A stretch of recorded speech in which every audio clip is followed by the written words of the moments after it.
engines fills the grandstand here at Sydney Motorsport Park. Oh, that's a huge slide through the turn.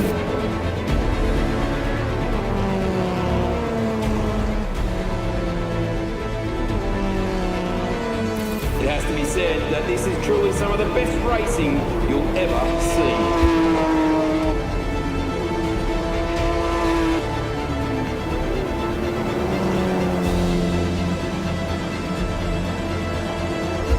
This is motorsport at its absolute finest.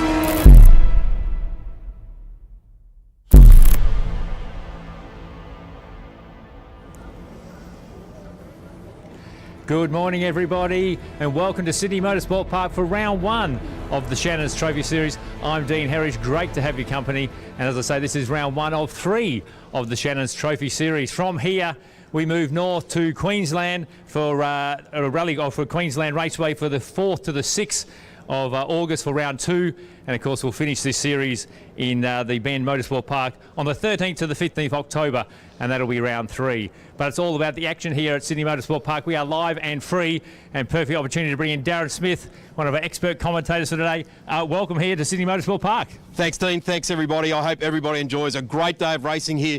We are blowing a little bit of steam at our mouths at the moment, but it's clear blue skies here to come and join us at the track. Free entry. Really looking forward to a packed program, Dean. It's a packed program, 6 categories, over 150 entries. That says it all. We're about to kick off very shortly with the cars behind us. Mark cars, yeah, compact field. We've got John Goodacre and the Hargraves car right behind us at the moment. They're the contenders. They've had a good weekend so far. Really looking forward to seeing how the Mark cars as a category develops over this year's trophy series. We're going to be on air for 8 hours and filling in some of those races. Of course, we've got the XL's going to be there, always hotly fought category. XLs, wherever you open a gate for a race meeting these days, you have an XL field there. They're all lined up, ready to go. And again, they will provide plenty of action and a pathway that has been trod by numerous people, drivers that are getting their way through at the moment. So we'll wait and see what the XLs turn on. And speaking of pathways, Toyota Gazoo Racing Australia Scholarship Series. This is a chance for some people to try and get into the main series of 86, and we got them on a couple of races today. It's a really good program, actually, what Toyota have got there, and we love having Toyota involved in Australian motorsport. It just makes sense. It's a good fit. But the Scholarship Series is certainly providing a path for these drivers to get onto that all-important, the T86 program with the supercars, and providing a really good pathway and great racing at the last round of Phillip Island. It certainly is. Great racing. Mobile One Australian production cars joining in with the monochrome GT4. They're fantastic to watch around here. Really good fit there. It's really fitting in very nicely with the GT4 cars and the production cars. Looking forward to seeing those races. 2 one-hour races today, and they will be action-packed, pit stops and all of that sort of thing. So keep your eyes peeled for that one throughout today. And you talk one-hour races, we talk enduro a little bit here. Workhorse Radicals will be out there today as well, of course. Certainly some names coming through there, some very established names. Josh Hunt, Melinda Price on her return to motorsport, but some young racers that are really setting it on fire and have already here this weekend. Radicals, very, very fast, grounded, over and under aero, very, very fast sports cars. Yeah, love watching them through turn one. You talk to Alex Gardner, he did a great job yesterday. Can't wait to see him out there today. And of course, we've got a huge field here of the improved production cars. Do we have enough grid spots for them out here today? Certainly do. They get their once-a-year festival. This is it. It's a Nationals, and it's over 2 races this afternoon. They've had plenty of heats throughout this weekend. The under 2 litres and then the over 2 litres. And Adam Poole has been setting this track on fire for a month now, setting lap record after lap record. So it'll be chased down that white Monaro, that's for sure. It all comes down to this. Of course, you're joining Gary O'Brien in commentary very shortly, because we're kicking it off, of course, with Mark Cars Australia coming up very soon.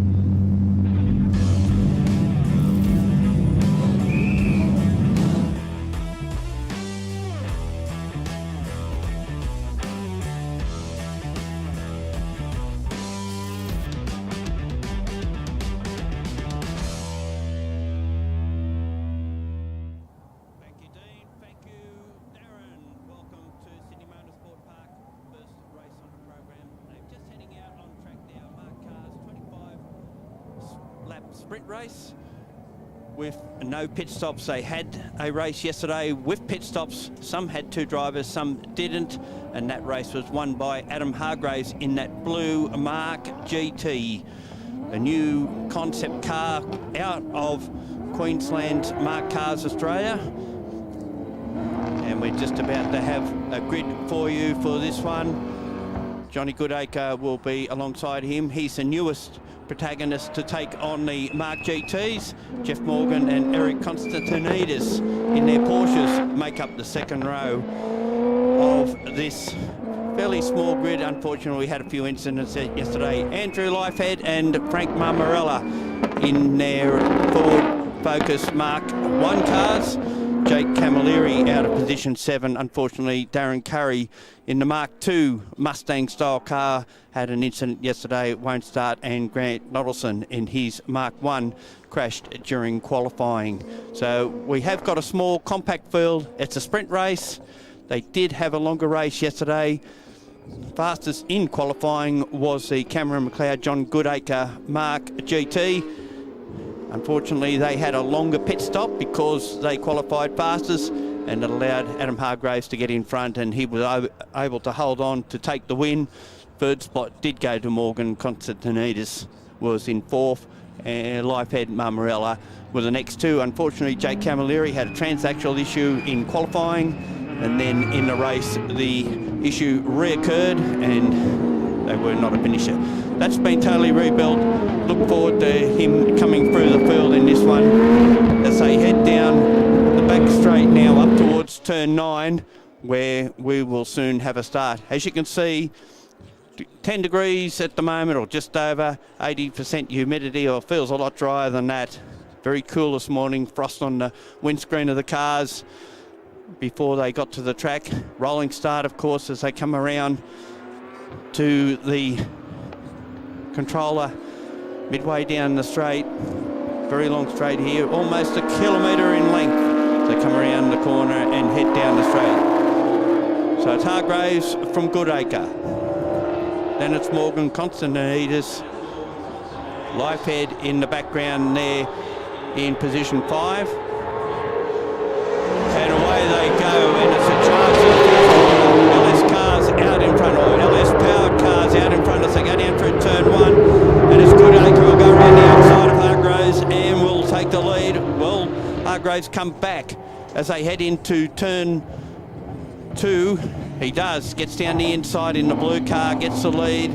Already Jake Camilleri up to position 3. He's stormed through the field on the opening lap. Goes around the outside of Goodacre, going over the top of turn 3, over the tunnel.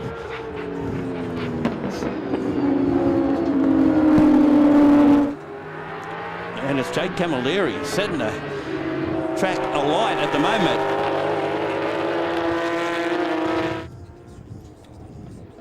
So come down to the back of the track. This is a part of the track you can't really see from the grandstand area. It's behind Corporate Hill.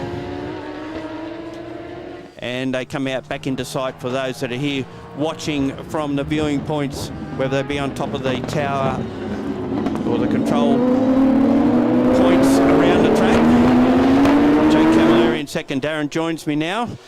Thanks, Gaz. There's a bit of a run from pit exit all the way up here to the commentary booth. Yeah, but a little bit out of breath, aren't you? Fantastic to see the Trophy Series underway, the inaugural event. I feel as though it's 2010 Shannons National style all over again at the moment. It is absolutely fantastic to be back here. We're live streaming. Motorsport Australia have put their money where their mouth is, and we're underway with the Mark cars. And what a fantastic looking field. Johnny Goodacre, what a great return to top-level motorsport in the Gap Solutions Jake Camilleri off at turn 1, manages to get it under control, loses position 2, goes back to 3. The interesting thing here is that Goodacre and Camilleri were protagonists back in the saloon car days, if you remember, Daz. They certainly were. There's quite a few revisits here, actually. Camilleri, great to see that. He's had the Mark car ticking away in the background. In fact, he's done a lot of international events going back pre-COVID with this particular car, and doing well. Notice Jeff Morgan's in there, obviously not in a Mark car, but in the Porsche there. That was when he set his whole career in at the wheel of Porsches. But I guess whilst we're developing this series, some invitational cars will certainly make their way in and out as the series grows. Well, that's what they did up in Queensland at the Queensland Raceway for the opening round. This is the second round of the Mark Cars Australia Championship. And it was the introduction of the Mark GT to the track, or only track actually around Australia in that particular, the blue car that you see out in front with Adam Hargraves at the wheel.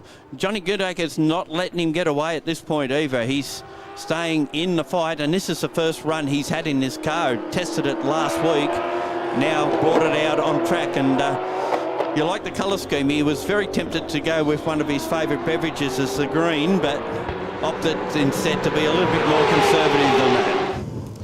Yeah, it looks $1,000,000 though as they go down through turn 1 now. Alan Moffat and head up to Bond, which they named those corners at one of the Muscle Car Masters meetings back, it'll be about 2015, 2016, I think, wasn't it, Gaz, here at Sydney Motorsport Park? Move for the lead. Didn't quite get it done, though. Gee, an old saloon car racer, they stuff it up the inside, don't they? It doesn't matter what you're at the wheel of. John Goodacre getting pretty racy with it. These new Mark GT shaped cars, certainly you can see where they've angled their styling from. It's very much a European GT looking outfit, and they look absolutely fantastic on track. That iridescent or chromed local search car there of Adam Hargraves. And Adam's been at the wheel of the previous model as well, the Mark II Mustang, for quite some time, doing various different invitational type races, with particularly with sports sedans and occasionally off the back of a GT type of race as well. But he's getting the power down very, very nicely indeed here. Jake Camilleri still ranging in the background.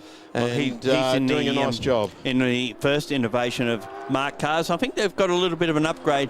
You would have called them a Mark 1 Mazda to start with, but I think now it's more like a Mark 1.5 that we're looking at. Now they've had some upgrades at it. Little bits and pieces that came out of the Mark II have found their way into the Mark 1s. Well, there's always improvements in electronics and telemetry nearly every day of the week these days. So combining some of that bits and pieces into the car. Now down the inside, John Goodacre. Hargraves tipping it in there nicely. He wasn't anywhere near the passing manoeuvre there, so Adam's got every right to tip the car in and take his spot on the track here. And I guess this is what we're going to expect, Gaz, when you have two cars that have come out of the same factory. They're the same for all intents and purposes, except for suspension and tyre pressure settings. These guys are just going to be battling it out. You'd have to expect trying to find the demon tweak between them as to see who can get the upper hand. At the moment, I would suggest that John Goodacre is getting great turn and really good drive off the corner. We can actually see it there. It was a good demonstration as they head around Corporate Hill, and maybe get a bit of a look here. Adam has gone fairly defensive down into the hairpin there.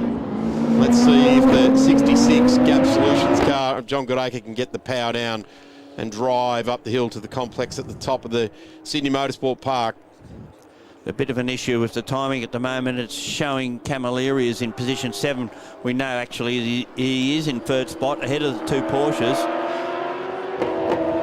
But you don't have to have a lot of cars to have a good race, do you, Daz? These two guys are really turning it on at the moment. Certainly are. We are definitely having timing issues here in the booth as well. So we'll keep an eye. We know these two guys are leading the race, and we'll make sure we can keep an eye on that. They're great shots there for round 1 of the Trophy Series, and fantastic to have Dean Herridge down there hosting the show for us as well. Really cool that Motorsport Australia have been able to bring in the guy that hosts the show for Rally Australia, or the Australian Rally Championship as well. So some great people really working very, very hard. And again, like the Mark Carsfield, a pretty small group of people making sure, pedaling pretty hard in the background. Yeah, and we're just seeing Johnny Goodacre take the lead away from Adam Hargraves. I don't think it's over yet, though. I think the local search Mark GT will be coming back, and just as a byproduct too, the Mark GT SS is in the pipeline as well. This will be a car that is a sports sedan spec rather than a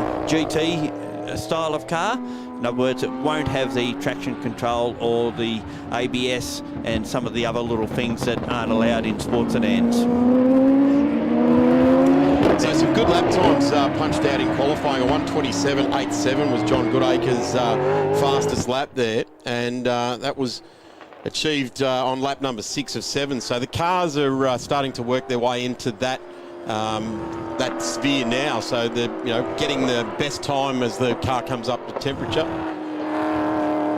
There's Jake Camilleri from Grand Prix Mazda in Queensland.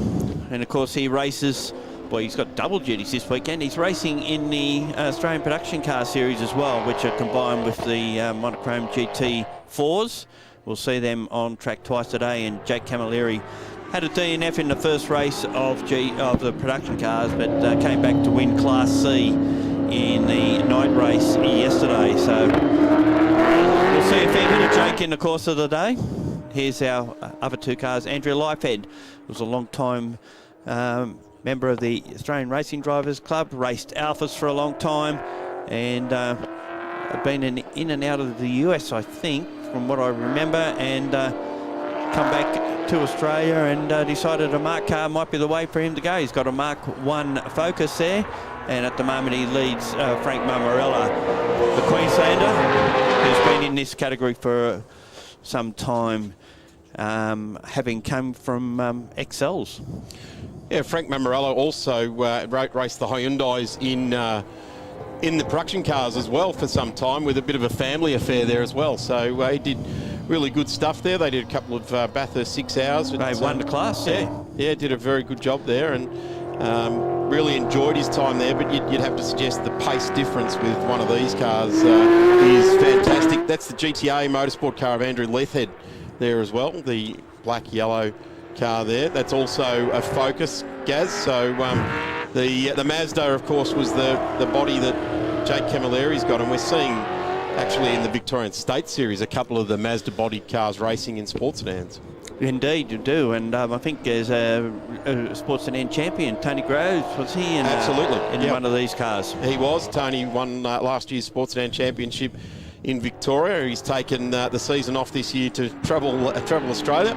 Big shout out. He'll be watching this. He's an avid fan of the Mark cars, so big shout out to Tony, travelling through Central Australia with the family. As these two cars strike a really good silhouette, accelerating up out of the hairpin. Red wheels stand out, don't they, on the underpinning? They look really good. So the gap between Goodacre and Hargraves is actually blown out a bit. It's out to nearly 4 seconds. We're having Camilleri showing in P5 now, but I think you'll find he's still third on the road. And the two Porsches, of course, Jeff Morgan and Constantinides, which have been a bit of a good background or backdrop to this, in being there and almost getting onto podium for the both of them. Actually, just Morgan got a third yesterday.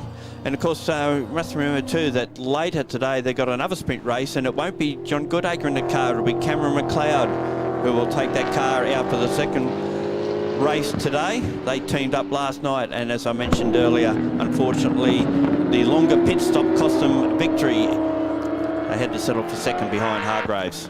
Johnny Goodacre's just done the fastest lap at a 1:30.74 on lap number 6, so that's smack bang on when he did his fastest lap in qualifying on lap number 6. So he's got the Mark GT operating right in the window there, the 67. Gee, that looked to be bouncing around on the rear axle there, coming around the early part of Corporate Hill there. So we'll keep an eye on that car. That didn't look nice at all. Unless it's just a bump in the road. Yeah, well, there is a few bumps around there that do upset the cars from time to time. John Goodacre's extended his lead out now just on to 5 seconds. We've got just on 10 minutes left in this race, so 15 minutes completed, and all runners still completing. There's the 55 Select Smash Repairs car, and that's Frank Mamarello. Very experienced racing team from Select Smash Repairs, and Frank heading up the team there as well. So Frank currently sitting in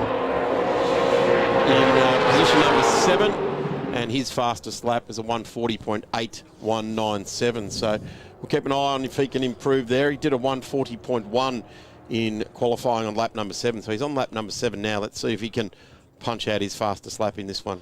This is turning into a little bit of a battle. This dice for 5th and 6th positions. Make that 6th and 7th positions. Leithhead and Mamarello on screen now.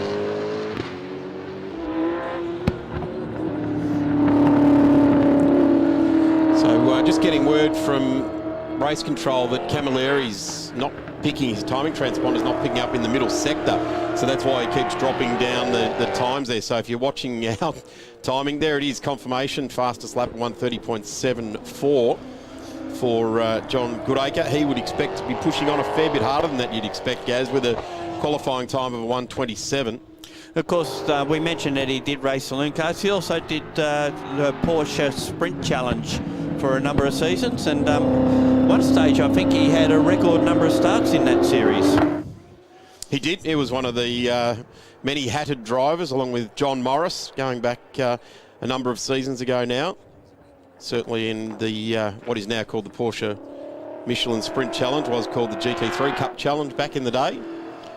And that was when John Goodacre became quite famous for having that particular colour green of his favourite beverage. Instead of the manufacturer's logo on the car, it had the brand of beverage that he liked as well. Certainly did.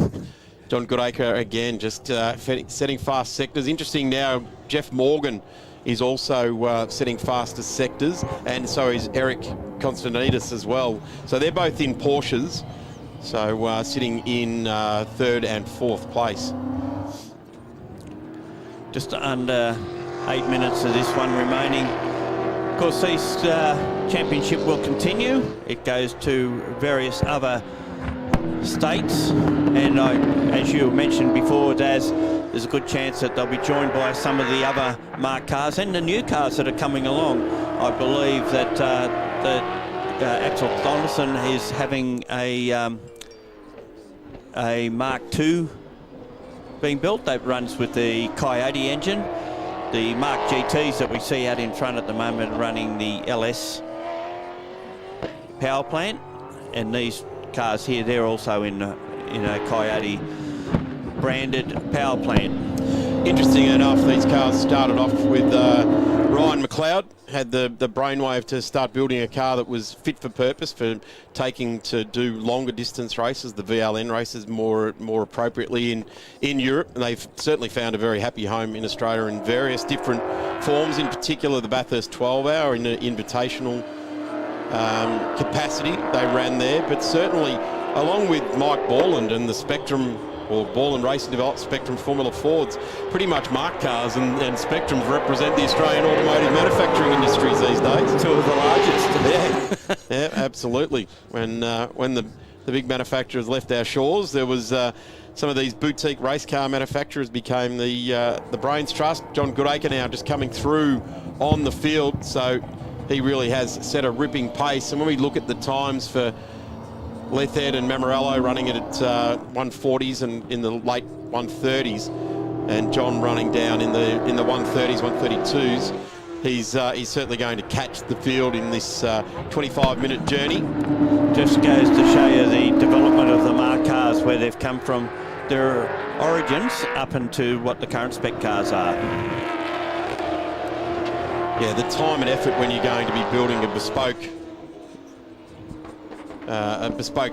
car like these, every detail has to be taken account for in the design phase before you even start to buy composites and buy steel to put together a space frame. It's a very much engineering process that has to be adhered to, because as soon as you start to buy equipment to build a car, that's when you're starting to drop money, and you've got to try and make sure that you can have a product that you know what you're going to be. And the aid of computer-aided designs and things like that these days come very much to the fore when they're designing these marked cars. Another thing about these cars, they've been designed to be repairable fairly easy. Given that, of course, that we've lost two this weekend because they couldn't be repaired here, but we have seen in the past where they've replaced the whole front end of a car between races, and that happened down at Phillip Island, if you recall. Well, for those here at the track, make your way down to the back of the paddock area, because you can actually see marked cars have got the crash structure, the front crash structure, well displayed out the back of the paddock there, and it's very, very interesting for those with an engineering bent or a chassis sort of mind. Very interesting to get down there and have a look at that, and really enjoy the engineering that goes into a marked car. And I guess for me, Gaz, and I know you like it as well, the fact that they're made in Australia just adds a whole new level of pride to watching these cars go around. Well, the other good thing about it is that a lot of them have been sold overseas. So particularly the Mark II Mustangs, there's quite a few of them have gone overseas, and the original Mark Is as well have been over. And you mentioned the VLN series in Europe. Jake Camilleri took part in quite a few of those races, so they have had a little bit of international recognition, you might say. Yeah, well, the original chassis were named after European circuits. Like, the chassis were given a name, and they were named after various different tracks where those 12 and 24-hour races were being run. And does make for some actual interesting reading if you want to look it up online and see where the cars have gone on the planet and what they've raced in. And you can see now that we are focused, I use that word lightly, with the live head and the Marmarella cars, and in the background coming up on them is Jake Camilleri. So he's about to put a lap on these guys as well. So Goodacre leads now by 6.6 seconds over Adam Hargraves. Adam Hargraves, the gap back now to Camilleri is 25.3 seconds. Then further back is on 25 seconds is Jeff Morgan. And then Camilleri's timer re-situates itself and puts him in the 4th place on the road for this first race of the Trophy Series. Of course, they have raced across this event this weekend already. So Goodacre's lead almost out to 7 seconds with just over 2 minutes of this event to go. Jake Camilleri, as I mentioned, coming up on the back of these two Mark Focus V8s. They run a similar Coyote engine to what's in the Mark II car. I think that even the Mark IIs have had an upgrade on what they could run as well.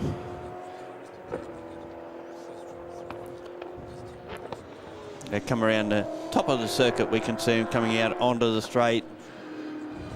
And at this stage it looks like Camilleri may not get to actually overlap or put a lap on these two. Still a little ways behind them.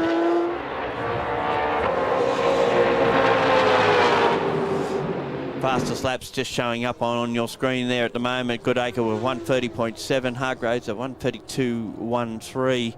Camilleri 133.04, and then the two Porsches 34s and 35s, and the two cars we've been watching here for quite a while in the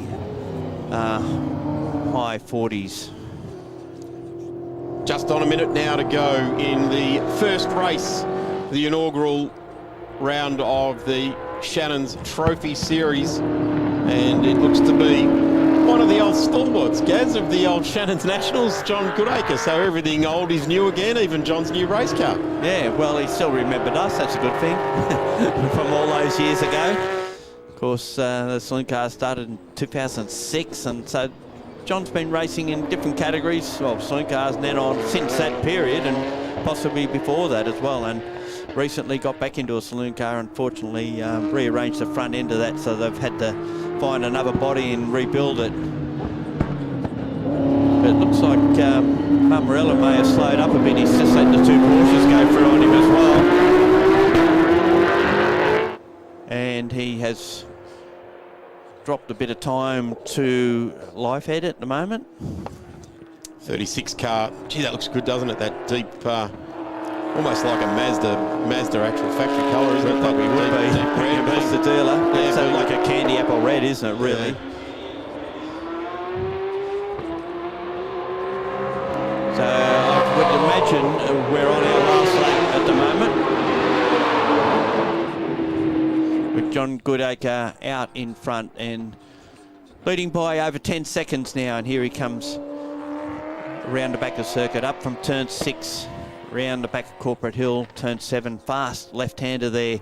That you've got to be a little bit careful. You probably think you can go quicker through there than you actually can, and then the full brake stop down at turn 8 there. the second hairpin, I guess you'd nearly call it, on a track after turn 2. Although this is probably tighter than what turn 2 is, because it's like a double apex, isn't it, really?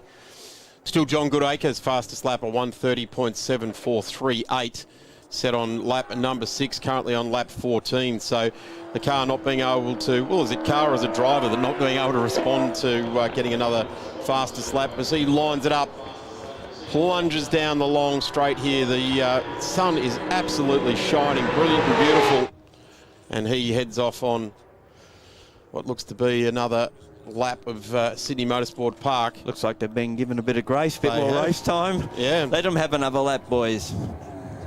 Down into turn 1, back down through the gearbox. The Gap Solutions number 66, and comes out around the right-hander. Turn 3, up over the tunnel, down through this very, very fast right-hander.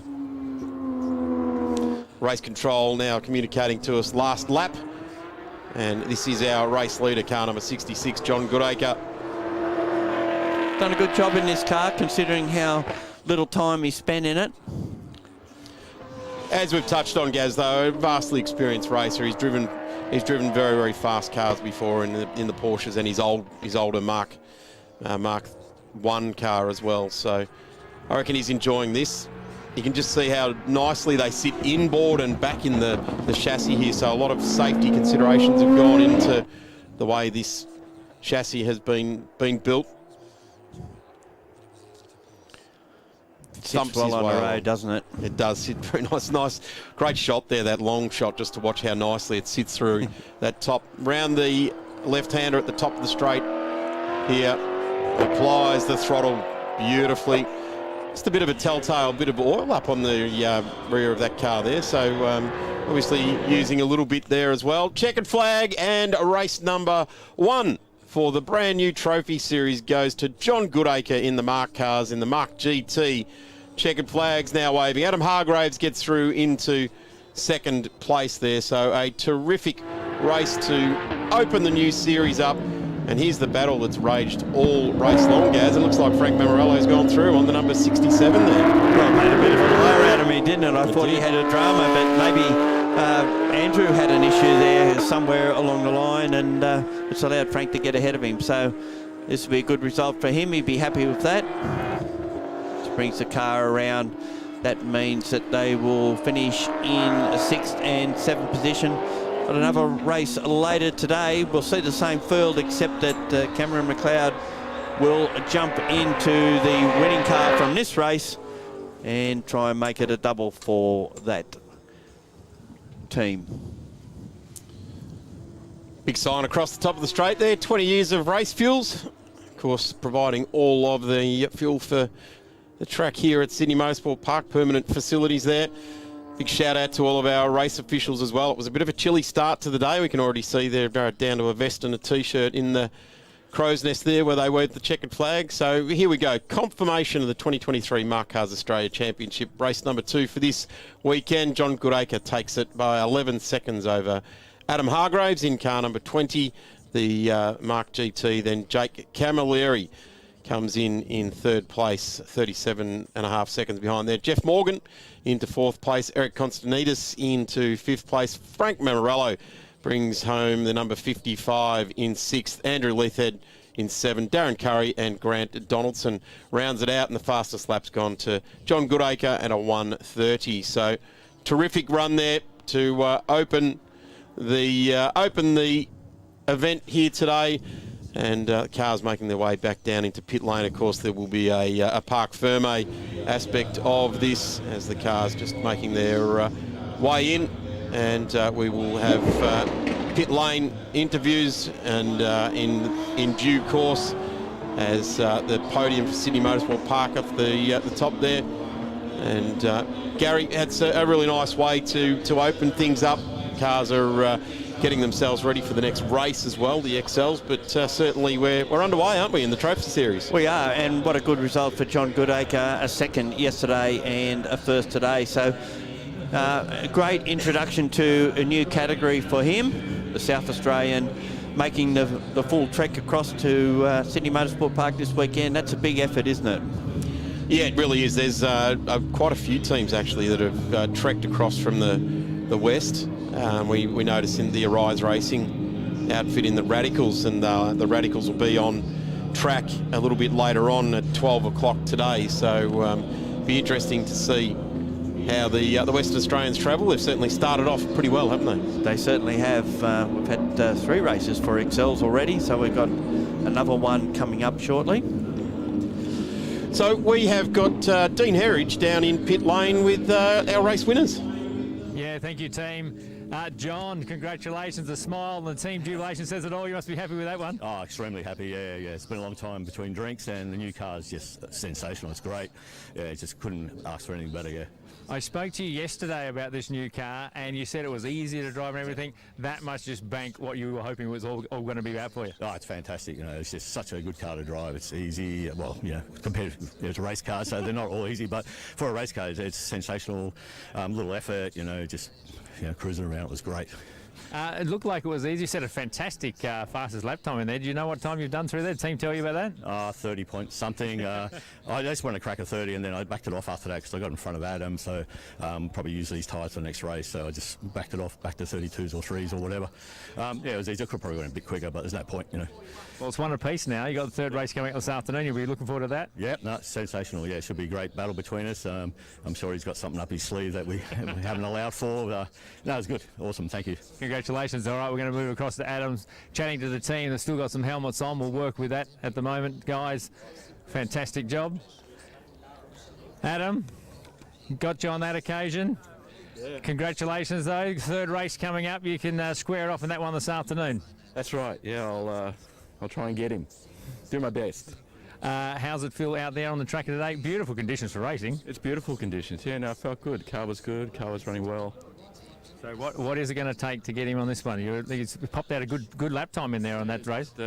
Just got to be faster. The simple analogy of being faster, is it going to be that simple though? No, it's never that simple. You know, sometimes you just feel faster on some days, more so than other days. And the thing is, the category's growing, and there's a good feel out there with the camaraderie amongst all the competitors in this Mark Cars field, isn't it? Guys are great. Yeah, and I love the group. Love racing with them. It's clean, it's fast, it's competitive. It's great. Well done. Good luck for this afternoon. We're going to go across to Jake, have a quick chat. There was a bit of talk about what was going on. So I actually think we've got Jeff. Jeff's here with us in the Invitational. There's a good battle going on with the Porsche versus yourself here with the Mark Cars. Yeah, I mean, fabulous to be here with the Mark Cars. They're a phenomenal concept, and I wish them well in the future, and I hope, we get a lot more invites back. I have a lot of fun here. I don't know if you keep taking off the podium. I don't know if you get invites doing that much more. Well, I don't know. I was surprised to be here, but anyway, I'll take it, We'll see. Maybe we'll go to the adjudicators on that one, but well done for a great race and great to have you here. And, of course, that kicks off Mark Cars. They have the third and final race. Other main victims, adults, children are the culprits. The biggest stars in golf.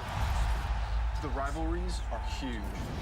We're playing for the biggest ever prize in the history of golf. Of the reports we received. This is the game the world loves. Supercharged. Live golf. Wonderful. You'll see it all right here. Teeing off on your home of golf, 7+. Stream free. It's motorsport, but not as you know it. Test yourself and your everyday road car. Safe, affordable, but most of all, fun. And all you need is your daily driver. Experience the thrill of a sprint day.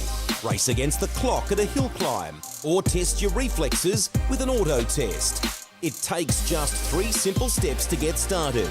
Get on the start line. Search Motorsport Australia Daily Driver today.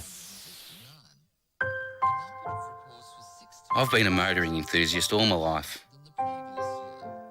My Coupe 4 is rare and very special. A real performance car with all-wheel drive grip. I'm not a car club bloke and I don't work on it myself, but I do have a great mechanic. One day, I might even get that HQ. When it comes to insurance, it's got to be Shannons. Shannons shares your passion. Call Shannons on 13 46 46. Shannons, insurance for motoring enthusiasts. Weekend in, weekend out, Motorsport Australia officials are making waves. From waving flags, waving cars through pit lane, or responding to a wave for help. Wave hello to new lifelong friends. Who knows, you might just make waves around the world. Ride the first wave. Search Motorsport Australia officials today. World champion martial arts fighters are battling it out for the Premier World title. I beat the best to become the best. Live Friday fight nights are exclusive to 7+.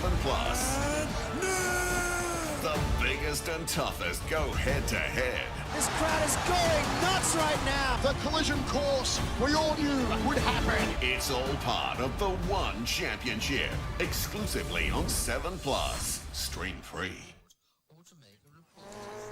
Welcome back trackside here at Sydney Motorsport Park for the inaugural Trophy Series for 2023. We'll be across 3 rounds, of course, here this weekend, Sydney Motorsport Park, then Queensland Raceway on the 4th, 5th and 6th of August, and then the Bend will round it out on the 13th, 14th and 15th of October. We've already got XLs making their way around on the track at the moment, and it looks like we've already got one stopped, actually exiting turn 3 there. So the field continuing their way around. They'll come straight around to the grid and grid up. And the XLs here this weekend, as we touched on earlier, you open the gates to a racetrack these days, and XLs start to line up, ready to go racing. Great field. Bill Britton in the number 16. Good to see a number 16 on the front row of the grid there, Gaz. Well, famous number. Could you what? Did you used to have that number? Did you, I did, Daz? yeah. Bill Britton, of course, fastest qualifier, won the first race, 5th in the second, which was a reverse grid race, and in the third race, come back and had a win. In the last race, he beat Monique Skibberis, who's been improving all weekend, and that's the 1-3-2 that we're seeing being taken away. Here's our grid for you. It's Bill Britton on pole, Monique Skibberis alongside, and Hayden Ould, Caleb Heffron out of position 4, followed by Brian Skibberis, that's Monique's father, in the number 58. Shannon Williams in position 6. He won the reverse grid race. Calvin Gardner out of 7, Adam Roberts out of 8. And then we go back to Ben Goodridge and Summer Ritul. Let's see how Bill Britton gets away. Monique Skibberis right alongside. Fastest lap yesterday was Bill Britton, 155.98. Did a brilliant job. Was about 2 seconds, 1.5 seconds faster than the car right beside in Monique. Hayden Ould in the Sydney Fab, Jack's Tyres Penrith car, the yellow car on the second row of the grid there. They are set and away we go. The 68 gets a beautiful first to second gear change. Drives right across on the 68. Monique knew that she had to get away very, very rapidly to head off the faster Bill Britton car, but they log in behind as well. There's the Sydney Fab car of Hayden. And Heffron looking for a way past that third place car. Tries to go down the outside into turn 2. Ooh, Bill in the number 16 looking to the inside there as well. So everyone looking to pop them up on their tripod as they get round through there. Lift the left-hand rear wheel off the ground. Hang it in the air for a little bit. When they come around through turn number 3. It's Brian Skibberis now looking for the ascension there in the 58. And just losing a little bit of impetus at the turn in on turn 5. They're very important to flow, the XLs. Well, Britton's pretty keen to get past. He had a little bit of a look at turn 4 or 5 and now has to settle back in behind. So you've got to be pretty careful in these opening laps. Cold tyres. It's a fairly cool track at the moment. It was about 2.5 degrees when we rocked in here this morning. Well, there you go. Hazard lights are on the P-plate already. I came down Macquarie Street on Friday night to head out here, and I'm pretty sure that's what was going on down there as well late on Friday afternoon. Yeah, having been a local Sydney sider, how you got to Macquarie Street from the airport, I have no idea. But and you can see Monique's actually doing some tyre weaving. That's not trying to block the car behind. She's actually trying to get tyre warmth. So she must be feeling how cool they are underneath her at this stage. Certainly you're allowed to, in the opening stanza of the race, do a little bit of movement like that just to make sure that you've got tyre temp. Interestingly enough, as they line up, it's pretty obvious that they're all heading to the McDonald's drive-through. Gaz got the window banners on there. Bill looks to the inside. This is a good position for turn one. They pop out of the shadows of the famous grandstand here, and the number 16 drives on by and will not lead the first lap, but will certainly lead the early stanza of lap number 2. 8 laps is the journey. Lock up there of the Jack's Tyres outfit, the Sydney Fab number 31 there of Hayden Ould. Very, very keen to get on with it, Hayden. So obviously circling like a shark there as well. Monique's gone down one spot to Bill, and now it looks like Hayden Ould wants to grab that second spot on the podium and maybe even challenge for the lead. Look to the inside now on the 64 of Caleb Heffron. Well, actually, Earl lost a bit of time over the top of the tunnel. Now he picks it back up again. I think you'll find that they get a bit of support from GWR Racing, who have a heap of cars in the Radicals. Michael Earl is the father of Hayden, and of course he's been a customer of GWR for quite a while. Certainly got a lot of the cars here at Sydney Motorsport Park running in the Radicals. And they're bunching them up now. There's the 64 still challenging. Sybris now also starts to move into it. And logging in behind, let's have a bit of a look there. There is Ould. And we go from Ould to Heffron. And Williams is now starting to play on it. That's Shannon Williams in the Al David entry as well. So everybody has got a chance in this race. It's kind of like a bit of, I guess, Formula V, Formula Ford type of racing, Gary, and the racecraft down the long straight here at Sydney Motorsport Park is to try and get in the slipstream and not let them get away from you at all. Well, we've already seen side draft work when Britain took the lead away from Skibberus at the end of that first race, so it can work for you, and slipstreaming is vital in these low-powered one-make type categories. Oh, again, big lockups from Hayden Ould in the Sid Fab Jack's Tyres Penrith entry. That's 2 laps in a row there, giving the tyre an absolute torturing. That's a big stop down there at turn 2. In fact, it's probably the biggest stop, isn't it, here at Sydney Motorsport Park? Around to the hairpin at the old turn 9 is pretty heavy as well, but you're going to be sliding into turn number 2, locking them up in your XL. I would suggest that 8 laps is going to be a big challenge for the rubber, that's for sure. There's Brian Skibberus now with Shannon Williams all over the back of him. Shannon Williams, as I said, won the reverse grid race, the first race yesterday morning. And he's given Brian Skibberus a bit of a hard time at the moment.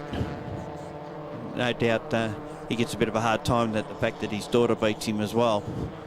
Shannon Williams there, the ldavid.com.au car just bursts into light around the back of Corporate Hill. Quite a pretty car in the magenta pink and aqua. ldavid.com. And Calvin Gardner's the next one in behind there in that very brightly coloured orange and blue car. So it's back to Ford, that'll be Todd Ford. We've got 2 of the Ford family here, Todd Ford and Scott Ford, and at the moment Scott Ford is down in 13th place in this field, but this is a pretty attractive bit of the race, isn't it, Gaz, with Sybris, Brian Sybris and Shannon Williams racing it. Here we go, back up to the front of the race, albeit that Bill Britton has sort of cleared off a little bit out in front in this one. Well, that's how he attacked the first race and qualifying, I guess, to a point, and then certainly in the third race was a fairly comprehensive winner. Well, when you look at the fastest lap set on lap number 2 at 1:55.98, and there's really no one else within a second. Car 2 on the road there is Monique Sybris, and she isn't within a second of that car on the road. So that's pretty much how it played out in yesterday's race 3, with that gap. So driving off into the distance is not something we commonly see in XL racing. I know we're seeing it with Cadell Ambrose a little bit in the Victorian series for the XLs in the 194. He tends to drive off. In fact, I think he had the largest gap in Victorian XL racing of 11 seconds earlier on in the year. He took 3 from 3 at Winton and doing a terrific job there. When you see them drive off into the distance, it's someone at the wheel doing a very, very good job. Well, we've seen that in the past in various states with people that stand out in the category. Probably the closest category would be in Queensland. There seems to be multiple winners up there. Of course, the Nationals were held at Morgan Park last year at the same time as and place as the Improved Production Nationals of 2022. So that was won by a Victorian who's now running in Toyotas. So there is progression there, and a one-make series like this is a good way to start. I think this trophy series is good this weekend, Gaz, because coming up next is the Toyota Gazoo Racing Australia Scholarship Series, and if you're going to progress and be a tin top driver, I would suggest that what we're watching here is a display of how it should be done out of XLs into the Toyota Gazoo Racing Australia Scholarship Series, pre-qualify for the Toyota 86 Series, and if you've got the budget, move on through. For sure. Lockups are plenty now. The 68, which is Monik Sibaris as well, locking up. Well, and again, Hayden Ould locking up. He's locked up just about every lap down there. That left front tyre would be pretty worthless after this race, I would imagine. Well, lucky for them, this is their last race for the weekend. This is race 4, so hang it all out there, mate. Get into it. Hayden Ould is absolutely throwing everything at it. Currently sitting in position number 2. And position number 3, and number 2 is just up the road. He can just see the car up the road from him, but it looks like the challengers are really going to be thrown down from behind. We've got half race distance now completed. Well, All's got to be pretty careful too, because while he looks at trying to get past Skibbers, if he can get back onto the back of that car, he's got to be careful of what Heffron is doing behind him, and that's probably the hardest situation to be in, trying to improve where you're going. And well, as we just seen, Heffron goes down the inside of him at turn 8 and takes that position away. So you can be distracted by trying to get to the car in front of you and not realise what's happening behind you. There's certainly a lot to distract you in XL racing as they dive left and right, front and mirrors. I think sometimes those wing mirrors that we can see on these cars haven't got actually any mirrors in them. They've just got the wings. Now we're going to see side draft at work here, because All's pulled up on the inside of Heffron out in the straight. The thing is that from Skiris' point of view, she's been able to clear out, get away from him. Well, yeah, we're seeing the leader and second in this race just disappear out there. Gee, the 64's hanging fat around the outside there. The 31 tips it in and claims the corner. You can hang strong on the outside there. You certainly can, Caleb Heffron, but at some point you're going to be covering about 150 metres more than the guy right next to you as you go right round the outside. Tripoding it through turn number 2 here. 3 wheels on the ground, 1 in the air. Put your worst tyre on the left rear in the last race and just let it float around. Well, yeah, that's the one. That's probably was the front tyre from earlier. Well, as you and I know, Gaz, when we spoke to Simon Evans on the Grassroots Racing podcast, in a front-wheel drive rally car, all the rear wheels do is stop the back from dragging on the ground. Pretty much the same with an XL. Yeah, I don't think Heffron's finished with this yet. He wants to get back in front of Ould. I think he just got that last corner a little bit wrong. The car got taily coming out of the corner, and that's what allowed Ould to get up alongside of him and to get that spot back. Great camera shots there, just watching the drivers as they come up. Hayden Ould and Caleb Heffron, the camera right focused in on the cockpit of the car there, and see the hands turn in on both cars simultaneously with each other. So following very much closely the same lines there. So terrific pictures being sent out there. Keep an eye right throughout the day. Even if you're here at the track, just keep an eye if you can on the hands of the drivers, and sometimes even in XLs their head, because they tend to tip their head in as well. And you'll see that in Formula V and Formula Ford racing as well. So we get a good look in. They should There's all the wear, hands there. Look at that, soaring away. They should all wear white gloves, shouldn't they? To make should. it easy for us. And you'll see some of them are so busy, and others are just tip it in, tip it out, just gentle as you like. Well, look, you'd like to think that the way is that you've got to be smooth. So if you're jagging around at the wheel, setting up here nicely, the 64 to the inside now. This is Caleb Heffron. Sets up the move that was set up on him. The 31, the Sydney Fab driver of Hayden Ould. Gets the short back and sides, and we swap that position again. Oh, right on the pressure point of braking there from Monique Skibrus in front of you. You can see the car weaving in the front of it. There's Gardner heading a pair of cars there, followed quite closely by Croft and Ford. Good battle here. And a change of position there as well as Ford goes up the inside of Croft in turn. Oh, it drives in wide just out of the corner. Thank you very much. This is for the minors at the moment. We're talking 8th, 9th and 10th on the road here. 115 is Adam Roberts, and getting very willing on the back of the 88, as you just said there, the Croft Motorsport car of Luke Croft goes. Tyres protesting in the background, they're squealing out of there. These little engines getting absolutely worked. And don't forget, this is the 4th race, so those tyres have had a fair workout coming into this. Interesting shot of the back of the car there with the P plate on there. May not be, doesn't necessarily transpire to the road. That's actually a process of getting your Motorsport Australia competition licence, and what used to be known as the general competition licence. You have to do 5 race meetings and get the clerk, of course, to tick it off that you're a fit and worthy race car driver, and the process is done. You can take your P plates off sometimes, and it has been known that people have been asked to stay on their P plates for another couple of race meetings just so that they can be observed. But certainly part of the strict process of getting a racing licence. Well, with 1 lap to go, Heffron now has his sights set on getting 2nd position out of this race. Has closed that gap to Skibrus in front of him. Old has now dropped off a little bit in 4th spot. And Skibrus is very mindful that he's not going to allow Heffron to go down the inside, so Heffron tries the outside, or will he try to cut back in tight and get a run out of turn 2, this double apex corner? Doesn't quite happen for him. Maybe Ould got the best advantage there, locked up into turn number 2. Last lap round didn't lock up, I noticed that, but this time still trying very, very hard. But Monique Skibrus has certainly started to fall back into the clutches of these two with half a lap to go. So your guess is as good as mine here, Gaz. I'm not actually going to put any money on it who's going to get across the line out of these 3 first, because they'll probably all fan out under brakes. We're interested to see what happens when they get down to turn 8, that hairpin. Yeah.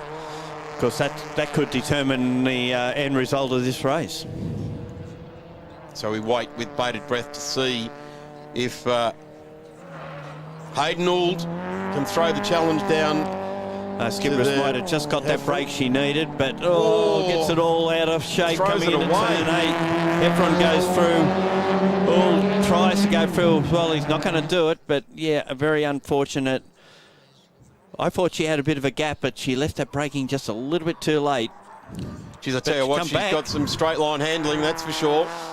Fires it into the top of the hill here. This is going to be a 3 wide on the exit. 64 heads out wide there. Caleb Heffron.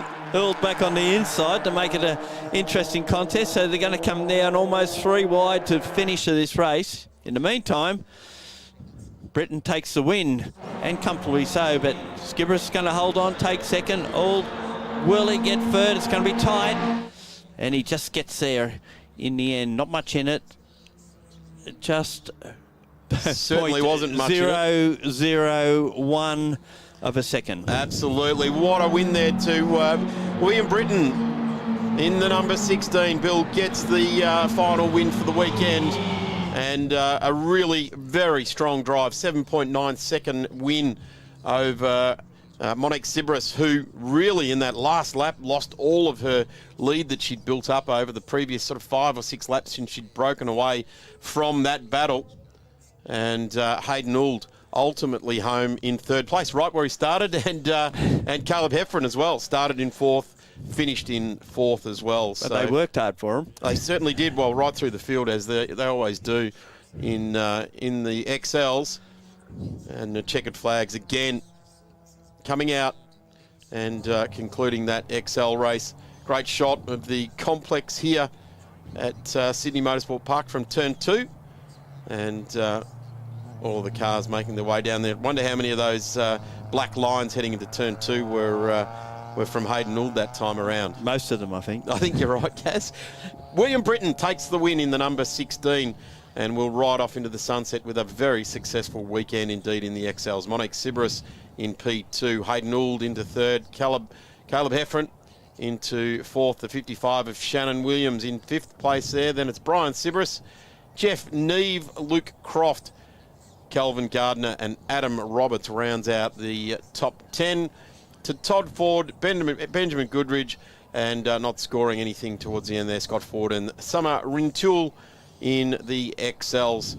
A top race there. We've got the Toyota 86, the TGRA Scholarship Series coming up next, a 20-minute race. It'll be their second race for the weekend. So you can see those cars all down in the marshalling area and looking very much ready to go. Interesting race, one under lights last night, or late in the afternoon yesterday, won by Max Gagan, quite comfortably as it was in the end. Well, Gaz, yes, and at Phillip Island, Max didn't get the, I guess, the result he wanted, but certainly Toyota and Gagan, not necessarily together, but two very big names in Australian motorsport getting together. Really cool to see that surname. I wasn't around to enjoy the previous generation of Gagan race drivers, but certainly waiting with bated breath to see what Max Gagan can do. And I guess without putting any pressure on, there's a bit of pressure if you're going to come to the racetrack and run that surname. Yeah, indeed you do. And he becomes the 3rd winner out of 7 races for the Scholarship Series. The first round. Congratulations, great job out there, and banked another win. Yeah, it was good. Got my first win ever on Friday, and to do it again yesterday and today, it was good. It's a good feeling. It looked easy from the outside. I'm sure that's not the case when you get your first win. How did it feel on board? Yeah, well, I bogged it off the start, so I lost the place to Monique, but I managed to get her through turn 1 and just stayed clear and put in some good times. Well, you've not only done that, you said your first race win on Friday, now you banked 3. That's a pretty good run. Yeah, the car is great. It's never felt this good before, so I'd like to thank Quinny from ACT Autoworks. He's got a solid engine in there. And to my other sponsors, Junk Rubbish Waste and Hypercarding. Yeah, I couldn't do it without them. Right, fabulous. We'll keep that feeling going for the next round. Let's move across to Monique. Monique, you made life hard for yourself late in that race, but held on to second, so congratulations there. Yeah, thank you. Yeah, just down in turn 2, I couldn't get it down into 3rd and down into 2nd, so had to kind of put my elbows out for that last couple of laps to try and fend the boys off, but ended up doing that and finishing. So. I can hear you're almost out of breath there. That takes a fair bit of concentration. As you said, managing it sounded like a bit of a mechanical problem, but good job. I mean, all week, this is your 4th and final race, and you've been on the podium every step of the way. Well done. Yeah, Billy's been a bit too fast for us to catch, but he deserved the first place for this weekend, and all the boys have been doing good. They've, they give each other room, and it's really good racing, so really happy with this weekend. Congratulations. The smile says it all. And across the Hayden, that was a titanic battle. Congratulations, podium spot on this final race. Well done. What a great race for you. Thank you very much. That was awesome. The battle between Caleb and Monique all the way. Managing to get Caleb on the last lap was tough, but really good. Thanks to all of them for putting on a good race. Thanks to GWR for preparing a good car, Jack's Tyres and Auto Penrith for helping out with tyres, Sydney Fabrication Services, which is Dad. Huge thanks to Mum and Dad for for making me come out here and helping with the car and everything is awesome. Indeed, the best sponsors on board for most people here, Mum and Dad. But that's what you go racing for, to come across a battle like that. I mean, did you see how close it was across the finish line? You just got the podium, only just. Only just. I knew I was in the slipstream of Monique, and I was looking out my mirror and I could just see him, but I wasn't sure until Dad came over the radio and said I got it. So I was cheering. It was awesome. Well done. Well, enjoy the spoils. Congratulations. Great job by the XLs. That's their final race for us. Next up, live and free, of course, is going to be the Toyota Gazoo Racing Australia Scholarship Series.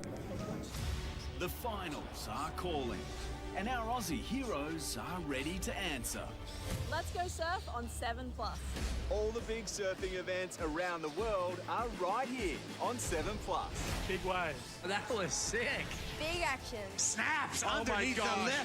Can our Aussies blitz the surf to make the finals? See it all live and free. The World Surf League streaming now on 7+. Stream free. It's motorsport, but not as you know it. Test yourself and your everyday road car. Safe, affordable, but most of all, fun. And all you need is your daily driver. Experience the thrill of a sprint day. Race against the clock at a hill climb. Or test your reflexes with an auto test. It takes just 3 simple steps to get started. Get on the start line. Search Motorsport Australia Daily Driver today. We've always had a few cars. They're all special. The T-Bird. Oh, that's mine. The Combi for when we want to get away. The XR8. It's going to be a classic.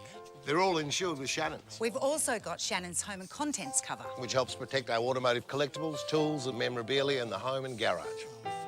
If you're motoring enthusiasts like us, it's got to be Shannons. Shannons, insurance for motoring enthusiasts. Call 13 46 46 for a quote. The biggest stars in golf. The rivalries are huge. We're playing for the biggest ever prize in the history of golf.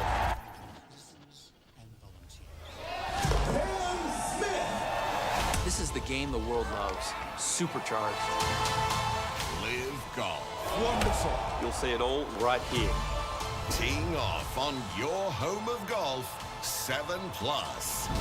Stream free.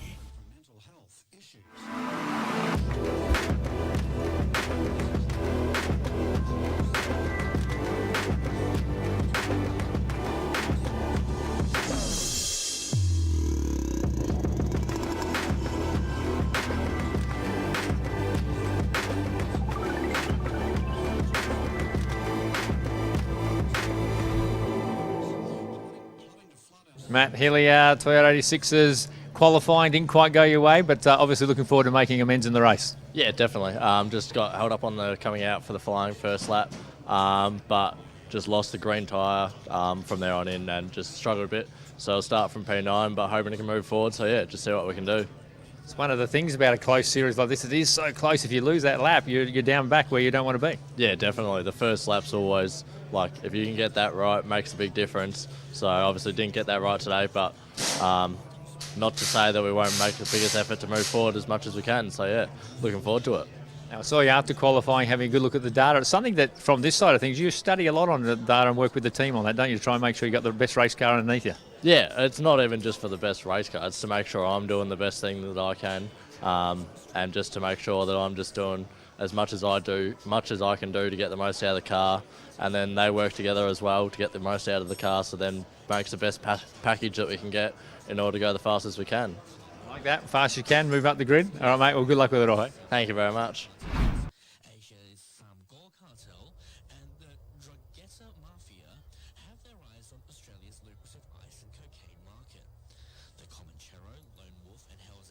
Cars looking set down there for the Toyota 86s for the Scholarship Series. The Toyota Gazoo Racing Australia Scholarship Series. We've already had 2 rounds, one here at Sydney Motorsport Park, which was round 1, and the last round was run part of the Victorian State Circuit Racing Championships at the Phillip Island Grand Prix circuit. It was Marcus Liddell that got the chocolates here at round 1. Did a tremendous job, won 3 races. Here is our grid. On grid position number 1, Max Gagan for Max Gagan Racing in the number 53. Keep an eye out for the number and the name. Brock Stinson terrific run there in the number 31 into position number 2 out of yesterday's race number 1. And just having a look down, it was actually Matt Hillier who will be starting out of position number 12 that got the fastest lap yesterday. So it was it's an interesting result out of that. Ryan Tom Sett, then Cody Bircher out of position number 4. Certainly, Hillier didn't have the luck that he had down at Phillip Island. Oscar Target out of 5, Lachlan Roxham out of 6, Ryland Gray and Jack Westbury make up the top 8. Cars making their way around now, going through the warm-up process. It's Brady Owen out of position number 9 for Minco Owen Racing. The 99 of Marcus Liddell. Now he, like I said, clean swept round number 1 here. Had a tough old time at Phillip Island. Hadn't raced there for many years. It was Formula 3 and I think a Super 3 type of arrangement, or an old touring car that he raced at Phillip Island. And looks to be progressing back up through the grid here, so out of number 10. 11th is Alice Buckley in the 680 Racing. Matt Hillier, we touched on for Walkinshaw and Andretti United. He's already on that ladder, isn't he, Gaz? When your entry has Walkinshaw and Andretti United next to it, you're on the trajectory. And he currently leads the Australian Formula Ford Series as well, so he regathered that lead last weekend down at Phillip Island. Cooper Barnes out of position 13, Michael Sherwell 14, then it's Mitch McGarry and Jordan Freestone in the 16th spot, then followed by Ryan Hayden, Ben Gomersall, Tom Davies and Craig Thornton. 20 cars there. 21 is Shane Nowicki in the 999. Charlie Parker for V Financial and ACL in position number 22. Salvatore Imbrogno in 23. Madison Dunstan in the Wholesale Paints and McDonald's number 3. We go to Cruz Forest, then Zoe Woods in the TechWorks Motorsport car. And let's hope that Zoe can gather it all up and push her way through the field. Herbert Zockling in the HG Motorsport, Hayden Green entry, Mason Harvey in the 99 Motorsport. Number 9 car, rounding out the field for Tyler Greenbury Racing is Jordan Shalala and Holly Eastspray finding the 777 out of position number 30. Interesting to see Tyler Greenbury as an entrant there, Gaz, like World Karting Champion, and also in the Kubo Tyres V8 Touring Car Series, Tyler Greenbury drove for Image Racing and did a terrific job. Yeah, Jordan Shala unfortunately DNF'd yesterday. Got a hit from Mason Harvey and went off into the gravel trap and didn't finish. Mason Harvey also had a drama with hitting a brake marker that smashed the windscreen. So I don't know what they make them of, but they're certainly more solid than what they used to be. And Holly Espray was the other one that didn't finish. She broke a drive shaft after making a good start and picking up about 4 spots. So must have went a bit too hard on the gear. So this is a 20-minute race, and we will have another race at 2:30 starting this afternoon for the Toyota Gazoo Racing Australian Scholarship Series. Is part of the program to make your way through to the Toyota 86 or the Gazoo Racing Toyota 86 Series that runs as a support event to the supercars, and a really, really well laid out program that Toyota have come to I guess, well, there's a new Toyota 86 road car coming, so the next generation of cars will come on stream. It gives somewhere for the aged cars to go racing, and certainly I wouldn't be surprised if we start to see Toyota 86s being used in other categories, improved production or even production cars, because they can move into those categories. The production cars slightly different spec to these, so we do see one in the Mobile Australian Production Car Series, and it is a different spec, runs in Class D there. So Max Gagan will be off pole. He started P3 yesterday. We've got one in the pits already, which is not ideal. Couldn't see who the number was. Max Gagan started out of 3, was leading by turn 1 and went on to win. Brock Stimson was the fastest in qualifying, started off pole, missed second gear, driver error as he put it. He dropped the 4th before he finally worked his way back up to 2nd. We talked about Marcus Liddell. He had some sort of puzzling power leakage, or it just didn't produce enough power. He was 2nd early, unfortunately dropped back to about 10th in the end. Beautiful weather here at Sydney Motorsport Park. If you're anywhere in the region, make your way out to the track. And the 99 has come down pit lane, we've just been told. So that's down Marcus pit Liddell. lane. So that's a shame. A great start there, and away we go. Gagan gets a beautiful start. Brock Stinson left in the AGM engineering car. Bit of a sports sedan connection there with Anthony McCready. And we stream on through. There's the JWR entry as well. That's car number 4 pushing on through the Jake Westbury Racing Toyota 86. Under brakes we go. Everyone keeps it nice and straight. No mirrors flying in the air just yet, Gaz, but you get the feeling that this race is going to get pretty willing, being a race number 2 for the weekend. Well, Cody Bircher was the one that made a great start. He's up to second, but there's a gap already to our race leader in Max Gagan, who's moved away from him. Then the next one would be Thompson, followed by Stinson. No, Stinson's further back. Stinson in 4th, Target 5th, Dennis Bloxham and Westbury, Ryland Gray, Brady Owen and Matt Hillier up to 10th. So he's picked up 2 spots already. Lockie Bloxham already up to 6 there, so he started out of 7 and has made a spot up. You just get the feeling we've got to let this all sort of start to settle down a little bit. 5-second penalty looks to be heading the way of car number 27 for jumping the start. So that is Ryan Thompson. We've had a coming together. It's the number 2, that's Matt Hillier, and he looks to have... Is that tyre rubbing or is that tyre smoke coming off? Tyre smoke. I mean, yeah, I know he's pulled stopping. up. So they're going to discuss that on the side of the road. Whatever happened there, we might get a replay of that. But it's Willing up in front too, as we can see some hip and shoulder going on out of the final corners coming onto the straight.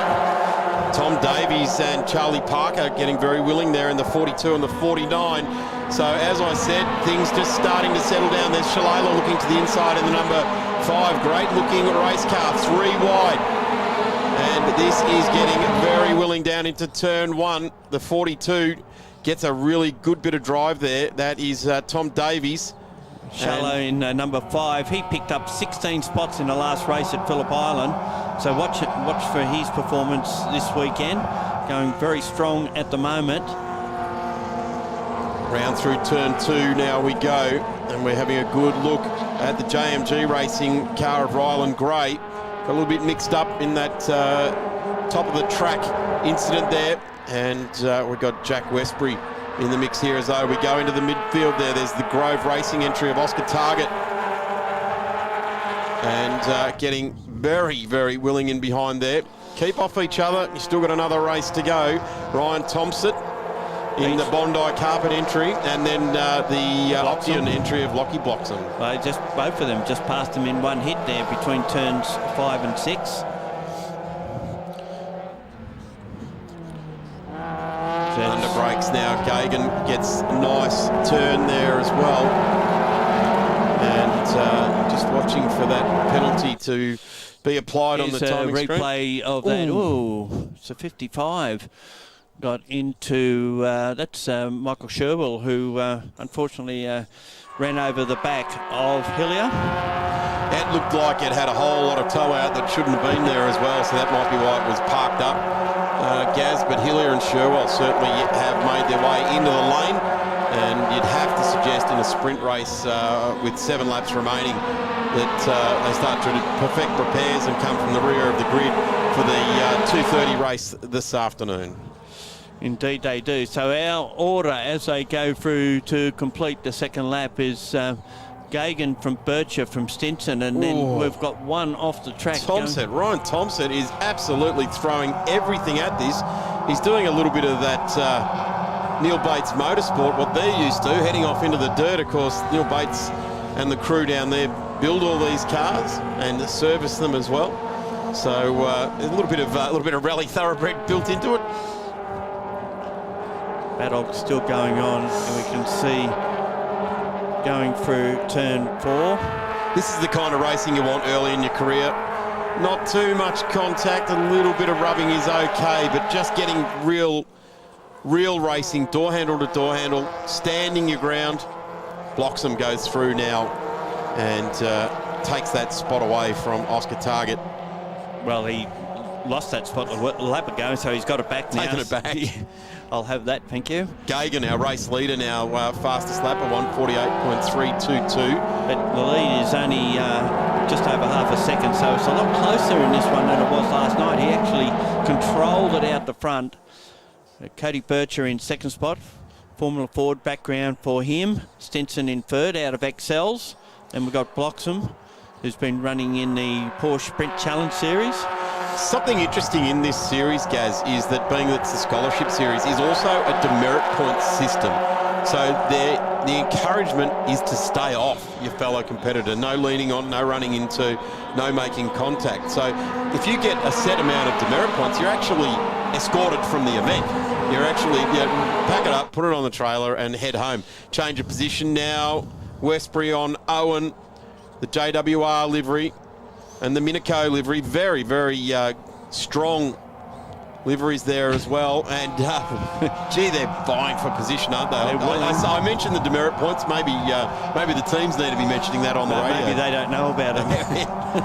Well, they haven't really. There's not been any, except for Hillier and Sherwell. Yeah, but that wasn't aggressive. That was just Sherwell was actually back out of the pits, so back in the race. So Hillier, who has been, I guess, touted to be one of the favourites in this scholarship series, certainly doing terrific things at Winton last weekend in the National Formula Fords, and they're establishing their way back into the upper echelon of Australian motorsport. Owen and Westbury still going at it. Tomset in the background, and then it's Barnes just lurking in the background there as well. Just seeing them poking their noses in, so we'll keep an eye on that, because that is a genuine challenge in the Designer Living Kitchens Cooper Barnes entry. Down the inside, or outside now, around the hairpin. It's a long, long way around in the Penrite Designer Living Kitchens outfit. Gathers it all up, right in now behind Thompson. Then it's Buckley, also weighing in there as well. Alice Buckley in the 680 Racing another outfit. Excel graduate. Still races Excels, I believe.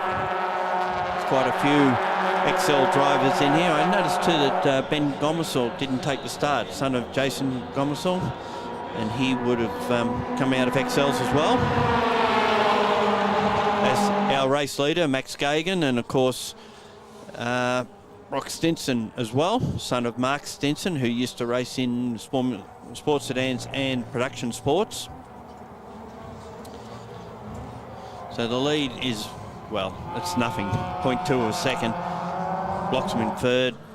This is exactly what you want in scholarship type racing. This hard fought, hard won racing. This is how you learn. Cody Bircher doing a lot of racing these days, and in the Orcon car, all over the back of Gagan. Max Gagan doing well. Gee, the Dunlop tyre, the Dorenza, under protest coming around out of turn 5. Threw that car into that corner, didn't he? Some entertaining racing, and boy, oh boy, they've got a thing to prove. And that car coming out of turn 5, gee, the Dunlops were just protesting all the way around Corporate Hill now, fast, oozing all the track. Gagan even putting it off onto the dirt there, finding a little bit of actual pace by just letting the car drift around. And currently in P3, this is Brock Stinson. Lost contact with the lead pair for a bit, but has clearly put the head down. AGM Engineering on the side. Certainly no strangers to top-level Australian motorsport. Well, Bircher holds the fastest lap at the moment, but that's probably been helped a bit by Gagan getting a slipstream. And now he's right in that slipstream. Can he do anything with it? Can he suck up to the back of that car in front of him and then pull out and get the run down the straight? No, not at the moment. Gee, you've got to time it right, don't you? If you time it a little bit early, you just go backwards and pops it out. Gray has certainly got it right on Thompson there as well. He hasn't. Ducks back in behind. It's a deceptive angle when you look at it from the front. Ryan Thompson lives to fight another day. Here we are at the front. There's been a coming together, and that is unnecessary. That was Brock Stinson. 40 seen the gap there. It closed too quickly. Bircher was turned around as a result. Stinson's would have lost touch with the race leader. And Gagan is in the situation he was in yesterday, out in front and in control. So Brock Stinson now hangs in there. There's an unnecessary contact there, and we can see the damage on the 36. And Cody Bircher now got a lot of work to do. Dropped a few spots back there. Here comes Bloxham, Gray, Westbury, Owen, Bircher and Thompson. This is just inside the top 10. As we've got interviews coming from the pit lane with Dean Herridge.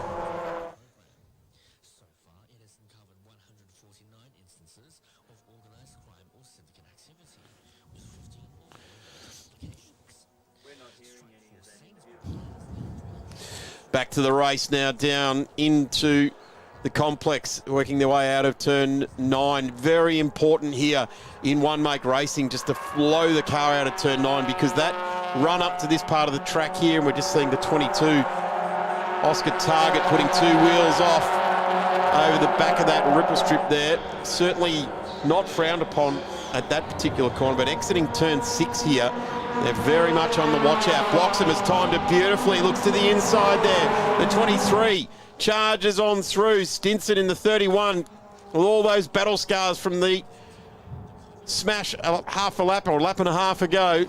And Lockie Bloxham grabs the last spot on the podium. Still got 3 laps to go here, so still plenty to play out as we have a good look at the side of the Grove Racing car of Oscar Target and the Ryland Gray car going through. Gray got through on him there. Gray won the Rookie Award in the Toyota 86 New Zealand Series earlier this year, and as a result of winning that, has a drive in a GT4 Toyota Supra at Nürburgring next month. Oh, in August, I should say. Oh, nice prize. Oh, nerf there as well. The number 4, Jack Westbury, getting very, very willing with it there, and currently onto the back of Gray. And they're in 6th, 5th and 6th in this race. We want to be careful, Westbury, because he went out over the track limits and you can get pinged for that. Yep. There's a replay of the turn 2 incident between... Avoidable, Gaz? Avoidable? I think so. I think so. We've certainly got that demerits point system which will swing into play. Stephen Johnson is the driving standards guy with this series, so you wouldn't want to take the argument up to Steve too much, would you? He might just hammer you down with years and years of experience of doing the job well. So here's the Grove Racing entry of Target, under all sorts of pressure now from Westbury and Owen, and they're having their own little fight as well, so it's... I think Westbury was looking to get past Target, and then all of a sudden found that he had Owen there as well and didn't want to jeopardise his spot. Cars poised for the closing stanza of this race. They spread out across the track there. Target and Westbury, very, very willing racing being dished out here. And look who's weighing in on the back of it now. The 25 comes into play, Brady Owen. And we now have a battle in 3, and this is fighting it out for 5, 6 and 7 on the road.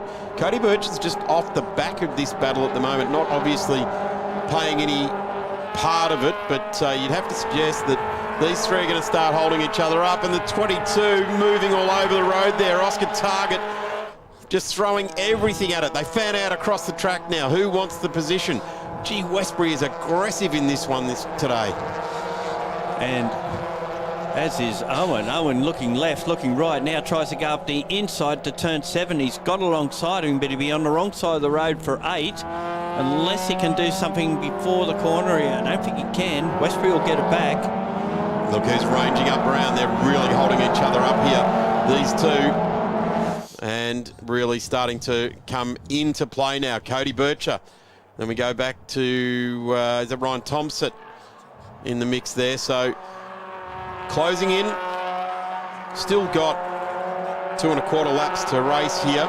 Again, Gaz, great shots inside the cabin of the car as we're just seeing Westbury working at the wheel there. Here we go, down to the checkered flag. And Max Gagan gets 2 from 2 this weekend, takes the result ahead of Lockie Bloxham.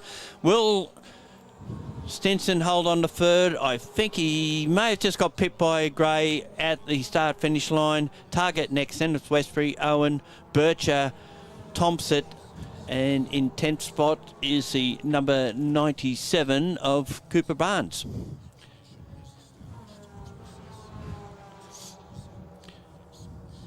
That was a great race that time around with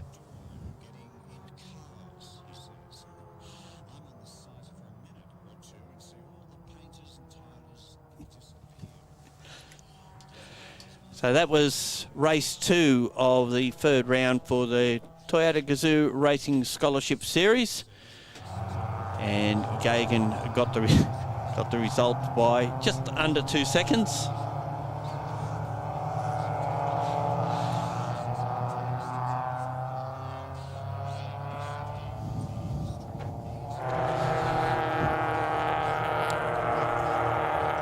Stinson is shown as being in second spot, but I don't think that's right. But certainly good result there for Gagan. So cars come around on their cool down lap. We get our top 3 in pit lane. There's the official results. Max Gagan takes the win from Lockie Blocks, and Ryan Gray just pipped Brock Stinson on the line. Oscar Target in position 5. Jack Westbury, Brady Owen, and then Cody Bircher. Ryan Thompson, Cooper Barnes rounds out the top 10. And we flip over the page. Alice Buckley in 11th. Brian Hayden in 12th. Jordan Schaller from the back of the field to 13th. Charlie Parker, the grandson of Greg Crick, was in position 14. Mitchell McGarry, Holly Espray from the back to 16th. That's a good result. Tom Davies, Salvatore Imbrogno. Then it's Jordan Freestone. Shane Nowicki from South Australia in 20th. Then Crew Frost, Mason Harvey, Zoe Woods, Madison Dunstan, Craig Forden, Hubert Zongling round out the lap 8 finishes. And of course there was a 1 lap down and a few DNFs, unfortunately. But certainly a good race with what we've just had next. Next, of course, will be the production cars, the Mobile Australian Production Car Series and the Monochrome GT4 Series. They run together in the one event with 2 separate point scores. But so far we've just seen in that Shane Smoller and Justin Rouget win both the races yesterday. The last one, of course, last night under the lights. Was a great result for the Porsche Cayman GT4. We're just hanging in here now for the interviews in pit lane. Good race there, Gaz. The Toyota Gazoo Racing Australia Scholarship Series has really grabbed my attention, particularly at Phillip Island, which is the first time I saw it. You've obviously seen the series twice now here at Sydney Motorsport Park, but as we've seen, the racing can get pretty willing, but there's certainly some really good displays of some skill and talent being brought on by what Toyota are doing. Well, what we've seen so far is that Marcus Liddell won the first 3 races, which were here. Matt Hillier won the next 3 races, which are at Phillip Island, and so far 2 out of 2 to Max Gagan when they've come back here. So there's a variety of winners and there's a variety of cars that are getting into, or drivers getting into the top 10. What I find really interesting about all of that is that Hillier and Liddell have really struggled since they had their dominant rounds. It's very interesting way it doesn't normally play out like that. If you're performing and you've got the game on a string sort of thing over a weekend, you hope that you're going to go to the next round and roll it out of the truck and have a fairly similar result, don't you? Well, we hope that no one should tell Max about that for going to the next round. It might not go so well. So recovery just being done there by the Motorsport Australia crew. And great facility here in the way they keep the track prepared at Sydney Motorsport Park. We're just seeing these blowers and sort of thing you see on super speedway type situations in North America, NASCAR, aren't they? Yeah, for sure. Good tidy up and rightfully so too. We're about to see the GT4s, the Monochrome GT4, and also the Mobile 1 Australian Production Car Series on the road. So they'll have some great battles over the next hour or so. So let's give them as clean a track as we possibly can to start on. And I dare say we will see tons of action and And some of that dust that's just being blown off will certainly find its way back onto the track, I would suggest, over the next hour or so. So clean-up continuing. Not sure where we're heading next. Maybe podium or maybe place getters interviews down there on the pit lane. But we've certainly got a massive program coming your way, and very, very much looking forward to seeing the Mobil 1 production cars and the monochrome GT4 series out on track. It's a series steeped in tradition in Australia. It's been running for many, many years in various different forms, and it is growing massively at the moment across the motorsport landscape, with a whole lot of big injection of enthusiasm, and of course the 6 hour at Mount Panorama does always help that.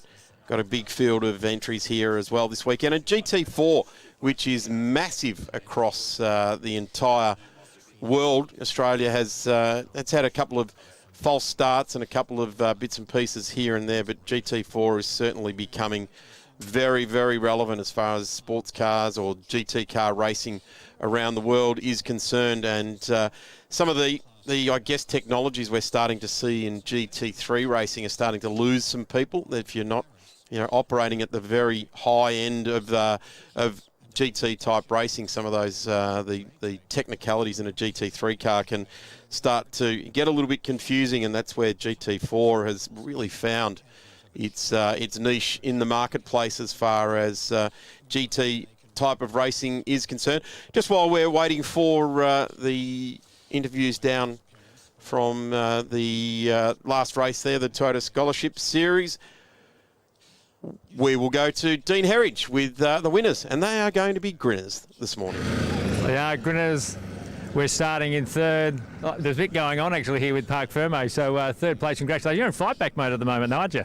Yeah, we had troubles yesterday, like struggling with the car and everything, and then to finally get it sorted and come through the field is pretty good. Pretty intense battling out there. We saw it's starting to heat up a little bit. You got another race this afternoon, but it's starting to sort of see the whole thing ramping up.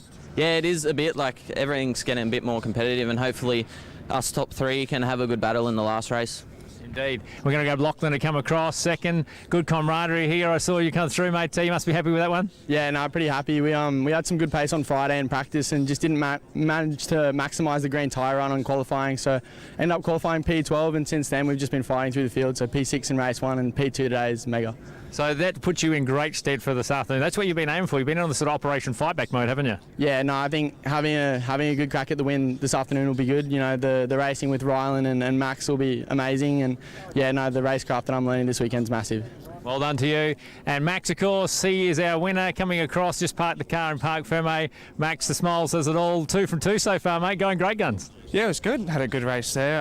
Cody put me under a bit of pressure there. I think lap 2 or lap 3 started to come to me, and sort of just tried to keep him behind, just keep him enough of a gap to not overwork the car and not overwork myself, so I could actually concentrate. And then obviously the incident happened behind me, and I just brought it home from there, really. Had a good gap so I could just focus on myself and get going. Great way to start with a 2/3 race coming up this afternoon. How are the tyres and the car and yourself in good shape for this afternoon? Yeah, well, I think we'll tune her up. We'll have a bit of a muck around with her, but any racing car driver's never going to say it's perfect. So, no, it was good. It was good. It was really good. Enjoyed it. Good on you. Good luck for that. Tune it up, he says, after a win. But obviously, we're live and free here at the Shannons Trophy Series. Some fantastic action coming your way. And our race is coming up with the Mobil 1 Australian production cars and, of course, the monochrome GT4s. They're up next. The biggest stars in golf. The rivalries are huge. We're playing for the biggest ever prize in the history of golf.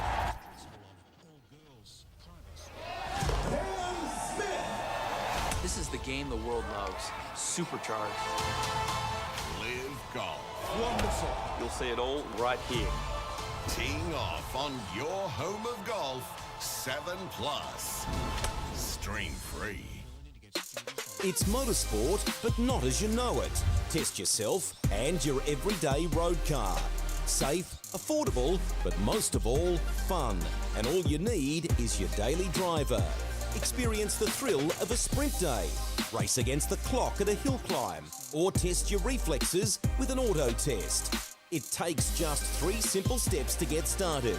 Get on the start line. Search Motorsport Australia Daily Driver today. I've been a motoring enthusiast all my life. My Coupe 4 is rare and very special. A real performance car with all-wheel drive grip. I'm not a car club bloke and I don't work on it myself, but I do have a great mechanic. One day, I might even get that HQ. When it comes to insurance, it's got to be Shannons. Shannons shares your passion. Call Shannons on 13 46 46. Shannons, insurance for motoring enthusiasts. Weekend in, weekend out, Motorsport Australia officials are making waves. From waving flags, waving cars through pit lane, or responding to a wave for help. Yeah, we've done that, but now it's saying no internets. New lifelong friends. Who knows, you might just make waves around the world. Ride the first wave. Search Motorsport Australia officials today. World champion martial arts fighters are battling it out for the Premier World title. I beat the best to become the best. Live Friday fight nights are exclusive to 7+. The biggest and toughest go head-to-head. This crowd is going nuts right now. The collision course we all knew would happen. It's all part of the One Championship, exclusively on 7+. Stream free.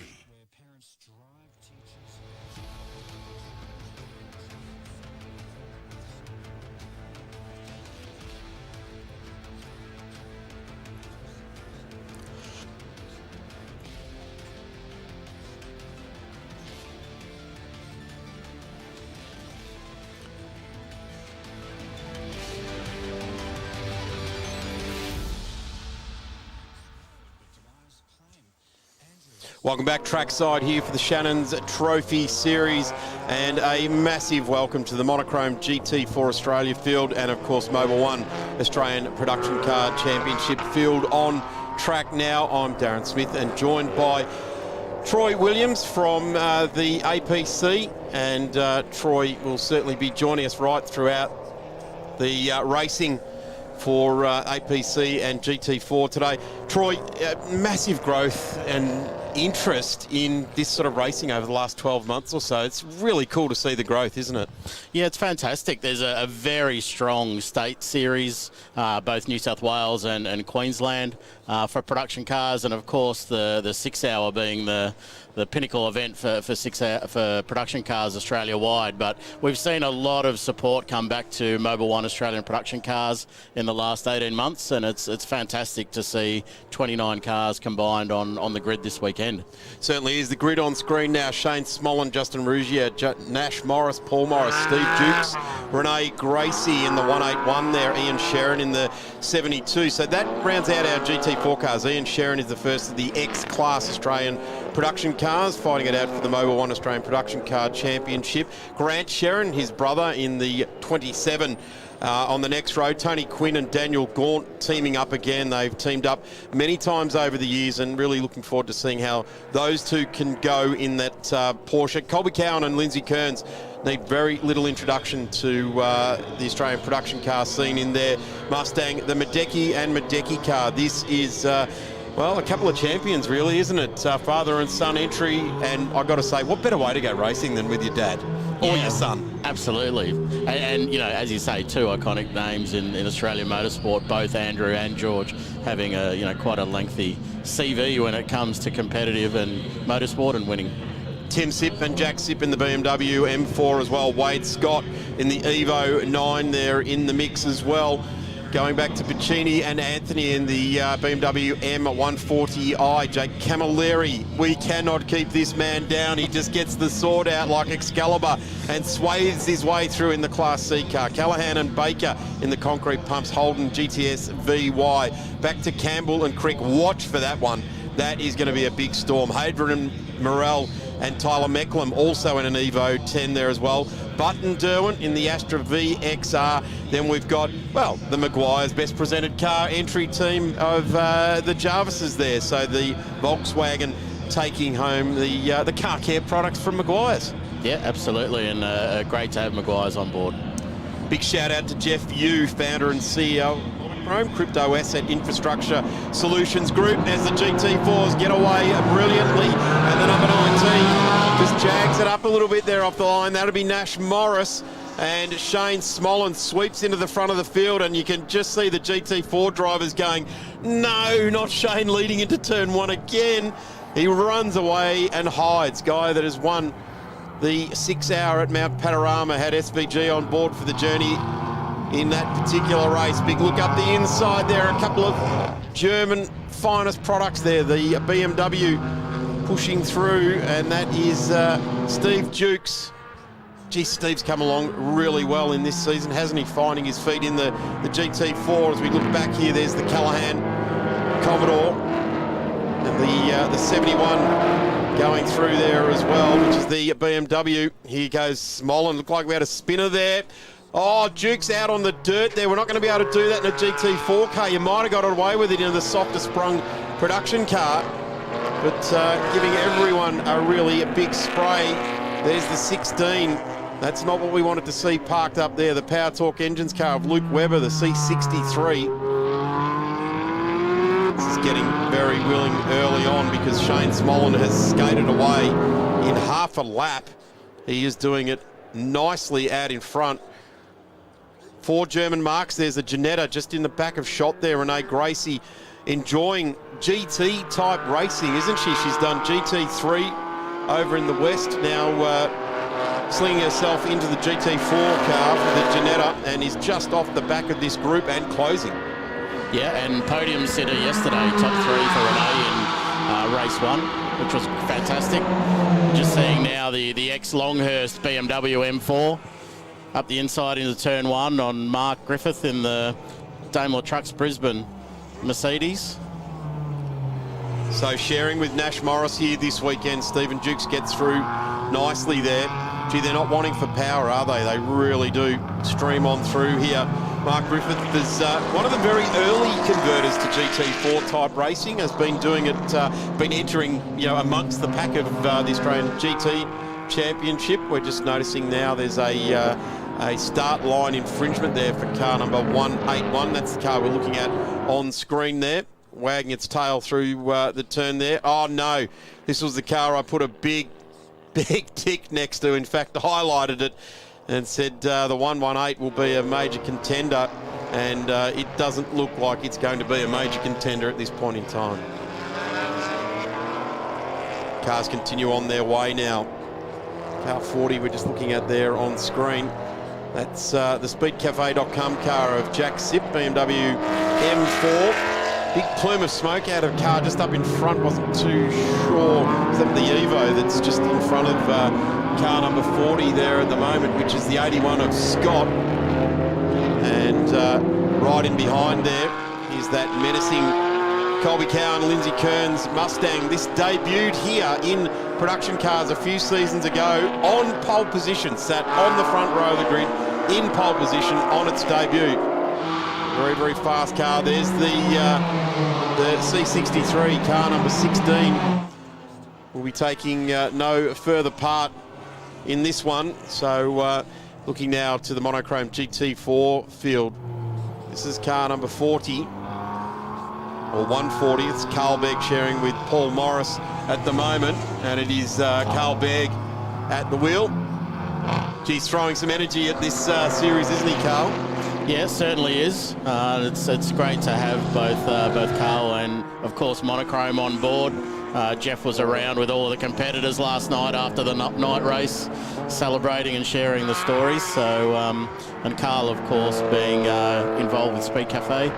So great to have the team on board supporting GT4 Australia, and looking forward to a fantastic year next year with GT4 Australia breaking out into their own grid. Have a look at this. Renee Gracie in the 181. She will have been told she's got that start line penalty. She's got to clear the field and be in front of them by 5 seconds. She's now got Carl Begg absolutely in her sights. Lights ablaze on both of these cars. Gracie looks to the outside. Good on her. She's switching it up. She's not just following the leader through. She's just trying a different line here and there. Little Janetta in the mix there. Of course, won a GT race a number of seasons ago at Phillip Island, and really do suit the GT4 style of competition very, very well. It's like anyone that's got a GT3 factory car these days have making a GT4, aren't they? Yes, yeah, absolutely. So a lot of great marks and great brands, and of course the SRO balance of performance system that's been adopted by us with GT4 Australia means that, as you can see with the Gracie car, the Ginetta G55, looks a bit wild and woolly moment there, but you know, the newer cars and the slightly older cars, same as the Duke's BMW. Oh, there's something going wrong with Gracie there. She jagged to the driver's left coming through turn 1 and all on her own just looped it around there, goes to the dirt and gathers it all back up again, but lost some very, very valuable places through turn 1 and then ultimately looping it at turn number 2. She gets underway again. Yeah, that's a shame. On. Had a very solid Saturday, Renee, and some great results. So a shame to see her lose a few positions like that. But yeah, as I was saying, the balance of performance administered by SRO, the global body around GT4 racing, is also used here with monochrome GT4 Australia. So the likes of the older vehicles such as Dukes and Gracies are still duking it out, excuse the pun, with the more modern machinery at the front. Version of the word. Now, Troy, we saw you racing in the Australian Production Car Championship a number of seasons ago in a Holden. You're clearly integral in the management of all of this and the promotion of it these days. Which one of these GT4s are you going to sling your backside into before the end of the season? Oh, I think I've got my hands full now with running both Mobil 1 Australian production cars and monochrome GT4, so... Here we go, Gracie through 1. Yeah, you're not going to live out over the dirt there in one of these low-slung cars, and I would suggest maybe some sort of tyre damage going out over the back there, because she's gone to turn in and the rear of the car just wasn't going with the front. It wasn't like it was disconnected then. Big thanks to Shannons for the replay. Possibly a few marbles out there at turn 2 come into play as well. Goes down the inside now of Callaghan in the big Commodore, and our entire field streaming on through. Gathering it all back up again now is Sip in that BMW, and looking across to the 71 there of Paul Buccini and Justin Anthony, a 2018 M140i on their Yokohamas. The other very interesting thing, and plays into it, have a look at this, the BMW of Duke's fastest lap, a 139.43, and a raging battle on screen at the moment as the 81 starts to weigh in on this battle as well. Whereabouts are we looking in the field here? So that is for 13th and 14th on the road. So different aspects of performance, the BMW and the older Evo 9 there. And of course the A1 lead here, so this is for class lead. Another one of the great characteristics of production car racing throughout the years are the races within the race, the battle for class honours, right down to Class D this weekend. But all competitors keen to take home the silverware in their respective classes. Certainly is. The other thing which I was just touching on was the tyre bank. There has been in the past control tyres thrown at production cars, but I guess the idea is that they're so different. We touched on that, and each tyre is not going to suit the different form of vehicle: four-wheel drive, front-wheel drive, rear-wheel drive, etc., etc. 500 horsepower, 300 horsepower, 200 horsepower, all these different things weigh in on it. The Hankook Ventus TDZ 221 is in there, the Yokohama A050, the Nankang CRS and the Michelin Pilot Sport Cup are the ones that are on the list. Pretty much we see the Class X cars running the Hankooks, and then the A1s running the Hankooks, and then the A2s. Here's the back end of the Mercedes C63, and I'm just watching that guy there with the gloves on. I didn't think he had looked. The gloves looked like skin coloured, and I thought, wow, he's brave touching those brakes without gloves on. I think they were like a dirty yellow, let's say, and that would have been a nasty little trip. But the other interesting thing is this season is the Yokohama tyre on the GT4s, Troy.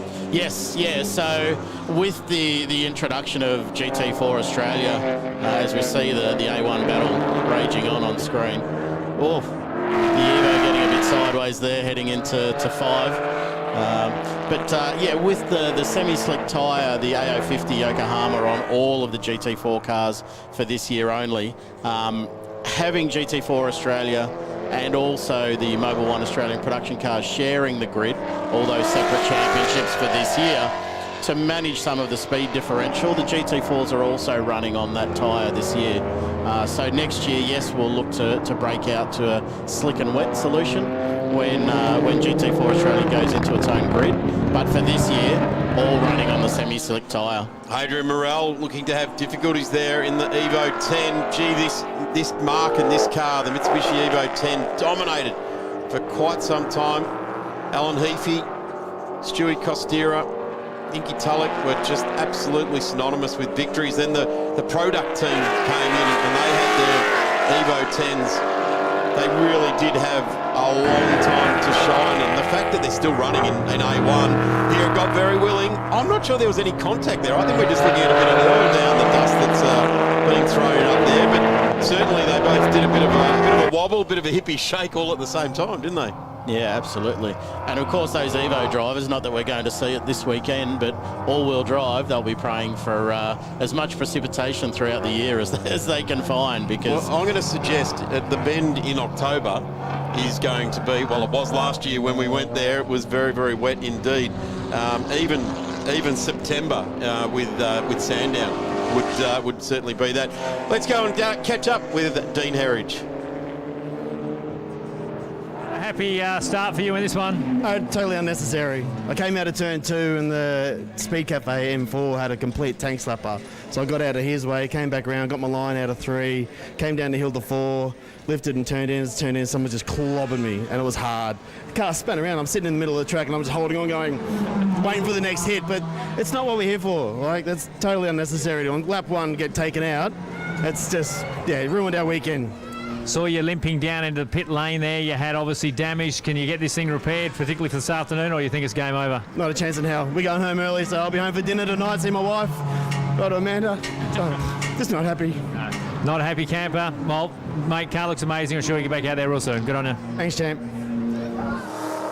So, car number 16 parked up there in the shot. We will certainly look forward to seeing them. Obviously, he is looking forward to seeing the family at home, as we all do at the end of a long race weekend. We'll see him at Queensland Raceway, 11, 12, 13 of August as part of the Shannons Trophy Series there as well. So we have currently got 3 cars in the pit lane.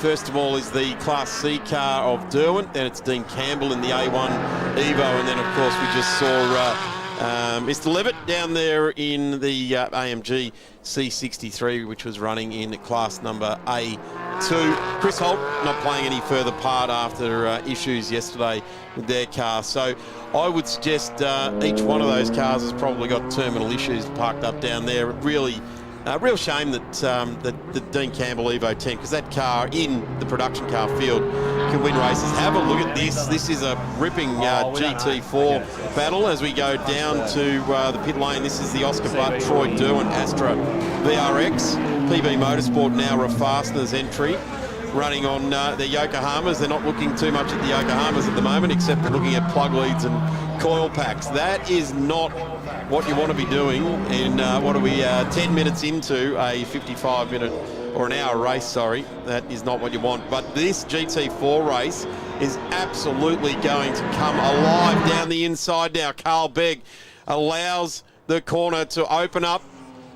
Just runs himself wide there, and that's very gentlemanly indeed. Tony Quinn right alongside. In fact, Queensland Raceway will visit there at the next round of the Shannons Trophy Series. The 40X car, the Speed Cafe car, slowing dramatically there. That's not what we wanted to see there. That's Jack Sipp in the F82 M4, and got a flat front right tyre. So they're running on the Hankook.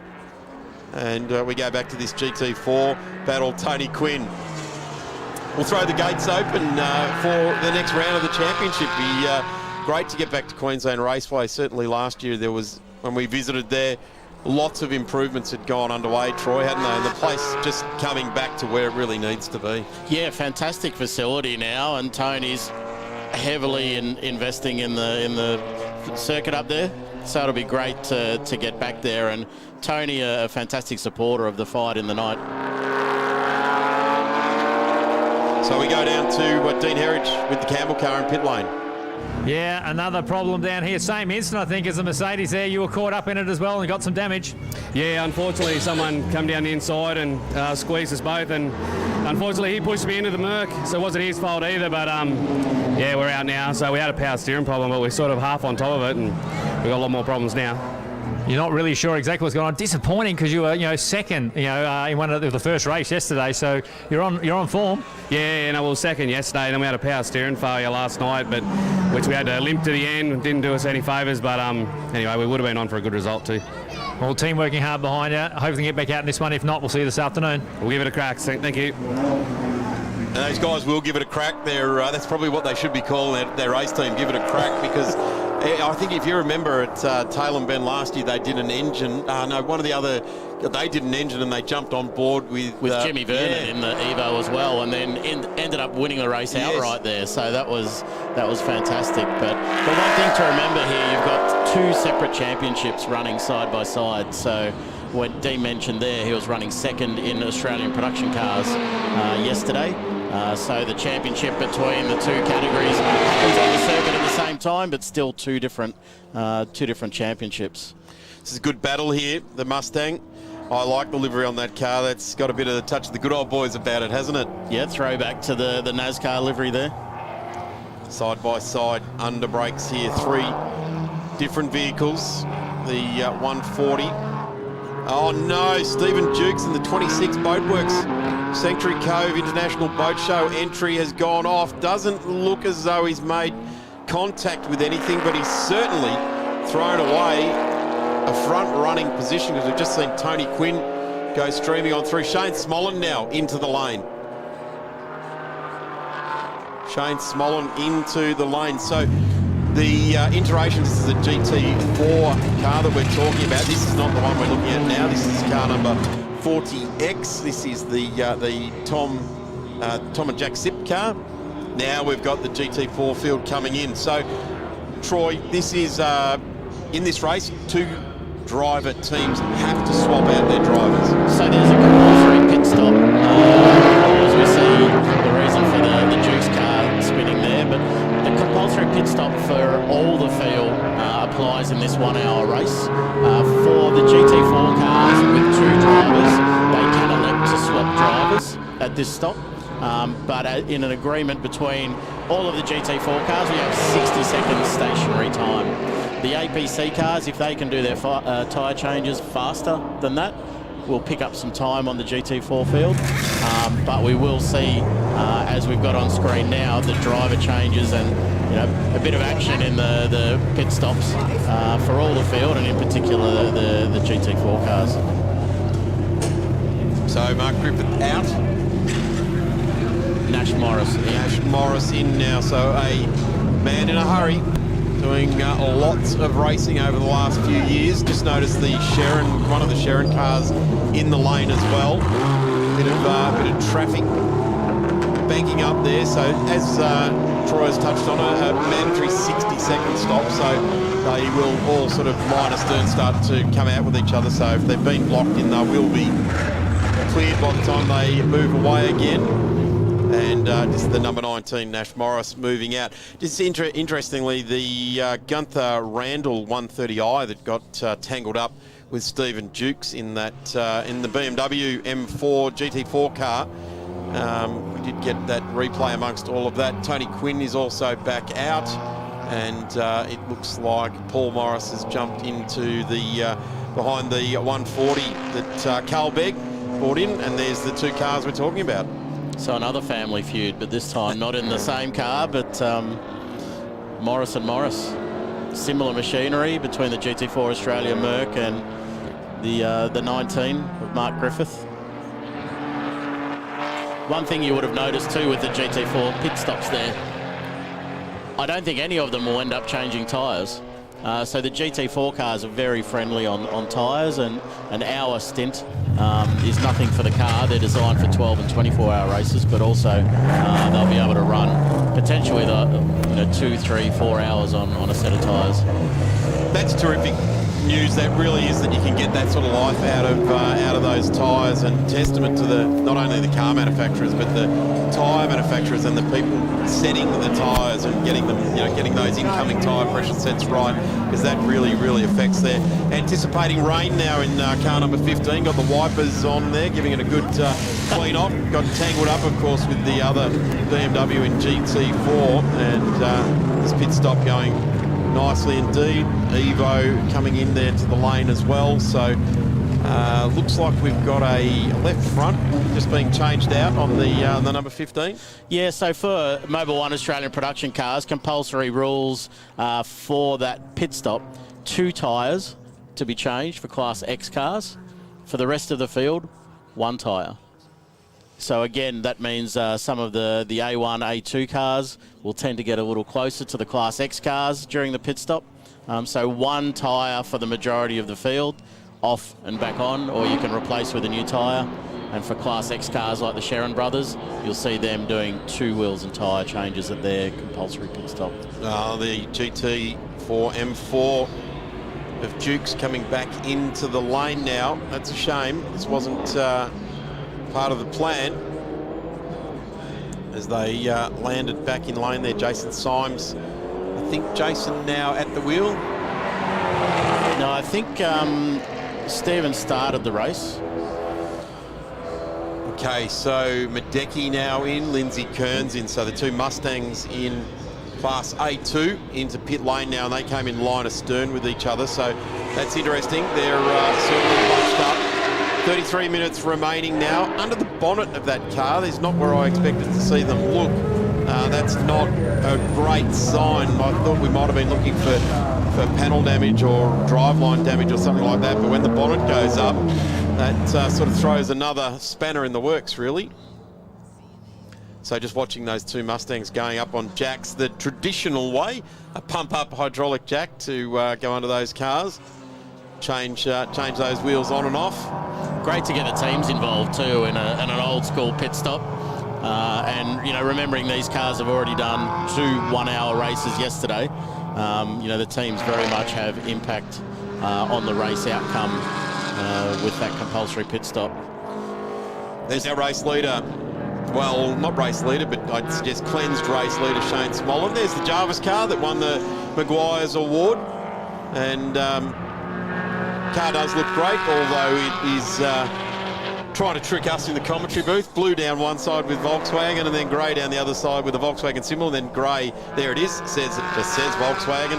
And then on the other side, there's our weather here at Blacktown. Looks like the weather is getting a black flag there as well. So we'll have a bit of a look at that.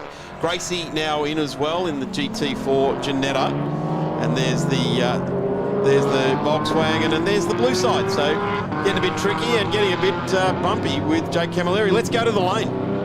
Yes, guys, Renee Gracie down here doing a great job in the first 2 races, particularly yesterday. Problems, though, for this one? Yeah, unfortunately, we've had some wiring issues all weekend, and I think it's finally got the better of us this time round, unfortunately. But we'll get there. I've got the pace. I know where I should be, and I'm having heaps of fun racing anyway. So, I mean, it's a disappointment that I'm not out there, but there's 1 more one-hour race to go, so hopefully we can make it there and get a result. That's the attitude. Great job, as you say. Pace is there, so it's onwards and upwards from here. Exactly. Thank you. So 12 months ago, we came here in May qualifying. Beric Linton put it on pole position. Aaron Russell won a race in the Go-Karts Go Racing, and in fact won all 3 races.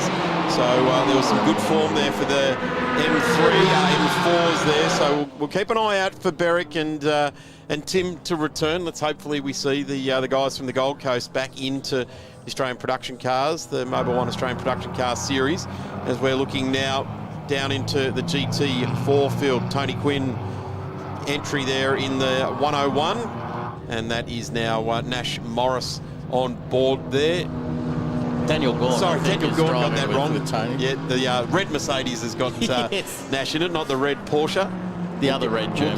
We'll gather that up. Yeah, we'll gather that all up. So Daniel Gaunt, a fantastic journeyman of a racer, and has been teamed up with Tony numerous times, and they've had great success. I remember one of the 101s at Phillip Island going back 2014, 2015, and those guys just ticked the boxes and came home terrific in the end. And Daniel's one of those, I guess, guys that has always, sadly for him, flown under the radar as far as a race car driver. But we're just watching now the GT4 cars going through on the 27, which is the Shannon car of Grant Shannon, the newer of the Shannon Rentals cars. There is two, and they do say Shannon Rentals on it, but one's the orangey yellow car and the other one's the red looking car. But that at the moment is just watching where the X-Class cars are.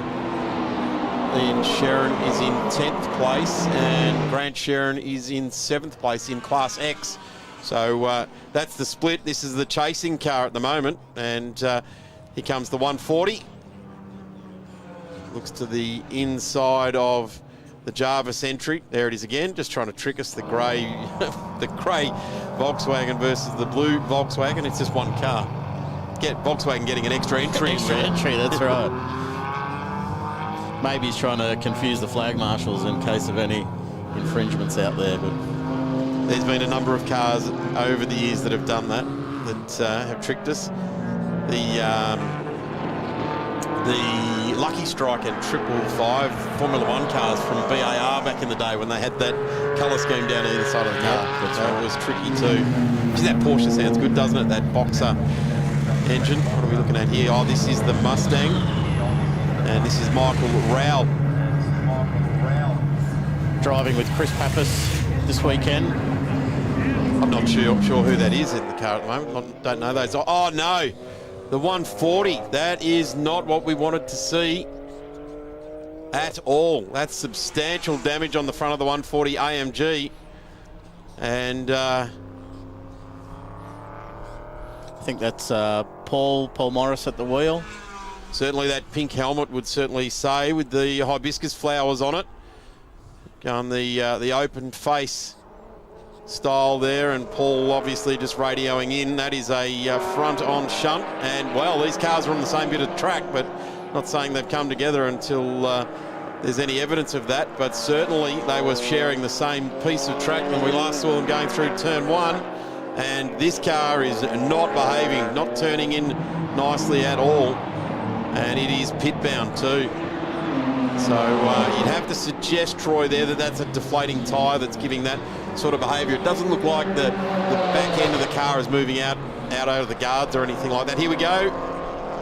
Ooh, that's a tricky one indeed. Paul Morris moving over, and he was right alongside, and it exited all the coolant straight out of the car there, and Paul is still inside the car. He's certainly moving freely, and we've got a safety car situation being called, and the Shannon Rentals car has gone into the garage there as well. So there is our safety car staging at pit exit. Yellow flags, or yellow, our timing screen has certainly gone yellow. The Callahan number 37 Commodore re-enters the track. Callahan concrete pumps. The Shannon Racing team would have brought the car all the way into the garage so they can have more folks to work on the car to make any repairs.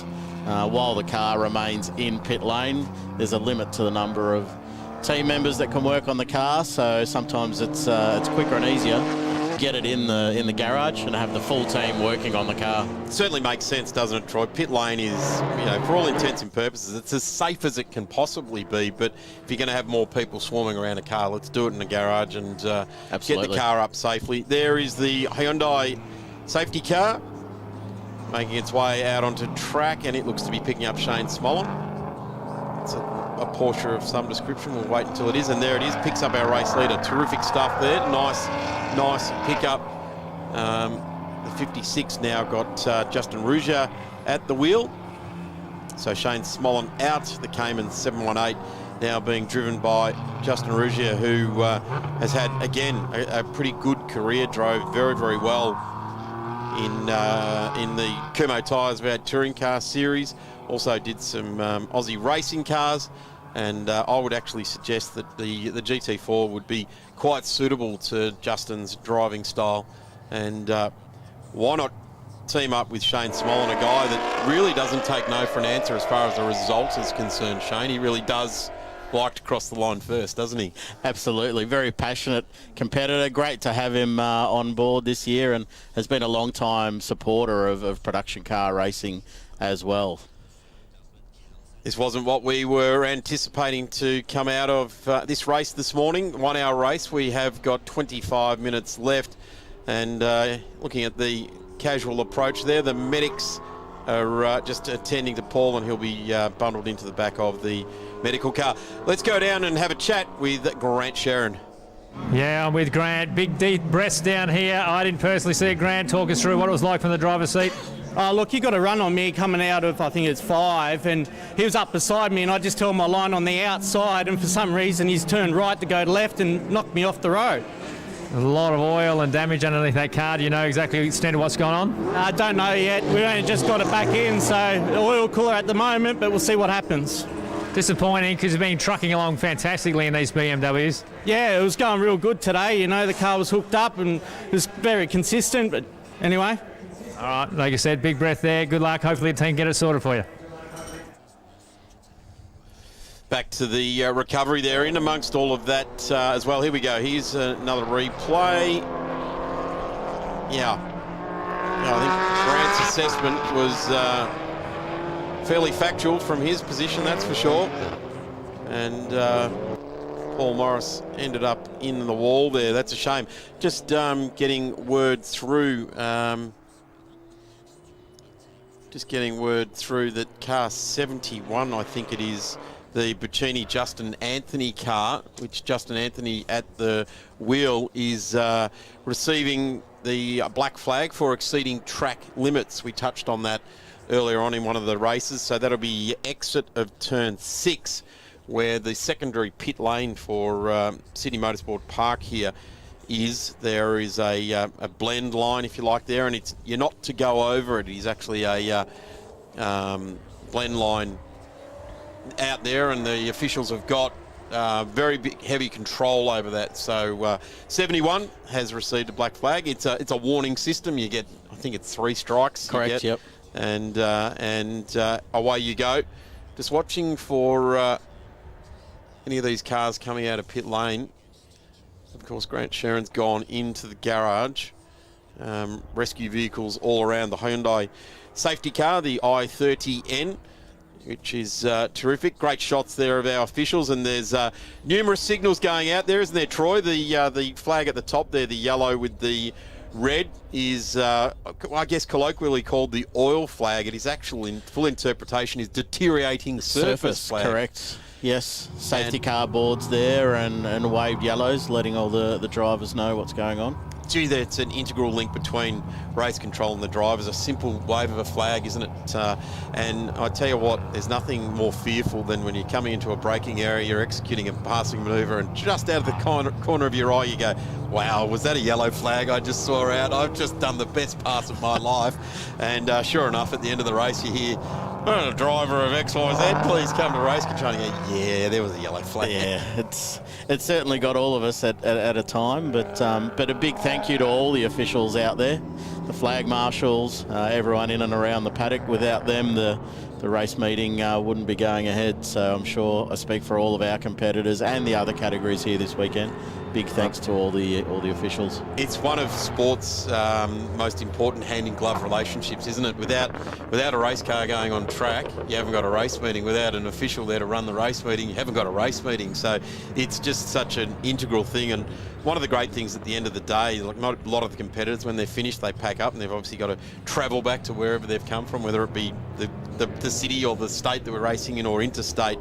But certainly a lot of the officials get a really big buzz of the drivers coming and visiting. Oh no, the Medecky Mustang looks to have hauled up right opposite that flag point as well. That's exiting 6, I suppose you'd call that 6.5. So that car has had transmission issues on Friday where they had a sensor problem. They had ECU issues in race 1 yesterday. They charged to 8th last night. In the race held in the evening under lights, and now this car is, gee, the heat coming out of the back of it is very evident with the heat haze there, isn't it? But gee, the Medeckis, this is a tough old gig developing this car. I remember when they when the Sharons first bought the first M4 on, that was another journey of development. That, and away we go again. Is it just one of those things, Troy? Is it just like what the kids do today, a bit of control alt delete? Away we go. Yeah, there's George on screen. Speaking to Andrew in the car, but yeah, I would say it would be a control alt delete and see how we go again. We're about to find out, I think, from the team in pit lane, from George. Let's hear, George, what's going on out there with the Mustang? Oh, just a bit of the old control alt delete, mate. I think. Yeah, look, Dad's been doing really well. We have been battling some transmission issues throughout the weekend, but he's had one hand behind his back today and doing a really good job. But under safety car, it's just gone into a limp home mode, which is partial throttle, and the only way to solve it is turn the car all the way off, turn the car all the way back on again, and go. The guys in the comm box guess it could be a control alt delete. Your dad know how to do a control alt delete or not? Or do you have to talk him through it? I've got to make sure he didn't rush it. That's the main thing. I said, turn it off, count to 3, and turn it back on again. But no, he's fully capable. Obviously, he's got plenty of speed in the class, so he'll come back through. It's just a shame we were a little bit quicker than Lindsay and Colby in the car in front, and we're on for a good race there, but we'll do our best. I'd like to lock that away for today, and of course, you got the other one this afternoon. You got the final one, so you can come home strong. Absolutely, and we should have just waited because we've got a red flag now. Cars are stopped on the front straight. We would have been all right, but anyway, we'll see how we go. Can't take a trick. Hang in there, mate. No, thanks. So yes, George Badecki reporting that red flag. The safety car has hauled up on the front straight now, and we just watched Justin Ruggier line up there as well. Your guess is as good as mine about now, Troy, as to what will happen next. Ordinarily on a red flag, we go back to a grid start position, and we've got 18 minutes left. Does that give us 75%? Actually, it does, doesn't it? No, we're not 75% yet. That'll be 15 minutes left to go. Yeah, the race clock still going currently, so I guess we'll clear the track first and foremost, get the conditions safe again, and then I'm sure the MA team and race director will assess the situation, and if we can, get a bit more racing in before the checkered. Let's have a bit of a look while we've got this lull in processes coming into this round. Round number 2 for the championship. Shane Smollen was leading the way on points on 146 to Tony Quinn on 116, and Stephen Dukes in the monochrome GT4 Australian Championship. So they've done very, very well. At the moment, the Shane Smollen car is in first place in this race on the road, and will certainly go very, very nicely indeed. The Tony Quinn car is also in the mix there as well in position number 2. So we are just getting some clarification that there is a lot of oil on the track. Turn 6 all the way around to turn 8. So, there it is there. That's a fairly distinct line of oil, and that is, boy, if you came across that around, that high load part of Corporate Hill, you would certainly know about it. So great shots there, and fantastic cameraman doing a terrific job around the track. So outright in the Mobile One Australian Production Car Championship in Class X, or outright, is Grant Sherrin to Colby Cowan and Lindsay Kearns, and then Ian Sherrin on 109. Class X coming into this round, Grant Sherrin on 136, Ian Sherrin on 130, and Tim and Jack Sipp on 85. A1, Dean Campbell and Cameron Crick. Unfortunately, at the moment, they haven't re-emerged from the pits after an opening lap melee that they got tangled up in. So they came into this round with a really good head of steam, 141 points over Paul Bacchini, who had 112. So you don't want to go down a race to drop points, but certainly coming in, you've got yourself a bit of a banker there, haven't you? So that's good to see those guys, and fantastic to see the global audience watching on for the Shannons Trophy Series. A great mate of the Shannons Trophy Series and the Victorian State Circuit Racing Championships is Brett Dickey. He is racing in the Pikes Peak Hill Climb and for Project Import over there, and has just sent us a message. They're all in the pits. They do these practice sessions and actual race sessions, from 3 o'clock in the morning, so that they can get certain sections of the track done. So a big shout out to Brett and all the team and all the Aussies over there supporting at Pikes Peak. We'll look forward to hearing more out and about on that one as well. So go well, Brett. You've got the entire big brown land of Australia right behind you, mate. And please send some more photos of bears up pine trees in the paddock area. No, without a word of a lie, last year when he was over there, sent a photo back saying, not sure about the pit area, but there's a bear up the top of a pine tree. Yeah, right. So it is that wild part of the USA, and we hope he goes well. A1 class, we were just touching on Armand Sharma and Daniel Natoli, who also last round won the Maguire's Best Presented Award as well. So some really good, encouraging awards along there for those crews. Yeah, unfortunately, those guys did an engine on the last corner of the last lap of the last race at Phillip Island and are still putting the Audi back together. So we look forward to having them back in Queensland. Tremendous racing at Phillip Island, wasn't it? Really. When you're starting a new season, everyone's sort of chewing their nails and wondering what's going to happen. And when you have some fantastic racing like the GT4 Monochrome Series and the Mobil 1 production cars did, you're really it's quite happy. You can sort of drive away from the event, look at Sydney Motorsport Park and go, all right, we're good to go. Let's see how round number 2 goes. From your seat, Troy, how have you enjoyed 1.5 rounds of your 2023 series so far? Look, it's been great, and it's good to get back to these, fuller fields. 30 cars, pretty much we've had all season. So it's a lot of hard work, but we're certainly starting to see a lot more GT4 cars join, and our traditional supporter and customer base with Mobil 1 Australian production cars coming back and enjoying the endurance racing format. I think from our perspective as category managers also, it's great to provide a pathway with GT4 and production cars for younger racers, as well as having your traditional customer base of the gentleman racer, enjoying both of the championships. I think one of the gaps that has existed in Australian motorsport in terms of that pathway for the youngsters coming through in a tin top sense, folks can go to, the Toyota 86 series that we're seeing here this weekend, which is a great little series. Where to from there in terms of development for a young driver who's looking to make a career out of driving?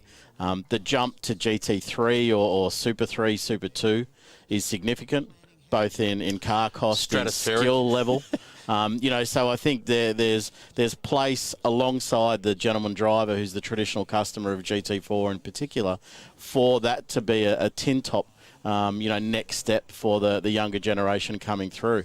And ideally, they get some experience in a car in Australia, then they could step into the same car in Europe, in America. So a great geographic progression as well. Looking at the timesheet, even though it has got a red flag across the moment, Justin Rougier, who, maybe 6 or 7 years ago was a young man. He's now not an old man, but he's certainly still a massive talent. Jumping along board with Shane Smollen, Justin has nothing to prove. He can certainly wheel a car and do it well. Nash Morris in there as well. So there is definitely openings for, as you touched on, the gentleman driver to bring in a driver, even bring in a hot shoe if they really want to. You can bring in someone and do that. I guess it's not quite in the vein of the competition and the way it wants to head. Just getting absolute confirmation. The red flag is due to track conditions from the ARDC track crew have been dispatched to clean up the oil from turn 6 to turn 8 and the exit, and we're actually seeing all of that oil in this shot, the oil going down the pit lane as well. So this race does have a time certain finishing slot, so remaining 11 minutes and 23 seconds. So we'll keep you updated as that starts to unfold, and we will certainly try and keep you updated with what's going on there.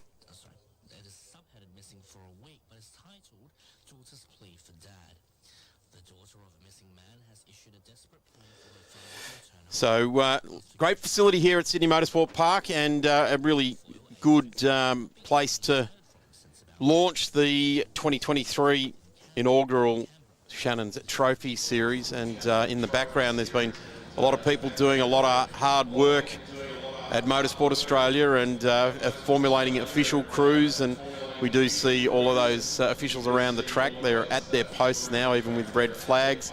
The flaggies, the communicators. Of course, the recovery crews have had a pretty busy old day today. They've just picked up the black AMG GT4, and we applaud all of our volunteer officials right around, not just here at Sydney Motorsport Park this weekend, but right around the country when we go racing. We had the Fink Desert Rally last weekend, and of course we had Winton with the Shannons Speed Series last weekend, and of course in South Australia at the Bend there was an international category. The Lamborghini Super Trofeo Series was running over at the Bend as well. So looking to all of those officials right around the country to be part of it. And as I said, it's not just this country, it's right around the world. Every Grand Prix, every rally relies on a big bank of volunteer officials. So just had a quick update from race control. We're going to look to still complete the remaining minutes in the race, approximately 10 minutes. That's had an impact on the compulsory pit windows. So at this point, it looks like for the remaining 10 minutes, the pit window will remain open until the end of the race for those competitors who have not yet completed their compulsory pit stop. Well, there it is. There's a classic official thinking, isn't there? You've got to keep on your feet. Let's have a quick look at the Sydney Motorsport Park layout just to confirm. Turn 1, Moffat turn, was named that back about 6 or 7 years ago. Turn 2, Bond turn, and that was to celebrate their 1-2 at Bathurst with the Falcons in the 70s. Turn 3, very, very fast, up over the bridge, turn 4 and 5. This is where we saw the incident occur right there just before turn 6. We're just watching some improved production cars take that. Corporate Hill, turn 7, down beside the power lines, the big stanchions right over the top of the track at turn 8, a tricky corner.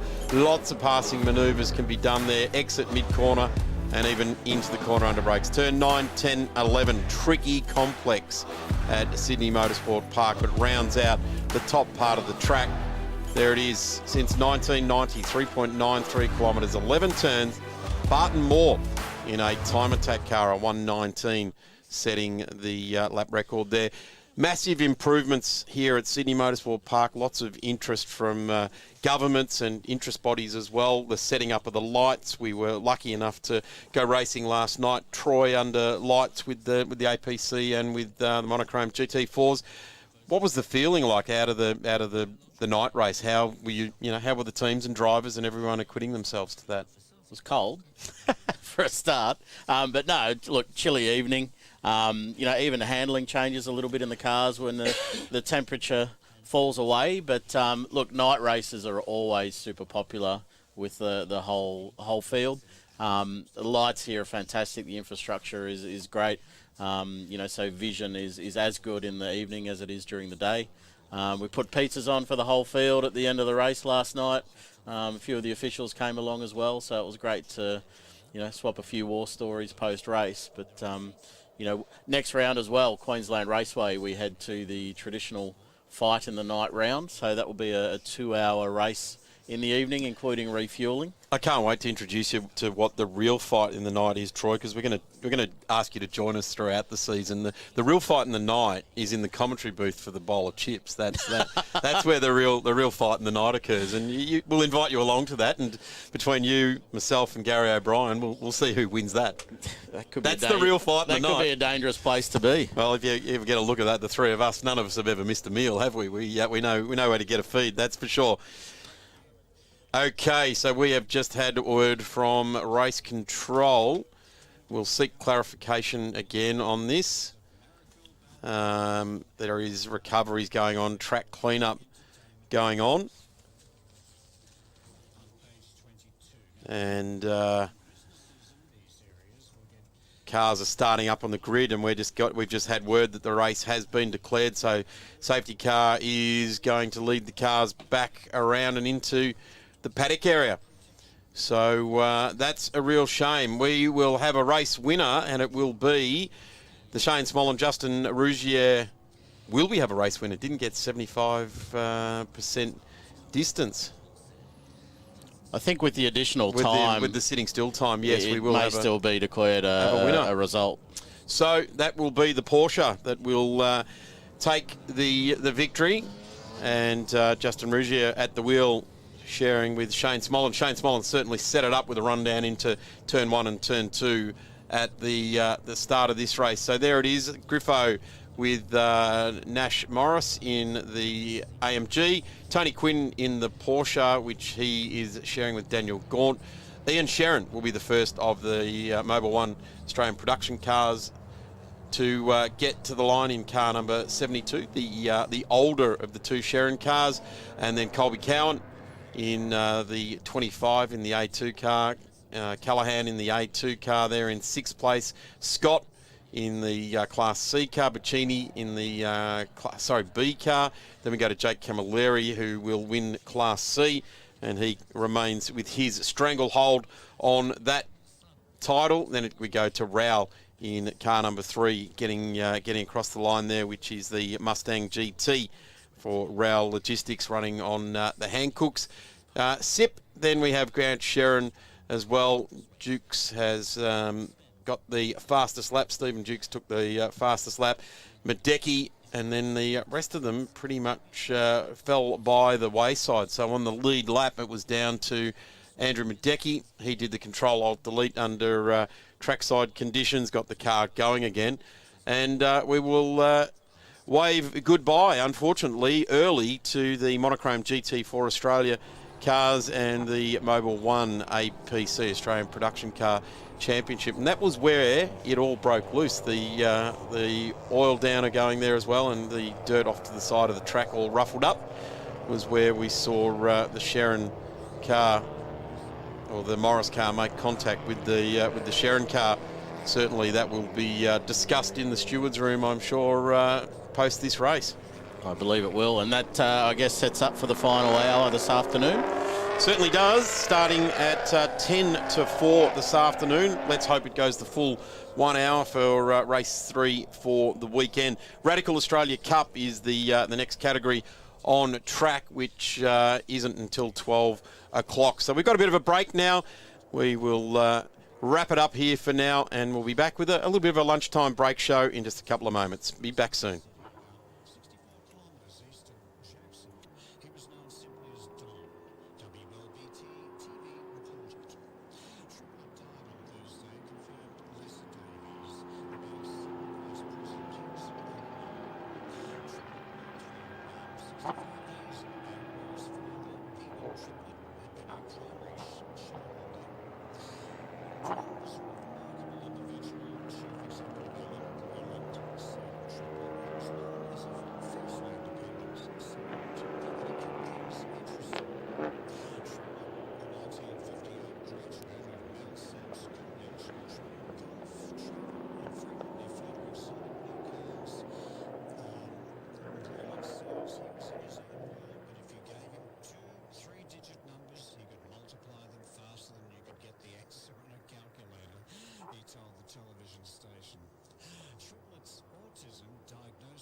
Advocate that his uncle's story offered hope to parents of children who were different. They can see Don as a community who embraced him. As a whole, Forrest encouraged him and accepted him. It gives people who have children on different levels of the spectrum hope that their children can live happy and full lives. A funeral service for Triplet will be held at 11 a.m. tomorrow at the Forest Presbyterian Church. And that was the first man, case 1, diagnosed with autism, has just died at the age of 89. Now we turn to page 88 of the...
fair bit going on with red flags, half points, no points, etc. But you've been staying out of trouble, and the grin says it all. It's been a good run for you so far. Yeah, it is. You know, I do the easy part. Shane done an extremely great job in his first stint.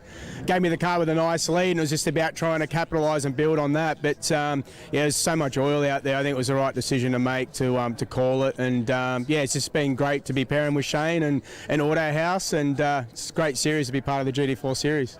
And what a cracking day yesterday. I mean, this is the three-peat if this one counts for it. And like you said, so far, you look like the, staying out of trouble, the cleanest car out there at the moment. That's the way to be. Yeah, last night was an amazing race. It would have been good for TV. Me and Nash, at some points, 3:10, 6 minutes left to go in the race, and lapped cars. It had it all happening. But yeah, me and Shane are making a great team, and Auto House, and we'll just keep pressing on with a Porsche GT4 RS. Well, we can reset, of course, because there'll be the final race of this trophy series coming up this afternoon. So hopefully we can get that battle up and running again for you. We'll be battling. Thank you. Fantastic. Good job to Justin Shane there. And, of course, you're live and free here from Sydney Motorsport Park. It's the Shannons Trophy Series. We'll be back very soon. World champion martial arts fighters are battling it out for the Premier World title. I beat the best to become the best. Live Friday fight nights are exclusive to 7+. The biggest and toughest go head-to-head. This crowd is going nuts right now. The collision course we all knew would happen. It's all part of the One Championship, exclusively on 7+. Stream free. I spend a lot of time out here. The RT Charger's the real deal. An E49. Remember A-Charger? I've always got projects on the go, so Shannon's laid-up cover helps protect my restorations. I'm Mopar through and through.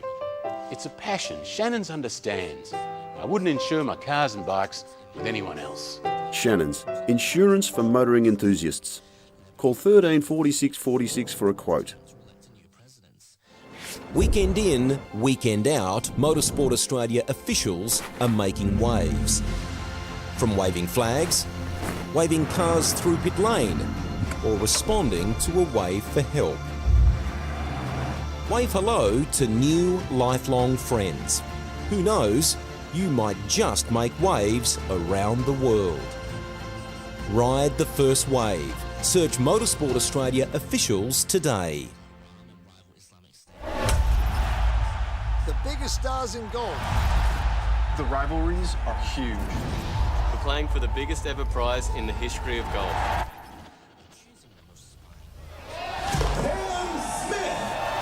This is the game the world loves. Supercharged. Live golf. Wonderful. You'll see it all right here. Teeing off on your home of golf, 7+. Stream free.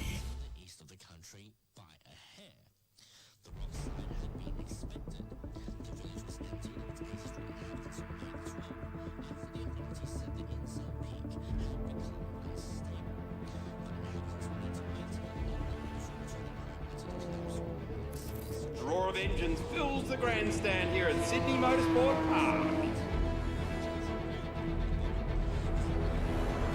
Oh, that's a huge slide through the turn.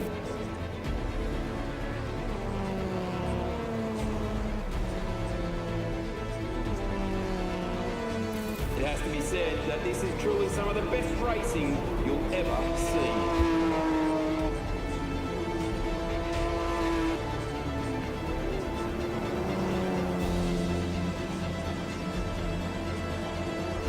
This is motorsport at its absolute finest.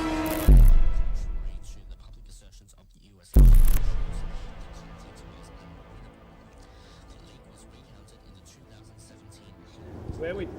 Been a busy morning already. Darren Smith joins me along with Nash Morris and, of course, Daniel Gaunt after that one. Let's have a quick chat to the two that just hopped out of the car. Chaotic race. How's it all on board your Mercedes, mate? It's awesome fun here with all the classes. You know, everyone makes their speed in different ways, so it makes for great racing. I was looking forward to getting back underway there, hopefully with everyone bunched back up, but unfortunately the track was pretty bad, so we couldn't. Epic race yesterday. We're hoping to repeat that, of course, in this one, but we got this afternoon and you're in good shape for that, it looks like.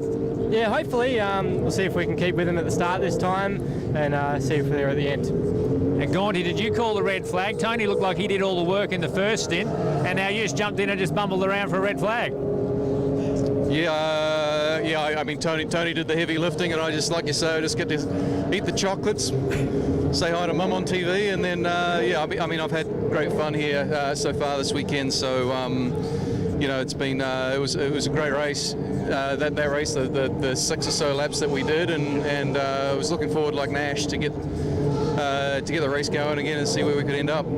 Gee, it's strange standing next to these guys after a race. It's just a lot of man musk here. Normally it's champagne smell coming off these guys when they've finished on the podium at the moment. So you guys have been working hard. Great to see you and Tony rekindle the dream, I guess. You've done a lot of stuff together in the past, haven't you? You've done a bit of GT stuff, the Australian GT, and now this series in the GT4 car. I'm 39 now, and so I need take the edge off those GT3 cars a bit quick. So loving the GT4 car.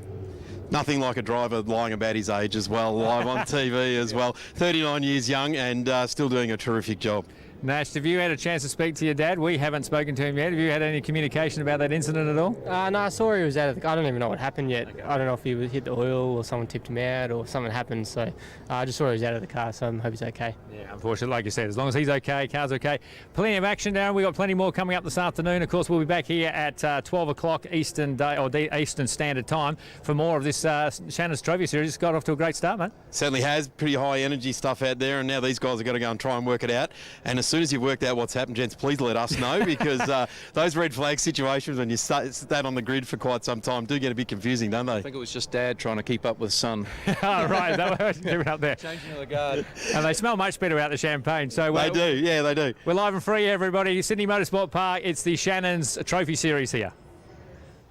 World champion martial arts fighters are battling it out for the Premier World title. I beat the best to become the best. Live Friday fight nights are exclusive to 7+.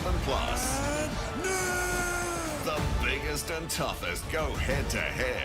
This crowd is going nuts right now. The collision course we all knew would happen. It's all part of the One Championship, exclusively on 7+. Stream free. I spend a lot of time out here. The RT Charger's the real deal. An E49. Remember A-Charger? I've always got projects on the go, so Shannon's laid-up cover helps protect my restorations. I'm Mopar through and through. It's a passion Shannons understands. I wouldn't insure my cars and bikes with anyone else. Shannons, insurance for motoring enthusiasts. Call 13 46 46 for a quote. Weekend in, weekend out, Motorsport Australia officials are making waves. From waving flags, waving cars through pit lane, or responding to a wave for help. Wave hello to new lifelong friends. Who knows, you might just make waves around the world. Ride the first wave. Search Motorsport Australia officials today. The biggest stars in golf. The rivalries are huge. We're playing for the biggest ever prize in the history of golf.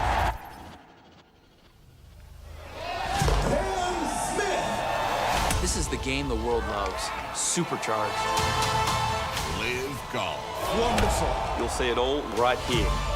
Teeing off on your home of golf, 7+. Stream free.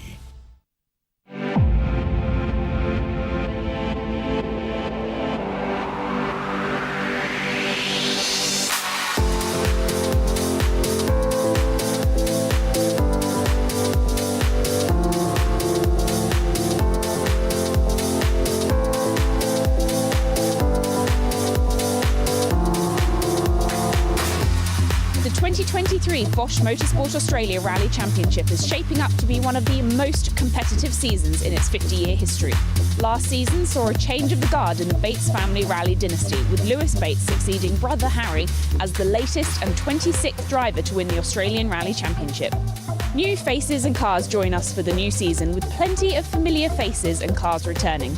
For any one of these crews, 2023 could be their year.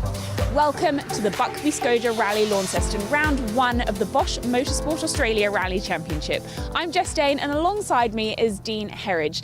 Dean, it is so good to be back rallying, firstly, but secondly, let's just take a moment to reflect on the calibre of the competition that we're going to be seeing here this weekend in Tasmania. It's unbelievable. Look at the entry list and the cars and the drivers and the teams and the crews that are here, that assemble here in the round 1. It's going to be amazing. We'll talk a lot throughout this season about R5 cars. They're effectively WRC2 spec cars that are starting to come through and filter through to this country, that are taking on things like our locally prepared Toyotas, which are of course AP4. So you look through, like you said there before, established names, new names coming through, Bateses. That into team rivalry is going to happen. They've built a brand new car for the Luff brothers that are stepping up from production, and then a raft of these R5 cars with some really talented people on board. It's great to see some of those younger drivers and those juniors really rising through the ranks. We've got Troy Dowling, a new car for this year, which is really exciting to see him take that step up into an R5. Yeah, so obviously he built a really good season. We kept sort of giving him a great rap during last year because he got the speed right. I thought, he was sort of building his speed up.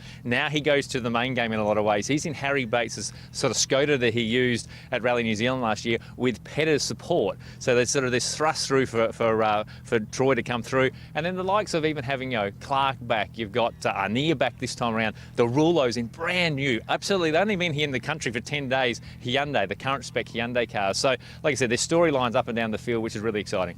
Absolutely. Now let's take a look ahead at the year to come, because we start here in Tasmania and then we do the whole tour of Australia. So every part of the country gets to enjoy some rallying. In my mind, that's one of the things that make our drivers sort of succeed on the world stages, because our Australian Championship is almost like a mini WRC. What we get here in Launceston is going to be different to when we go to Perth or West Australia. Then, of course, we go to Queensland, which is then different to, we had the first time we went to Gippsland last year, which the teams really loved. Adelaide with that single venue event held around the bend, and then this year an endurance event, Rally of Canberra. Those roads we know are harsh, and it's going to be in a really fantastic way to finish the season. It is truly a thrilling season to come, but we have to get through round 1 first here at Buckby Skoda Rally Launceston. I cannot wait to see how this weekend unfolds. With the last ARC outing almost 4 months ago, Shakedown took on vital importance, taking place in the heart of Launceston. Troy, first run in the Skoda, how was it? Just going to be a lot of learning today and on Saturday, but yeah, we'll see how we go. I'm learning too, mate, because I was used to you on the right-hand side last year and the Petter support. I thought you were actually Scotty Petter. Is that an insult, or are you happy with that? No, I think anyone would be happy with that. Great field, mate. You've been in this sport for a long time, grown up around it. Yeah, no, full credit to the championship. It's awesome, to have all those cars, new drivers, and that sort of stuff. It's a really exciting future for the Australian Rally Championship. We're calling you the Hulkenberg of rallying, mate. Great to be in the event. We didn't expect to see you behind the wheel here. No, I didn't expect to be here either, Dino, but last minute call up from Ben, so this is literally the first time we're about to drive the car, so we'll see what it's like. Is this your first run of this car, first kilometre, or have you done some work in this before? No, first time I saw it yesterday and first time in it today, so we'll... Can we watch you off the start line then and see how you go? No pressure.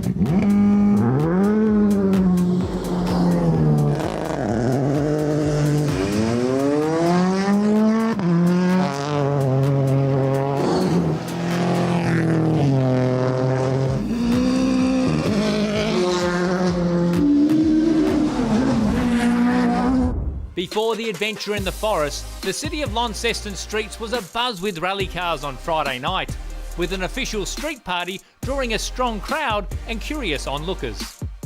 Coral, we're back at Rally Launceston, the site of your last ARC win. I'm pretty excited to have the opportunity to do a year, with Harry. Tassie, because this is the one event we did do together last year, this is a nice way to sort of start that off together. Really looking forward to it. Love the roads here. Welcome, Reed. Great to have you back in the championship. What made you interested to come back to ARC as a bit of a one-off? When I saw the calendar and it kind of worked in, I got a few holidays from work, of course. Luke said he was looking for someone, and of course last year with all his work in the WRC as well, we just got chatting, and the next minute was like, why don't we team up and go to Tassie? So yeah, that's pretty much how this came about. Lewis, I've got to start with the almost obvious question. How does it feel coming into the 2023 ARC season as the reigning champion? Yeah, it's very exciting for Anthony and I. It still puts a smile on our face every time we look at the car, and we've got the number 1 on the side. It's obviously recognition for our hard work last year, and yeah, I hope we can continue that momentum into the weekend. Have a look at this, mate. H. Bates, under pressure, mate, as a former champion. Suit you're wearing there. You know, I'm just a big fan of Harry. It's you know, a privilege to wear his suit. With Crew's all-important reconnaissance now complete and the formalities done and dusted, it's time to go rallying. Can the 2022 ARC champions get their title defence underway, or will a new challenger emerge?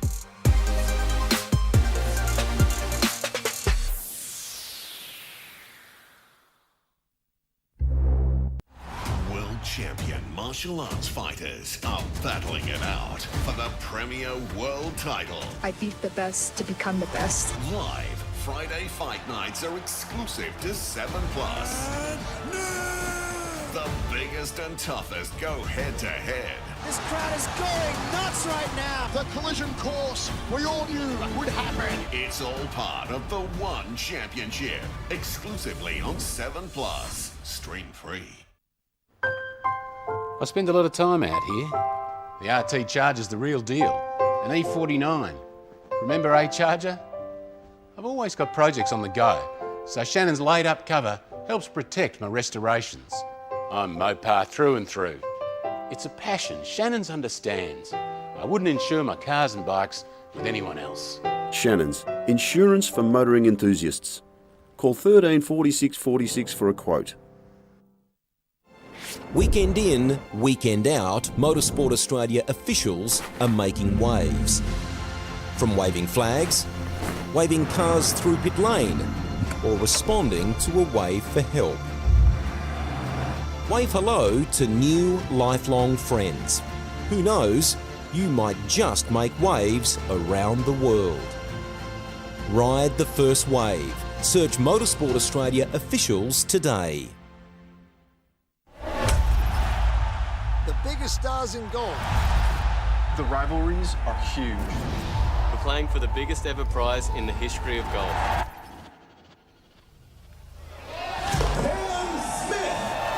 This is the game the world loves. Supercharged. Live golf. Wonderful. You'll see it all right here. Teeing off on your home of golf, 7+. Stream free. The benchmark is set after a thrilling 2022 off-road season.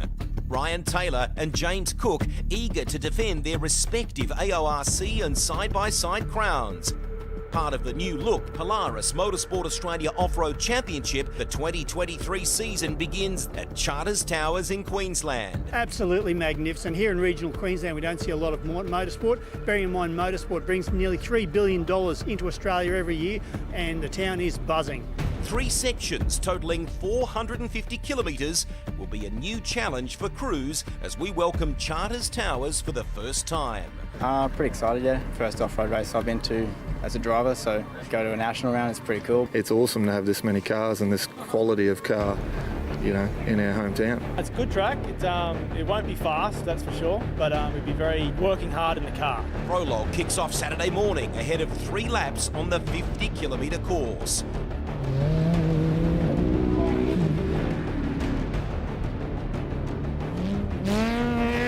The 2023 Markwell Group Gold City 450.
Travis, well, welcome back to the AORC. Feels like you never left. Yeah, it's good to be back. Yeah, just back into our game plan this year and come and have a bit of fun and see if we can get some seat time before Fink.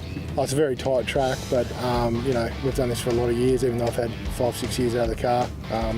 Sort of like riding a bike in a way. And these sort of tracks suit us, you know, technical. We're first in prologue, which is good, but now we just need to set in and get some points and get some seat time because we need to make sure we're sweet for the big dance in June.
Section 1 leader has a nice ring to it.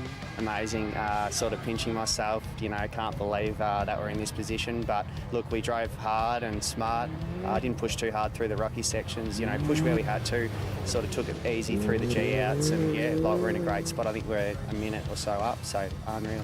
Ryan, well, a difficult prologue, but you seem to settle in that section.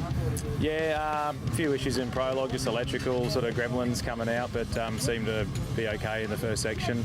Got seated in 8th, which wasn't too bad, and yeah, just had a bit of dust in that section, but everyone probably did. But yeah, I think we came out 3rd. You had to catch Travis in that one. Did you feel comfortable throughout that whole section? Yeah, we did. I think it felt like we were actually going faster in our first lap and second lap, but I think we got quicker looking at our lap times as the race went on, so 3rd lap was the quickest and got obviously more comfortable behind the wheel. Pretty physical, a lot of corners, a lot of things you got to look out for, rocks in the middle of the track, but yeah, look, we're all on the same thing, and I think, you know, there's some advantages having a side-by-side, but there's also some having the buggy, so yeah, makes for good racing.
Josh, well, you're still leader after section 2. Must be a really cool feeling.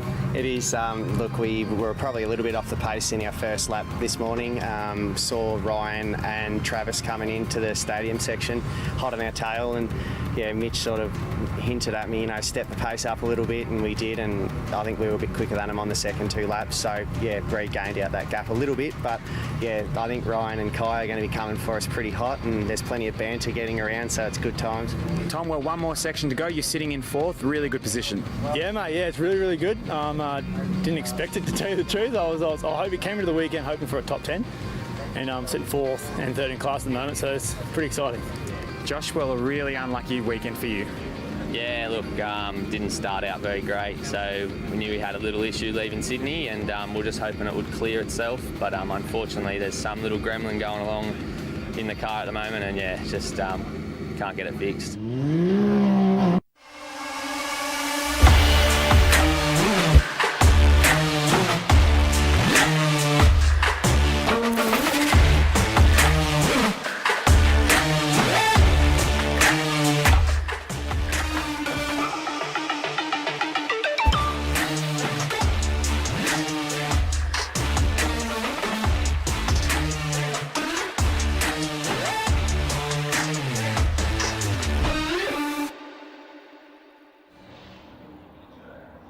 Here for the Shannons Trophy Series, the inaugural round here at Sydney Motorsport Park, and straight out of the lunch break we're going to go a radical racing. Cars on track now. Alex Gardner won the race late yesterday with Chris Perini alongside. Peter Patton will be suffering a couple of spots penalty. He had a post-race penalty handed out to him as the field slowing right down. This will be a rolling start. We've got the morning session done. Radicals will open the way for this afternoon session. The Workhorse Radical Cup Australia. And aren't we ever so slow on this start? Perini and Peter Patton ducks right in behind Alex Gardner for the run down into turn number 1. This is a 50-minute journey, and we go sweeping around through turn number 1, and it'll be car number 30. One that comes to the inside there. Have a look at that. There he is. Peter Patton takes the lead away from Joey Mawson. Oh, and a touch there too with Joey. Alex Gardner kept out wide. There's some doing it singly, others doing it as a pair. And qualifying for this race, or the grid from this race, was determined. Look at this, side by side, down through turn 4, and it'll be Patton who gets the lead away from Mawson.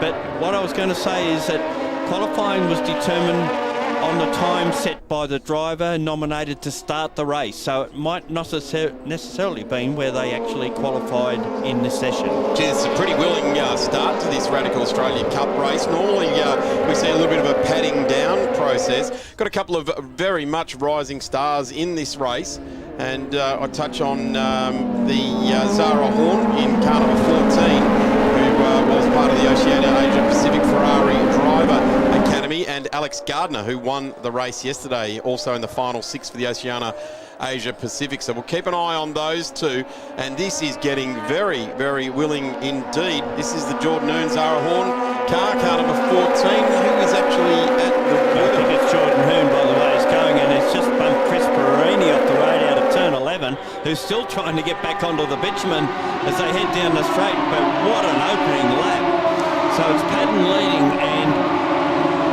we think it's Joey Mawson in second, Alex Gardner in third, Elliot Shute, then it's Josh Hunt, followed by Jordan Earn and Vumeister, Nick Kelly, Cuts, Samadhi, who didn't finish yesterday with a broken throttle cable.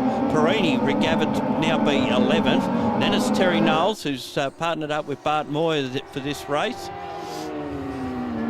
So, yeah, confirmation on the timing screen. It is Joey Mawson, and he's driven Radicals many, many years ago and is relishing the invitation to come and be part of this with Michael Rosser, and doing a tremendous job. They've gone in that tribute livery from the Formula One, the old, I think it was the Roos Lamborghini type of livery that they've gone for on that car. As we've got positions being swapped, still very, very willing racing in the Radical Australia Cup here. Got that's the Elliot Shute entry. He was in the hunt for the title last year, and then right alongside the Zara Horn entry with Jordan Noon. It's confirmation that it's Jordan Noon in that car and right the now. 47 driven at the moment by Josh Hunt, who's a part owner of the Valenti Rosso team that fields 3 cars in this series, or at this round at least. And here's its lead battle continues with Patton ahead of Mawson as they complete their second lap. And they've got a little bit of a gap on Gardner, the 15-year-old Ferrari Academy driver, finished in the top 6 in the Ocean Pacific Academy, and now Patton runs a bit wide, gets a bump for his trouble, and Mawson goes through to the lead. Geez, I tell you what, Peter Patton knows he's alive when Joey Mawson, 2 times Gold Star S5000 driver. And you get the feeling, Gaz, inevitably a supercar racer at some point when they ever give him a license. Yeah, when their senses come about to them.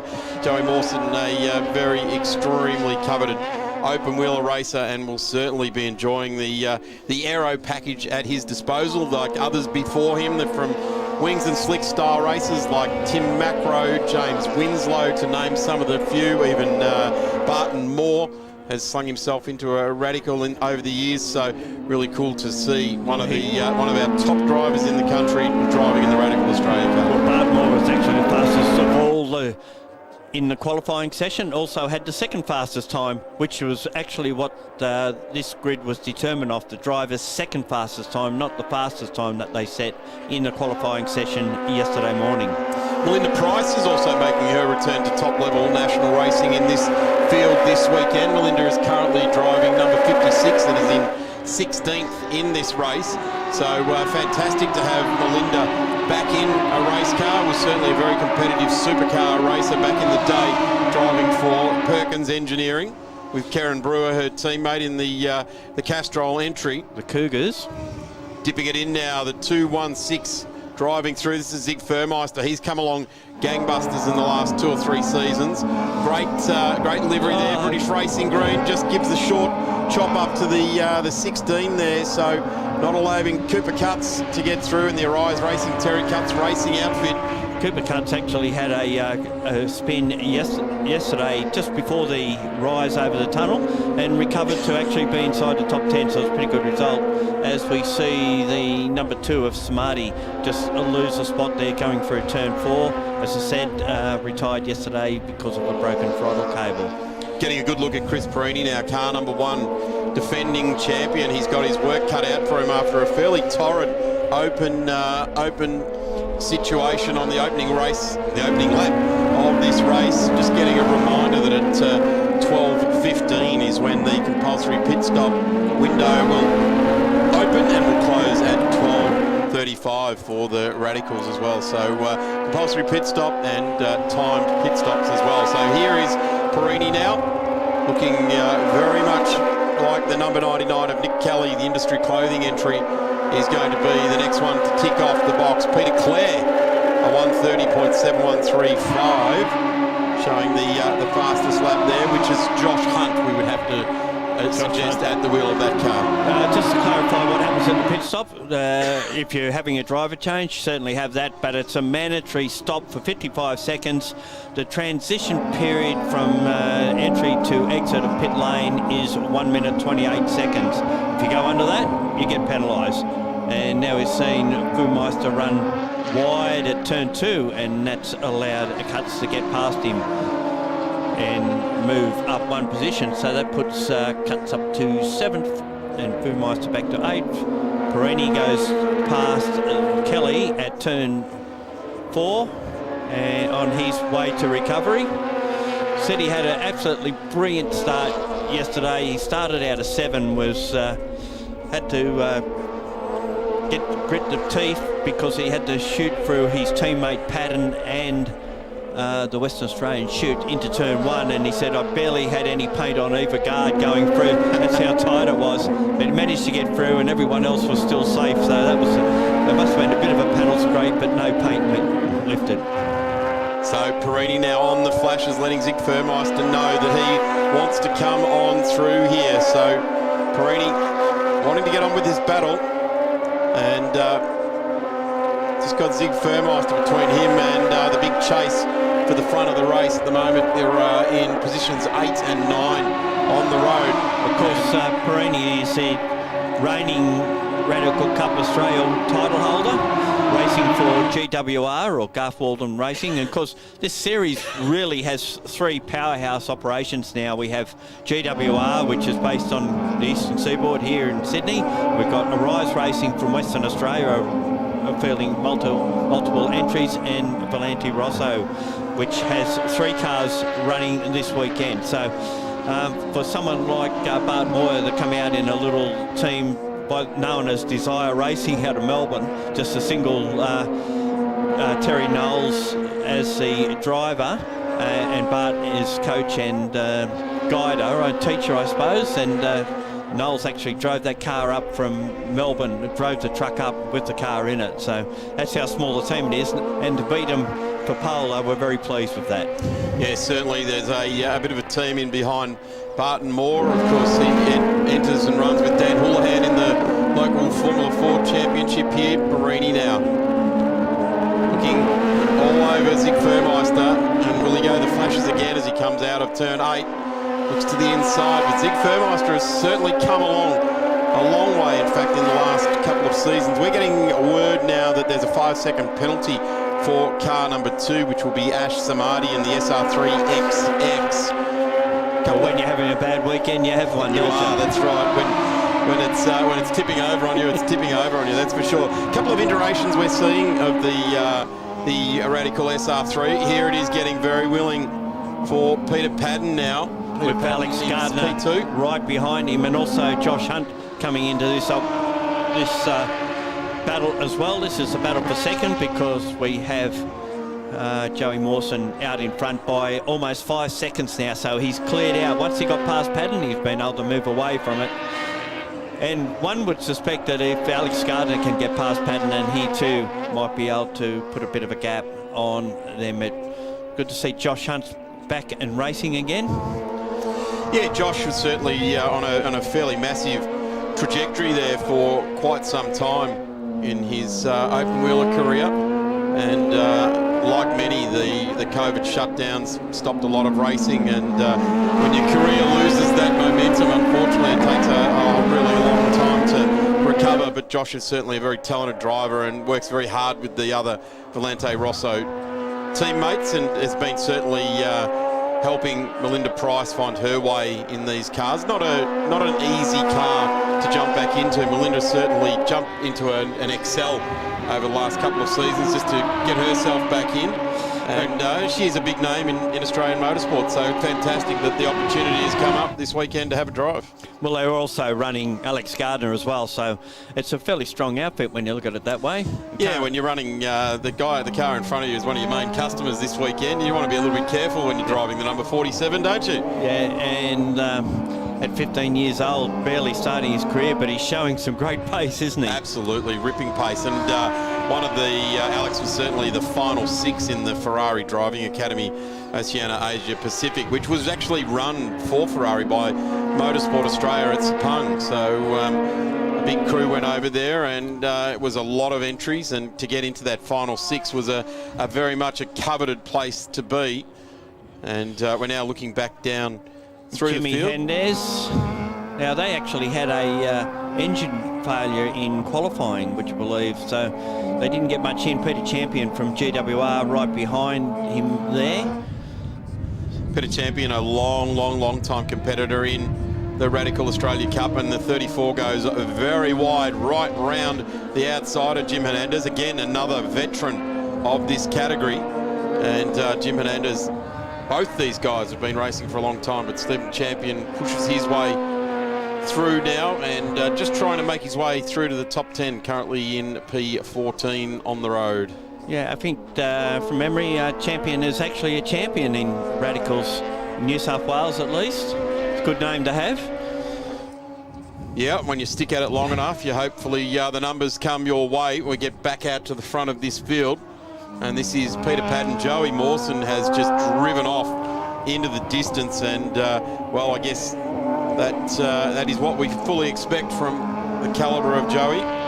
Joey Mawson, of course, running for Team BRM, which he does in S5000, currently leads that championship at the moment. Mark Rosser also out of Team BRM. So this is a sort of a learning path for Rosser to come along and do these events teamed up together, and obviously Joey Mawson can give him some guidance and help improve his speed. When you get your data traces out of the cars, you can back them and just see where he needs to apply a bit more throttle and stay off that brake a little bit longer. Yeah, so interesting. Team BRM now involved with Joey Mawson and Mark Rosser. They're not really a traditional radical team, but they are, I guess, steeped in Porsche and more commonly involved with open wheel racing, with Formula Ford, Formula 3, S5000, and that very, very proud South Australian team that acquit themselves well and always come to the racetrack for a win. So Mawson's in for the scheduled stop. As I said, 1 minute 28 seconds is the minimum time to trans the lane, and also quite a few others in. Peter Patton's in, Elliot Schutz as well. So 3 different teams have elected to go early for this stop. Handy thing to do when you think about it. What do? Do you go in early and hope there's no safety car, or do you go in late hoping there will be a safety car? Well, Gaz, it looks like all the front runners anyway are making their way in, because they've all just dived straight into the lane. And of course, the field is broken up into AMs and Pro-Ams in the field, and at the moment, Alex Gardner elects to stay out, and you'd probably suggest, Gaz, you'd want to set a couple of lap records in the next couple of laps if you're going to stay out. Ooh, move there by the number. It got awkward, didn't it? What was that, Warwick Church? No, sorry, Jim Hernandez, sorry. With the 18 coming through there, which the Arise Racing entry of Bradley Russell. Yeah, Bradley Russell was the Masters winner from last year, so he's hoping to do it again. Masters is sort of our vintage, I think you'll find. That's happy to be called whatever, just put a helmet and shoes on and let's go. Now, Joey Mawson out. Big change in the gap too, out of that. Yeah. So Rosso would be in the car for the second half of this race that Mawson has vacated. Well, Patton is actually doing this event solo. So there's quite a few doing it solo. Chris Perini's doing it solo. Elliot Schutz doing it solo. Cuts, Russell. There are a few that are doing changes, but this is the beauty of this class. The ones that are getting changes, they've got a pro and an AM basically. So the pro is doing minimal laps to give the AM as much time and experience they can in the cars. If you're just joining us, up next for the Improved Production Nationals will be the under 2 litre final, and following straight after that will be the over 2 litre final for Improved Production Nationals. And there's a lot of people tuning in around the country to see that, and certainly the Radicals with an international basis out of the UK, with series being run in many countries around the world. The whole European continent, North America, very much has a very large following right around the world, as we get a good look at the side of Ash Samadi's car, who has served that time penalty during his mandatory pit stop. That's a good way of doing it too, rather than add it on at the end. Just give them an extra 5 seconds on their stop, and well, you can get out and race with it then, can't you? And know exactly where you are going to finish on track. Nick Kelly, the gold helmet, he is driving the wheels off that car at the moment. Nick just trying to stay with it down in 10th place, and sorry, when I say 10th place, I mean 18th place at the moment for Nick Kelly. Nick Kelly actually races a SR8, which is a V8 version of the Radical in New South Wales Supersports. Did try the Typhoon version of that car as well, which is the Duratec turbo engine car, but wasn't a fan of it, so he sold that car on and has gone back to his SR8 for the Supersports series, which is the industry clothing Series, which is his business, so he's a great supporter of Supersports in New South Wales, where a lot of the New South Wales Radicals competitors run as well. As you can see, there's just a slight tyre alteration, a pressure alteration, just bleed a bit of the hot air out because tyre temperature goes up and the tyres expand during the course of a race. That's the Arthur car, another Western Australian, who's made the trek across. That big long drive across the Nullarbor. I guess most of the drivers flew, but the vehicles didn't. Yeah, tough drive that. That's a long way to come. They load up all the cars in the Arise Racing transporter and head off. They'll probably head off, say, after this race, later on today, make their way back across midweek over to Perth. So Alex Gardner's been able to get ahead of Peter Patton, but you can see how close it is. Sorry, that's Mark Rosser and car 8 that we're seeing on screen now. That's Elliot Schutz. They're further down the order, but certainly going strong, because the way I see it, it would be Gardner and Patton dicing for the lead, given that they've pitted. There's still some cars out there that haven't pitted, but of the pitted cars, it's Gardner, Patton and Rosser, the top 3. Linda Price actually leads the race on track because she hasn't pitted. Terry Knowles in second, Steve Champion, Brad Russell, Sue Hughes, a stalwart of Radical Cup Australia, been racing a long time and under the umbrella of GWR as well, and just gets better and better. She's so enthusiastic about the category. So yeah, good to see her improving. But right now we're going to the pits to have a chat with our 2-time Australian Drivers' Champion. Indeed, and did a cracking job. It was fairly willing in those opening couple of laps. Talk us through that. It was a bit of fun. Yeah, no, absolutely. I started from pole, and obviously Peter Patton dived up the inside, grabbed the lead off me, and then spent a couple of laps trying to get back past. Obviously, once we got back past, we had good speed in the car and really checked out. So had a lot of fun out there. It's getting back into these cars. Of course, you've driven them before. What is it you're enjoying being part of this trophy series? Absolutely. I'm really happy to be teaming up with Mark Rosser. Obviously, I came in as a coach. I've been put in as a co-driver now, so having even more fun. But yeah, it's all a good experience and always beneficial to do laps around Sydney Motorsport Park. Mate, cracking lap, great lap time in there, and we'll look forward to seeing you this afternoon. Thank you very much. Cheers, bud. No, having fun. Yeah, pretty cool to have Joey Mawson on board with the Radicals. A 1:30.214 was his fastest lap. The only one that's also gone into the 1:30s is Peter Clare, which would have been Josh Hunt at the wheel of that car. So a couple of open wheeler races, like cicadas rubbing their wings together, getting out there and having a bit of a race, making some noise about it. Big wide over the oil down there. Lots of dust going up into the air. Car 30 holding on very tight. Ahead of Elliot Shute. And I guess they'll be on the cans, particularly Joey Mawson, now that he's stopped speaking to Dean. Will be back in on the radio encouraging Mark to try and hold this spot, but he's getting a bit ragged, particularly out of turn 9 on that occasion as he headed up to turn 10. Cars seem to dive a little bit over the place.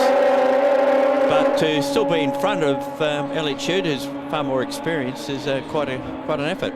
Elliot Shute was rapid last season, really came onto the scene from Western Australia, stamped his authority very early on the whole scene and made it really difficult for the likes of Chris Perini and Peter Patton to try and chase them down.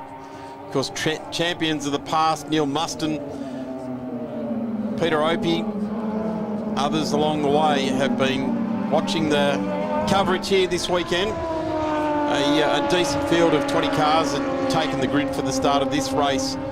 The time certain race, we've now got 24 minutes left in this one, and Melinda Price out of the lead of the race into pit lane to perfect her pit stop and hand over to the driver Greg Kenny.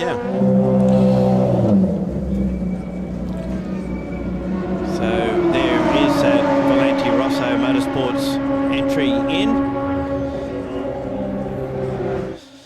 While Chris it's Pappas time there watching the stopwatch as well. Chris Papadopoulos, the one of the partners in that team.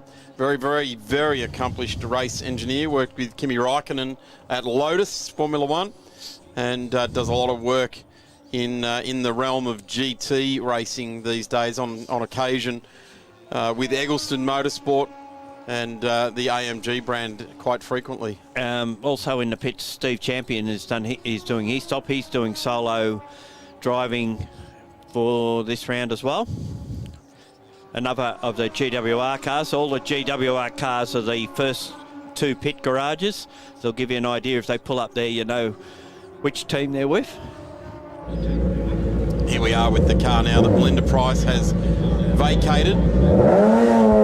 And Greg Kenny exits the pits and effects a very nice stop there indeed. Right on the money. Stephen Champion also exiting the lane, and we've got a silver and green stripe car. I'm not too sure who that is. Right down the that's Church, back. I think. Yeah, Warwick Church in the Church Racing outfit. There goes the move. That move would have been since the stop, and it's not quite got on. It's car 47, which was Josh Hunt, now Peter Clare, and it's better spin. Well, we just watched the spinner, but in the meantime, we're just going to go to the pits, talk to Melinda Price.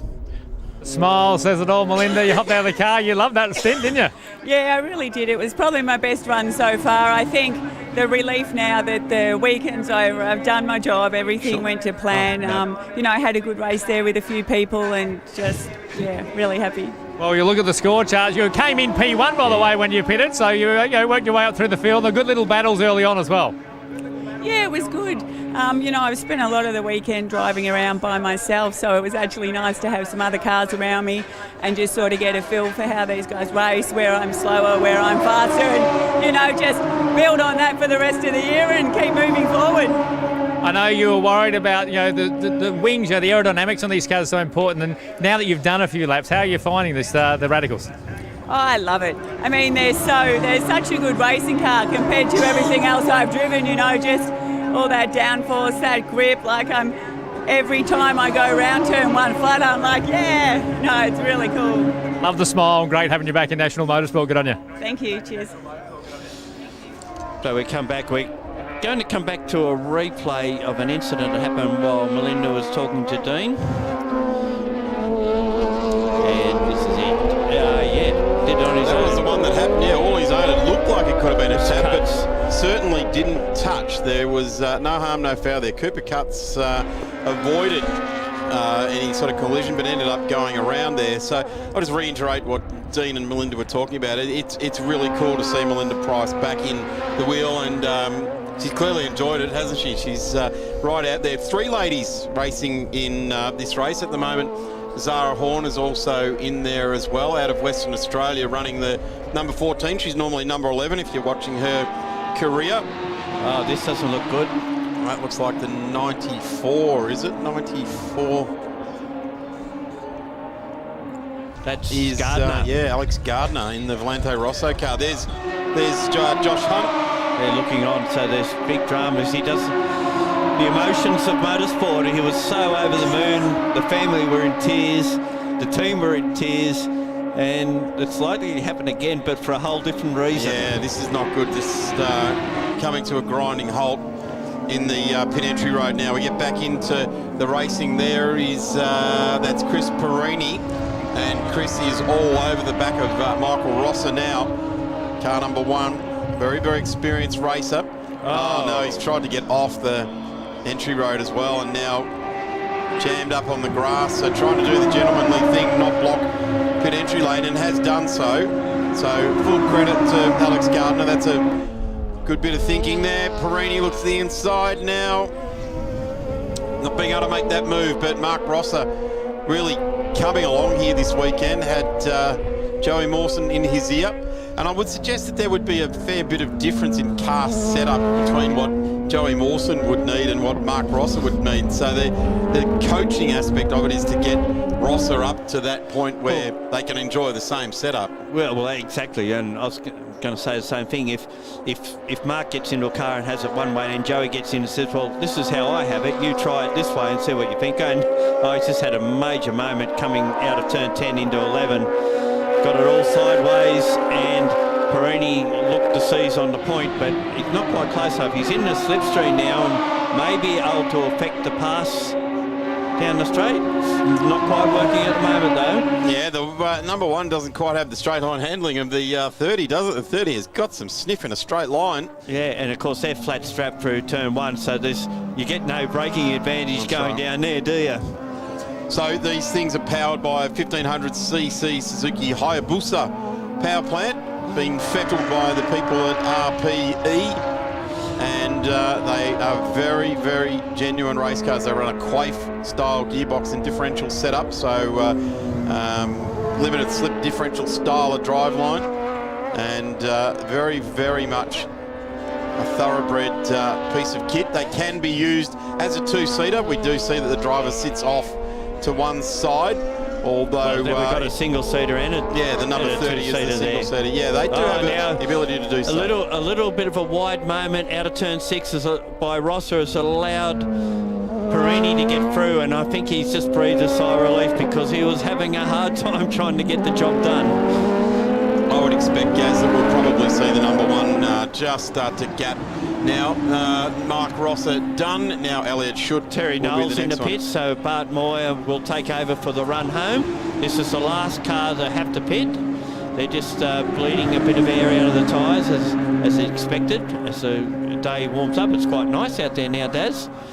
It's a lovely day here in Sydney as we see the legend Barton Moore get in, who's done massive laps here in time attack and Sydney. He's got the fastest lap of the place. Yep. And what a wonderful bloke. And you know when you're in the paddock or in the pit area and he's having a good time. He's got one of those loud, infectious laughs, and you just can't help but join in with Barton. Have you ever seen him not smile? No, he's always smiling. He's a ripping fella, Barton Moore, and has been for quite some time now. I was going to say young Bart, not young anymore. No, experienced Bart. He's a family man these days. Experienced Bart.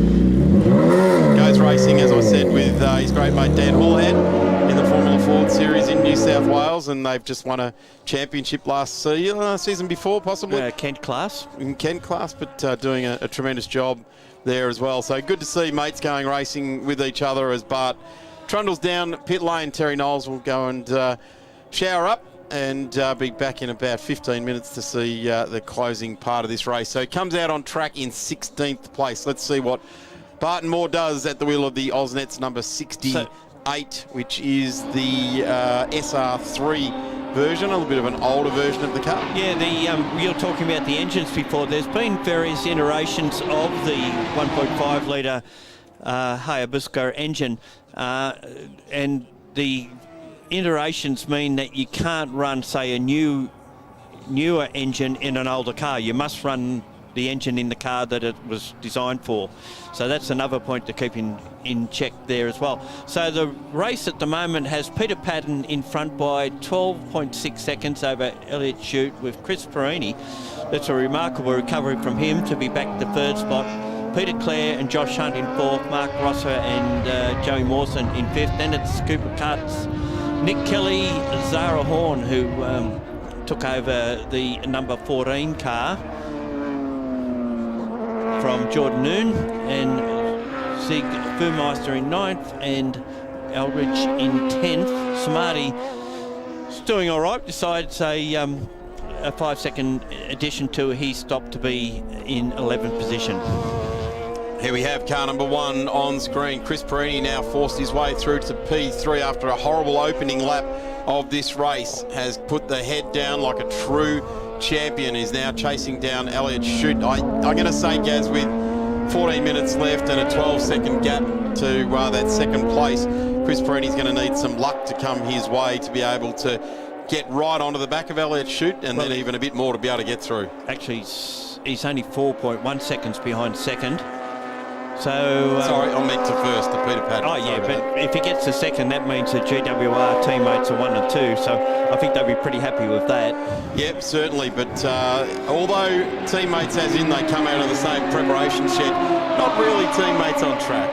There's no team orders there. No. Well, that was explained pretty well at the first corner of yesterday's race, where Chris had to thread the needle to get past him and shoot. So it's interesting that they're the two cars that are in front of him now. It is, isn't it? Yeah. That he's got to chase down. Peter Clare now filling our screens. He's now down in 4th place, and Mark Rosser in behind. So here comes the number 30, and that is Mark Rosser, Pro-Am entry. So that gap that we talked about with Perini to Patton's already had a second knocked out of it. Now he won't get to Patton, but there's a good chance he might get to Shoots. Getting past is going to be another problem because that gap now is 3.9 seconds. So he took 2/10 out on the last lap. He's going to have to do a little bit better than that if he wants to grab second spot by the end of it. And here's, well, they've got him. Alex Gardner getting going again. Yeah. So whatever the drama was, maybe it was a limp mode sort of problem. Paul Stevenson there, one-time Formula 3 champion here in Australia, leaning on the rear wing there.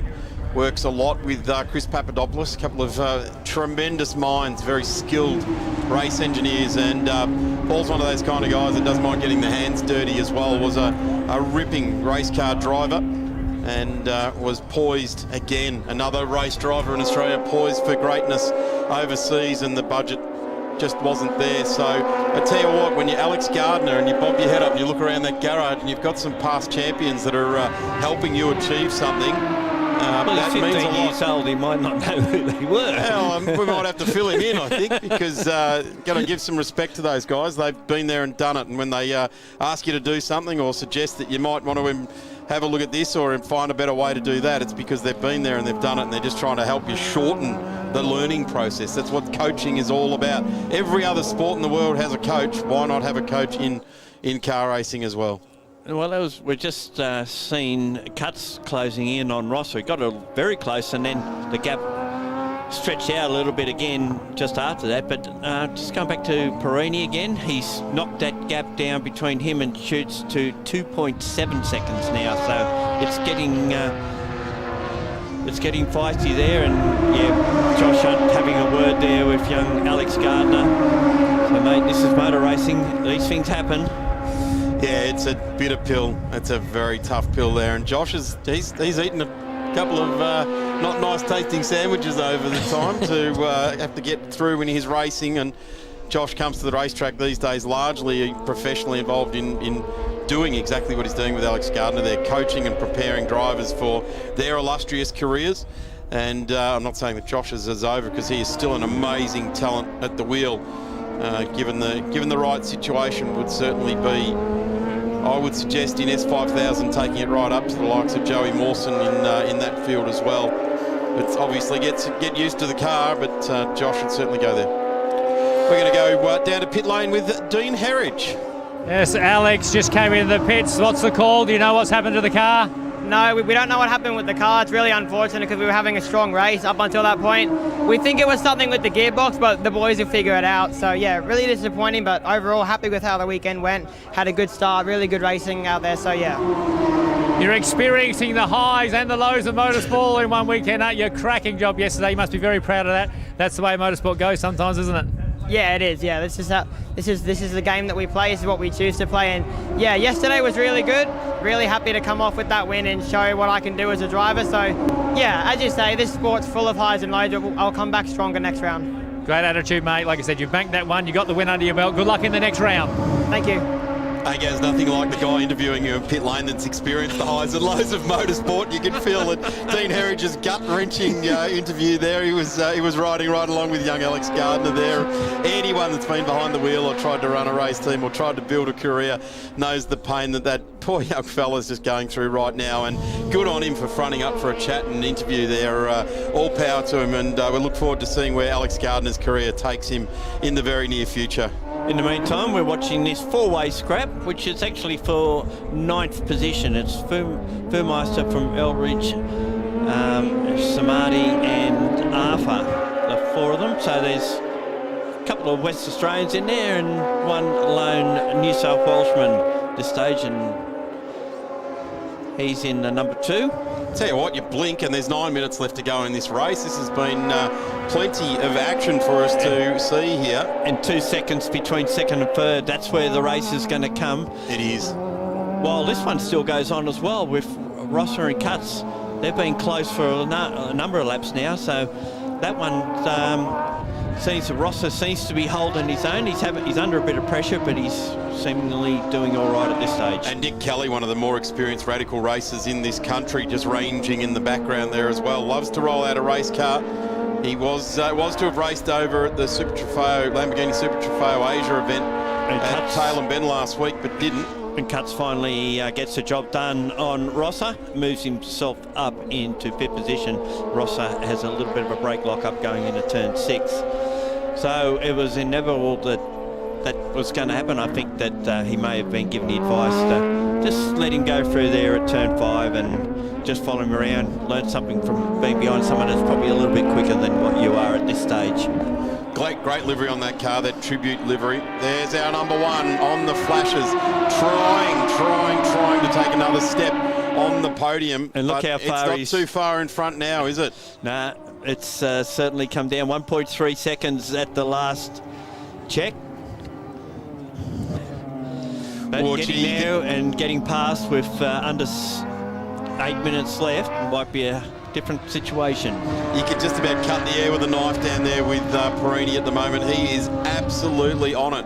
Fastest sector's being set up by him at the moment, so he is really starting to try and inject some forward motion, some trajectory into the rear diffuser of Elliott Schutt. There it is. Now we've got in the same picture there. Car 8 leading this battle, albeit in P2, because at the moment Peter Patton is driving away with this race and is doing a brilliant job. He really has just gone from the start of this race, driven a race to how Peter Patton wants to do it.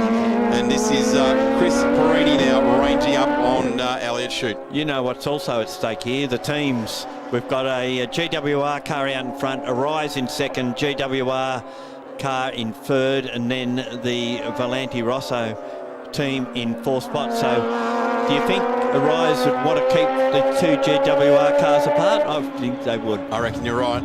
I think Arise, and look, it's one thing for Chris to range up onto the back of Elliott. It's the next bag of tricks that you've got to pull out to get past that car number 8, brightly coloured car number 8. And Chris Perini's car, a very, very simple red and black livery. And it's been that way ever since he started racing radicals about 8 seasons ago. That's probably more black than red, I would imagine. Yeah, well, probably got that round the wrong way, didn't I, Gaz? Thanks for that. No problem. I'm here for it, I bow to your seniority, Gaz, every time. I'm here to help. Yeah, thanks. Here if you need. Chop you up along the way. That is what Chris Perini has to do to Elliott Schutt. He really does have to get up on the back of him and start to chop him up a bit, start to go left, go right, put the flashes on like he is now. Don't have to tell him what to do, but that's what he needs to do. He needs to draw his eye, get some distraction away from Elliott. I don't think Elliott's going to be drawn on that. I think he's experienced enough racer, knows what the game is all about. It's going to have to be racer against racer, mano on mano. I think this one is. And you can see he certainly has got more speed, Perini has, and he's got to get past. That's the big point. And the flashing's just the intimidation part of it, isn't it? I'm here and I want to get by. Not that Elliott Schutt needed to know that. Yeah, that's right. He's well aware of it. And unfortunately for him, you can't reach those wing mirrors and just bust them off and say, I don't want to know any longer.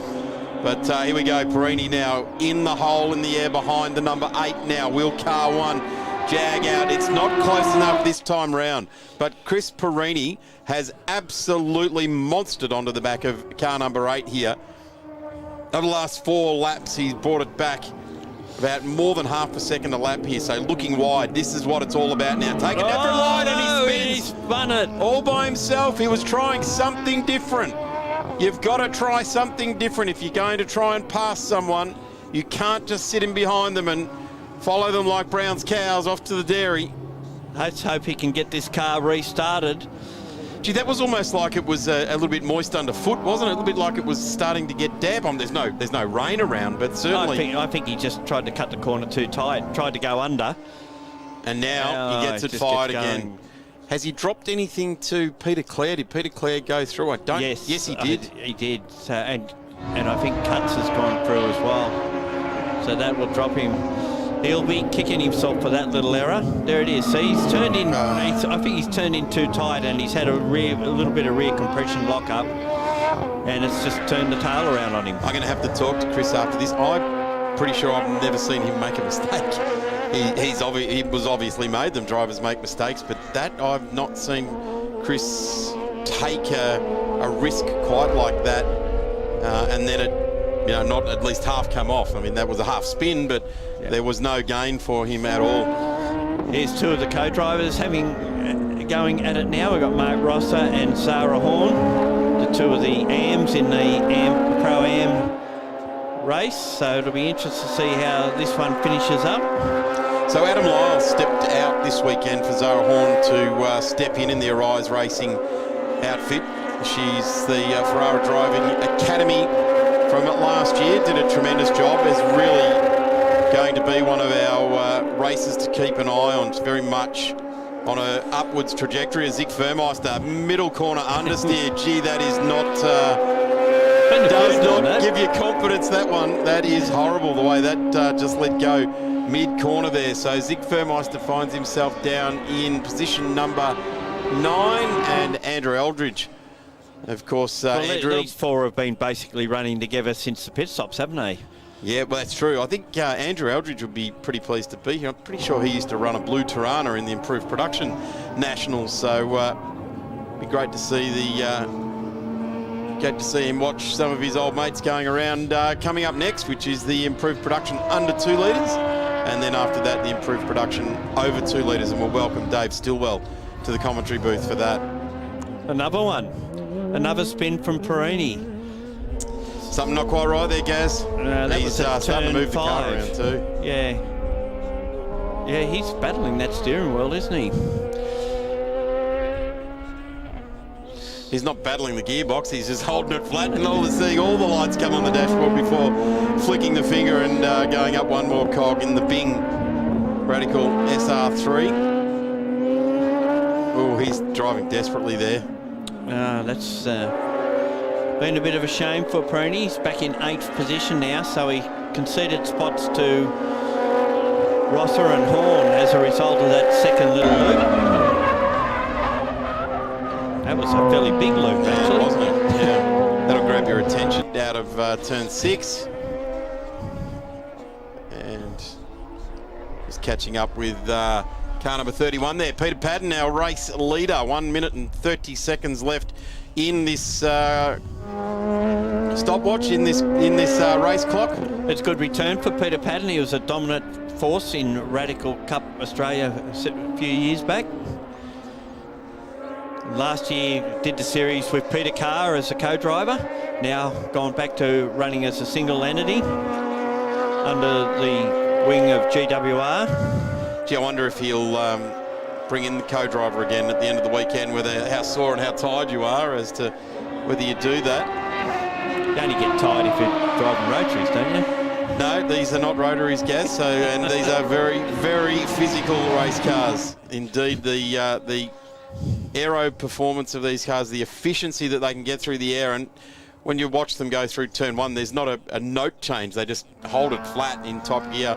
Then you go back down through the gearbox into turn number 2. But Peter Padden in the first focus, car number 31, with, you'd have to suggest, possibly on last lap here at the moment, with only 14 seconds left in the clock. 47 now coming through. This is Peter Clare with Cooper Cutts in behind. This is actually if this finishes like this, Gaz, this is a pretty good result. Cooper Cutts finished 7th yesterday. After a spin. Yeah, he's had a spin in this race as well, and still in the top 10. Claire finished 10th, so these guys are going to be finishing 3rd and 4th if all things being equal and they end up finishing in this manner. But that's a terrific climb back after what could possibly set a reasonably ordinary result in position number 7 and position number 10 for the two of them. So the clock has wound down to 0. So we would assume that the final lap is on or is about to be started. Peter Clare and Cooper Cutts here. Cooper Cutts doing it for Arise Racing, and Terry Cutts racing out of WA. And the 47 is Peter Clare for Shared Runway, Volante Rosso. Of course, that car going very, very nicely here this afternoon. This is the final race for the Radicals for this round of the Radical Australia Cup. They've got a full program of events. Margin between Patton and Shoots is 15.5 seconds. And this is 3rd and 4th. Not much between them. I'd assume now that they must be on the last lap. We've certainly gone past the allocated allocated distance time-wise. This gets a little bit tricky here now because the good race engineer will have filled it just to that point. Yeah, true. And this is where we can see sometimes these things come a little bit unstuck. I suppose you fill it to that point and then put one more litre in, don't you? I can remember that. Sure you do it. Remember they used to be our races until they went to Phillip Island because of the to bring it back to 45 because the wide open throttle. Yeah. Used a lot of petrol. They couldn't do the full hour.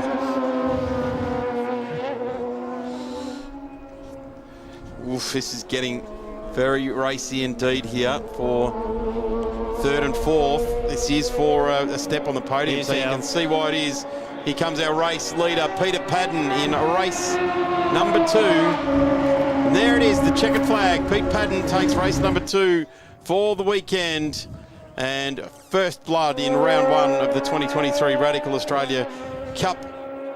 And Elliot Shute will be in 2nd position, and around about 20 odd seconds or more behind is this battle for 3rd, which is going to go all the way down the wire. Peter Clare along with, well, is it over yet? Because Cutts is going to try and jump out of the slipstream.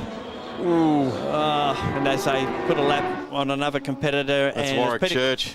Peter Clare and Josh Hunt take 3rd. Cutts in 4th. Then it should be Nick Kelly next across the line, and followed by Mark Rosser. Chris Perini got himself back up to 7th, split Rosser and Horn on the last lap. Eldridge in 9th, got ahead of Boomeister, so that persistence paid off for him, and Arthur actually got ahead of Samadhi as well. So Barton Moore got some laps towards the end of that race. Greg Kenny, Stephen Champion, Russell Hernandez and Sue Hughes getting through there as well, and Warwick Church. Alex Gardner not finishing that race, so I guess goes that's a shame, but even on an outwardly projected interview with Dean Herridge, he certainly didn't seem to be too injured by it. Got to pick himself up and press on. Peter Padden takes the win for the 2023 Workhorse Radical Australia Cup Race 2 at round 1. Elliot Shute to Peter Clare and Josh Hunt. Cooper Cutts, Nick Kelly, Mark Rosser and Joey Mawson. Great to see Joey in a Radical. Chris Perini, Adam Lyle, Jordan Noon, Andrew Eldridge, Zig Furmeister and Mark Rosser held the fastest lap at 1:30.21.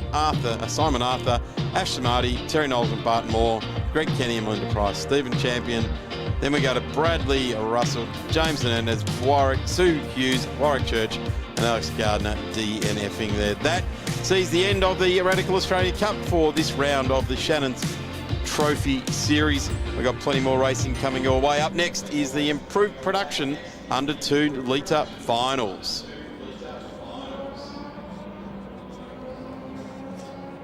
A few people made their way to the track here. And certainly got a good day for it, haven't they, Daz? Absolutely. Beautiful day. Sydney out in the west here turned it on. And that is Sydney Motorsport Park. We will go down and catch up with Dean Herridge and our podium getters. Just arrived, smiles all around here from the team, and congratulations there. Peter, fantastic job there. P1, good battle to start with, but held it all the way to the end. Well done. Yeah, the start was awesome. Love race starts like that. It was a little bit elbows out, but I think we kept it clean. We gave each other a bit of room. There's a little bit of bumping going on with Joey, and a lot of respect for him. Obviously, he took off and got past me, but so well done to him. Yeah, awesome start, and then unfortunately Alex had an incident. I don't know what happened to him, but I saw him peel off, which is really unfortunate for the young bloke. He's been driving outstanding all weekend, and then after he peeled off, there was daylight behind, so it was just managing these tyres all the way to the end. It's shaping up to be a really good battle, like you said, inter-team rivalry. The battle's gone on. Young people coming through, some of the established names cracking, a series to be involved in. Yeah, I think it's awesome. The young guys are coming into the category. I think that the category is perfectly set up for all of the fast kids coming out of go-karts that want to go off to Europe and race in open wheelers. I think it's the best category in the country for that kind of thing. It's awesome to have all the young guys coming into it, and they're showing us what they can do, and they're pretty quick. But P1 is not bad for an old bloke, so. You've done well yourself, I was going to say that, so congratulations, mate. Go and enjoy with the team. Thanks very much. We're going to grab Elliot over here. He's done a great, he's going to come and join us. Well done, Elliot. Come over here, mate. Congratulations, P2. That's a great run by you guys. Yeah, it's a bit of a surprise. We were struggling yesterday. So, yeah, the guys made a setup change last night and the car was better. I think we got a bit of luck as well. Luck's part of motorsport. It isn't amazing with these cars how a small tweak can transition from yesterday struggling to now being able to be prepared and with the car and have some confidence. Yeah, it is. It's pretty amazing. And this track especially seems to be quite different. It's quite bumpy. And yeah, just that little tweak made a massive difference to the car behaviour. You can smile as your car gets tucked in and heads back across the nullarbor, mate. Well done, and go and enjoy it with the team. Yeah, thanks very much. Appreciate it. And look at these two here. Peter and Josh, congratulations, paired up. Well done on the podium, mate. Well done. Fantastic. Josh did a lot of heavy lifting, but I brought it home, so great news for both of us. Josh, just part of the program when you get the opportunity to share as a pro-am type situation. Must be pretty proud of this result. Oh, absolutely, mate. Pete and I are good mates, and it's always good fun to get out there. But he did all the heavy lifting, mate. I handed the car to him in fourth. He brings it home third. So he's the star of the show. No, and that's part of it, Peter. You enjoy running with someone like Josh in the same car is great for you in regards to knowing what and where you can improve yourself, isn't it? Absolutely. Car setup and just, coaching generally is fantastic. When we got the video and the data together, we spent a bit of time and over a beer or two maybe, improve. All right. A beer or two. Well done. Congratulations. So as you can see, smiles all around here for the Radicals. Great job by then. Next up, of course, we're going to have the production national final for the under 2 litres here at the Shannons Trophy Series from Sydney Motorsport Park. The finals are calling, and our Aussie heroes are ready to answer. Let's go surf on 7 Plus. All the big surfing events around the world are right here on 7 Plus. Big waves. That was sick. Big action. Snaps underneath the lip. Can our Aussies blitz the surf to make the finals? See it all live and free. The World Surf League streaming now on 7 Plus. Stream free. It's motorsport, but not as you know it. Test yourself and your everyday road car. Safe, affordable, but most of all, fun. And all you need is your daily driver. Experience the thrill of a sprint day. Race against the clock at a hill climb. Or test your reflexes with an auto test. It takes just 3 simple steps to get started. Get on the start line. Search Motorsport Australia Daily Driver today. We've always had a few cars. They're all special. The T-Bird. Oh, that's mine. The Combi for when we want to get away. The XR8. It's going to be a classic. They're all insured with Shannons, We've also got Shannons Home and Contents cover, which helps protect our automotive collectibles, tools and memorabilia in the home and garage. If you're motoring enthusiasts like us, it's got to be Shannons. Shannons, insurance for motoring enthusiasts. Call 13 46 46 for a quote. the biggest stars in golf. The rivalries are huge. We're playing for the biggest ever prize in the history of golf.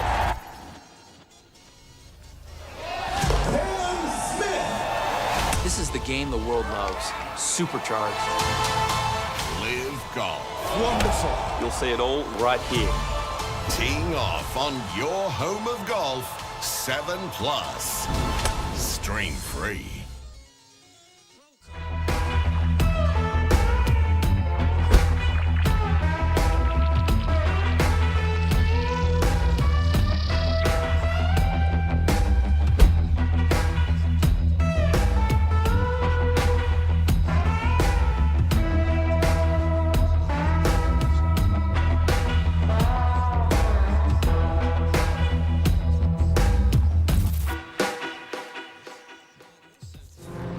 Gee, I've been waiting for this one for 12 months. The last time we did this was in Queensland for the Improved Production Nationals. So cool to be at Sydney Motorsport Park at the first ever, the inaugural round of the Shannons Trophy Series. I'm Darren Smith, and a bloke who is sweating from his eyebrows at the moment, actually under his eyelids, is Dave Stillwell, wanting to get underway with the 2023 Improved Production Racing Association Under 2 Litre Final. Over to you, Dave. Well, of course, thank you so much. And of course, thank you so much to Motorsport Australia for inviting us to be part of this inaugural Trophy Series round here at the beautiful Sydney Motorsport Park. The circuit's been presented beautifully by the Australian Racing Drivers Club today, so huge shout out to those team for making this possible.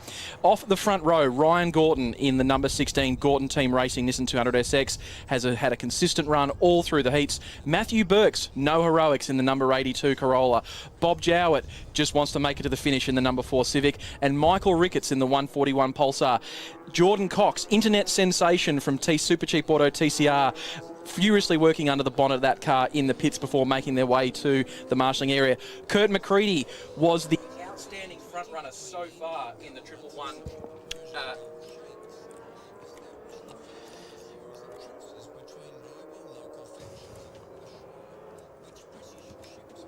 So yes, we're looking at the grid. Kurt McCready, who was in the mix there. Graham Baum right alongside in that Civic as well. Justin McClintock in the Honda Civic there as well. And Craig Wildridge out of position number 8.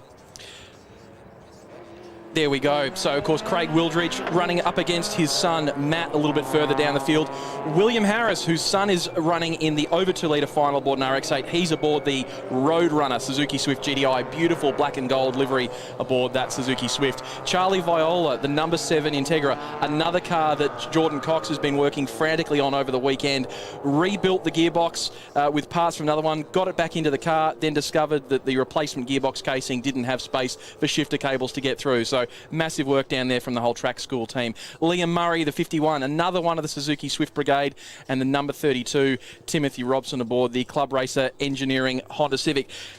Cars are heading to the grid now. Looking further down the grid, Timothy Molesworth aboard the number 101 Celica. Matt Wildridge a little bit further afield, looking to head home with hopefully some gears aboard his Escort. Jeffrey Hansen in the number 45 rounds out the field, and Brett Humpton and David Haynes at the rear, unable to make the start of this race. So it's Nissan versus Toyota, rear-wheel drive versus front-wheel drive. We see under 2 litre racing all the time here in New South Wales, and 2 of the front runners ready to go as it's lights out. And away we go. So 16 getting a beautiful start on the inside there, the rear-wheel drive car. Have a look at McCready come with him as well in the lime green car. He zags over to the driver's right to go round the outside of the Corolla that shared the front row of the grid in Binks. Of course, McCready was running at the front all through the heats until he was taken out in his third heat earlier this morning. Broke one of the wheels on the car, but his dad was quick and furious with the pit work on that car. Hopefully got it all sorted. Brand new Quaife sequential 6-speed gearbox, a new feature for improved production cars this year. Full sequential gearbox is allowed, and Kurt's used that to great effect as he's streaking towards the lead. Bob Jowett's going backwards here at this stage in the number 4, was sitting on the second row of the grid. I think Bob's already gone back to about position number 9. That's a shame. He's an absolute stalwart of this category and does a terrific job preparing his little Civic, but he is going backwards. There he is there, Bob Jowett in the number 4. So he's got a busy time ahead to try and get past the 74 there of William Harris. So the number 7 of Viola, that car, of course, as we mentioned before, huge amount of work going on with the transmission of that car over the course of the weekend for this 2023 edition of the Yokohama Improved Production Nationals. Of course, we see the Civic picking up the inside rear wheel as it pitches and rolls through turn 8, the hairpin, one of the slowest corners on the track. Harris around the outside in the number 74 Suzuki. He's chasing down Craig Wildridge aboard the Mark 1 Escort. And of course, McCready has made his way past Matt Burks in the number 82 Corolla. So it's a Nissan 1-2 to end our first lap. S14 Silvia versus the earlier model S13 Silvia. And a Toyota holding down P3. So McCready was able to take out his first heat win after a retirement from one of the over 2 litre cars. We'll be looking to see if he can make his way through to the front. 14 laps, the longest races they run here for improved production cars. The state level races normally 9 to 12 laps, so 14 laps is definitely an enduro race for the Yokohama AO50 tyre. It really is. It's going to test not only the drive, not only the car and tyre, but these drivers won't have done too many races of this distance. Have a look at that, the 54 there, the more traditional silhouette, if you like, of the category, Craig Wildridge. It's a rapid piece of kit, though. This is the Robson car, though, that is down the bottom of the straight. Let's hope that that is, well, it is behind the first row of defence there. Let's hope that he can get out from behind there, the Club Racer engineering car of Timothy Robson. Look, that's the sign of that's the sign of a really experienced competitor there. Knows they've got a problem, knows they don't want to drop fluid or debris anywhere on circuit, gets behind a line of protection, allows the Motorsport Australia race control officials to keep this race going. No need for intervention from the Hyundai safety car yet. I agree with you, Dave. All too often we see people selfishly park the car up right on the edge of the track to draw a safety car and ruin everyone else's races. He has clearly got a problem there because he is dousing his engine bay in something that no race driver wants to ever do, because that does damage to stuff on the inside of that engine bay that takes you weeks and weeks in the workshop to clean out. Telltale damage in the side door of the 111 there, so just watching the Mike Hughes finance entry of Kurt McCready and the Nissan Silvia, as I said off the line there, got a brilliant start. He had a race earlier today where he sat on the front row of the grid with Poole in the white Monaro, which has just absolutely set Sydney Motorsport Park alight for week after week at what seems to be the month of May, and then June. It's almost like the Indy 500 with the Adam Poole countdown, really, isn't it, for the overs? Well, we're watching two of the very best protagonists of under 2 litre racing in the country. Hugely strong fields for under 2 litre racing. As we see even further down the field, the 101 of Molesworth there. This is one of the front-engined, front-wheel drive Toyota Celicas that we saw. Colin Osborne, a former patron of Motorsport Australia, running in production car racing for years. He's up against Craig Wildridge in the Matthew Wildridge, I should say, in the 37. No. And as we mentioned, Bob Jow was going backwards. He's now into the paddock and retired. That's an unbecoming end for the number 4 of Bob Jow. It really is an out-and-out veteran of this category. It's a real shame to see Bob parking his Civic up. He's absolutely 100% over-enthused, very enthusiastic race goer, and he's always willing to make sure that everyone else is having just as much of a good time as him. So it's a shame to see Bob parking it up. And another one of the quick Hondas, of course. We've seen very quick Hondas come out of under 2 litre improved production racing before. Everyone's talked about those amazing scenes of Jordan Cox aboard his under 2 litre improved production car, smashing the streets of Adelaide, smashing across the top at Mount Panorama. But not as many quick Hondas here this weekend. So far, the front row looks like we're going yellow at the moment. We've got a yellow flag being displayed.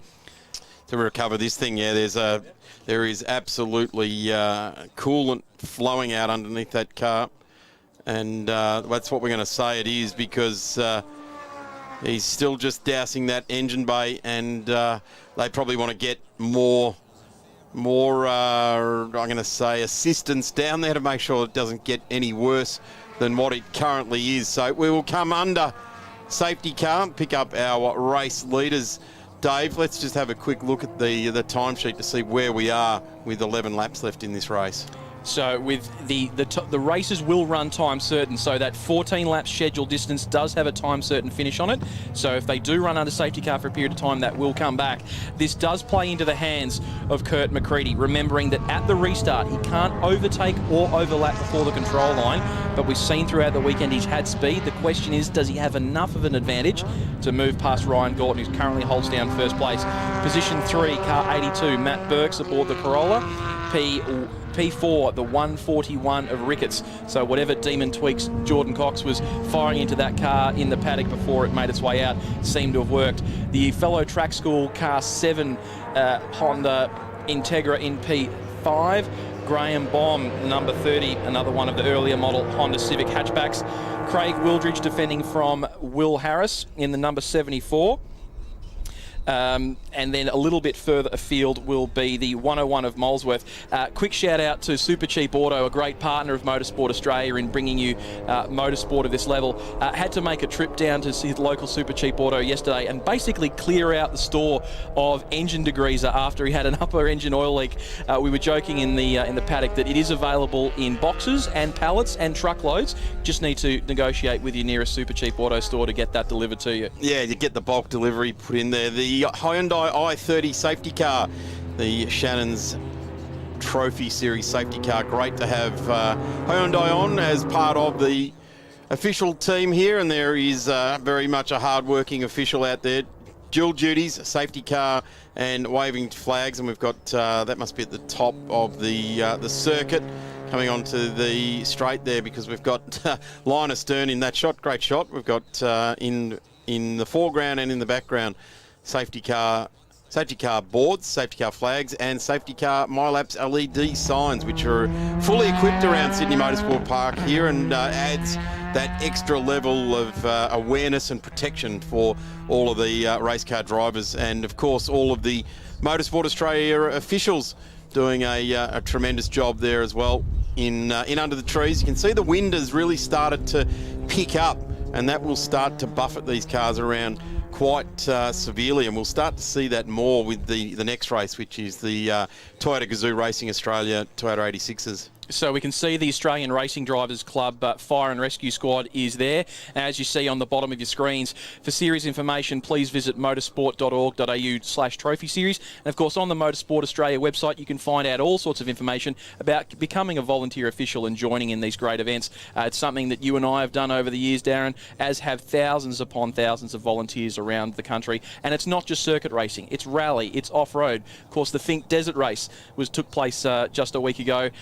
There's a whole army of volunteer officials that make motorsport happen in this country, and we can't go racing without them. One of the things I found out of the time, that many years that I did that sort of thing, Dave, is you can go just about anywhere in the country and find a bed, because there's some other volunteer official somewhere that goes, yeah, I remember you from XYZ and such a year, and you go, yeah, well, I'm in town and I need a new tyre tomorrow morning on the trailer. Do you reckon I can crash? And 9 times out of 10, throw a swag down for you and away you go. So there's a big sign in the background there. Become a member today of the Australian Racing Drivers Club, and of course the Motorsport Australia membership portals and different bits and pieces there as well. Field under control now, which is not what we wanted to see for the Yokohama 2023 Improved Production Nationals. We wanted to see our drivers and our teams running wild and free. At the moment, safety is, and rightfully so, safety is always paramount. Safety of the drivers, safety of the team, safety of the officials and the patrons that have joined us around the track there as well. So we are removing any risk that we see might cause some hazards. Some more of officials' shots. Looks like a couple of ladies down there at turn 3 possibly. Exit of turn 3, and there we go again, back to our original lot of officials. We do have time certainty. We've still got plenty of time up our sleeve at the moment. We've only elapsed 10 minutes now, and still some time there. So we will continue around under safety car for some time. We might get some shots of the cars again, just see what processes the drivers start to get onto to get themselves ready to go again. We often see weaving on and off the brakes, and for mine, the weaving thing is something that just gets the driver's mind right. It's probably more on and off the brakes that's keeping the tyre temperature and the brake temps up there as well. Well, that's one of the particularly difficult things about a lot of these under 2 litre cars being front-wheel drive, is they really struggle to generate rear tyre temperature. So much so that when I was wandering the Yokohama Improved Production Nationals paddock just before, I did notice that some of the under 2 litre cars were waiting until the absolute last second to bolt their rear tyres on, because they put them out on the concrete in the sunlight, trying to get as much UV into those Yokohama AO50 semi-slick radials as possible. And of course, we can't go racing without the support of our control tyre partner, We've celebrated over 20 years of Yokohama being the control tyre supplier to improve production. We are one of the few markets outside of Japan to get access to what some consider to be the top level of semi-slick racing tyre available in the world. So a huge thank you to everyone at the Yokohama Motorsport Distributors Network and Yokohama Australia for making that tyre available to us here for improved production racing. It's no mistake, that relationship over 20 years. It's equal inputs from manufacturer, from distributors, and also from competitors. The category is very, very strong. And when you've got that many cars on track and you're selling that many tyres, it certainly dangles a commercial carrot for everybody in the right direction. Just getting information, big thanks to Dean Herridge, who has been hosting our show and conducting pit lane interviews. Bob Jowett has confirmed the car was missing and cutting out and didn't even think he'd get back into the paddock area. So we touched on it. It's a real shame that Bob did come off and has disappeared into the back of the paddock there.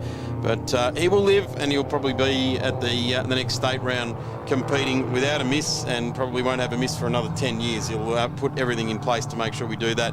Are we going to have a restart on this lap? Where does the tow truck come off? Probably turn 4 and go into the back of the paddock area. So we've got 9 laps remaining. We do have a fair whack of time up our sleeve as well. So hopefully we just continue to complete this race, and it'll be over the ensuing 8 laps before we get our under 2 litre 2023 Yokohama Improved Production Nationals champion, and then we will go very quickly into the over 2 litres. So we can just see in the back of shot the Ambulance Service Australia chase vehicle making its way in through the Turn 4 exit. And a huge thank you once again to all of our volunteer officials, particularly those emergency personnel. So, of course, the Motorsport Australia recovery team led by Brad Moras. He's out there in the Motorsport Australia Recovery Ranger. And, of course, Ambulance Service Australia, Liam Megan, and our CMO, Matt McPartland, thank you so much for volunteering your time to make this racing possible safely and get us underway as quickly as possible.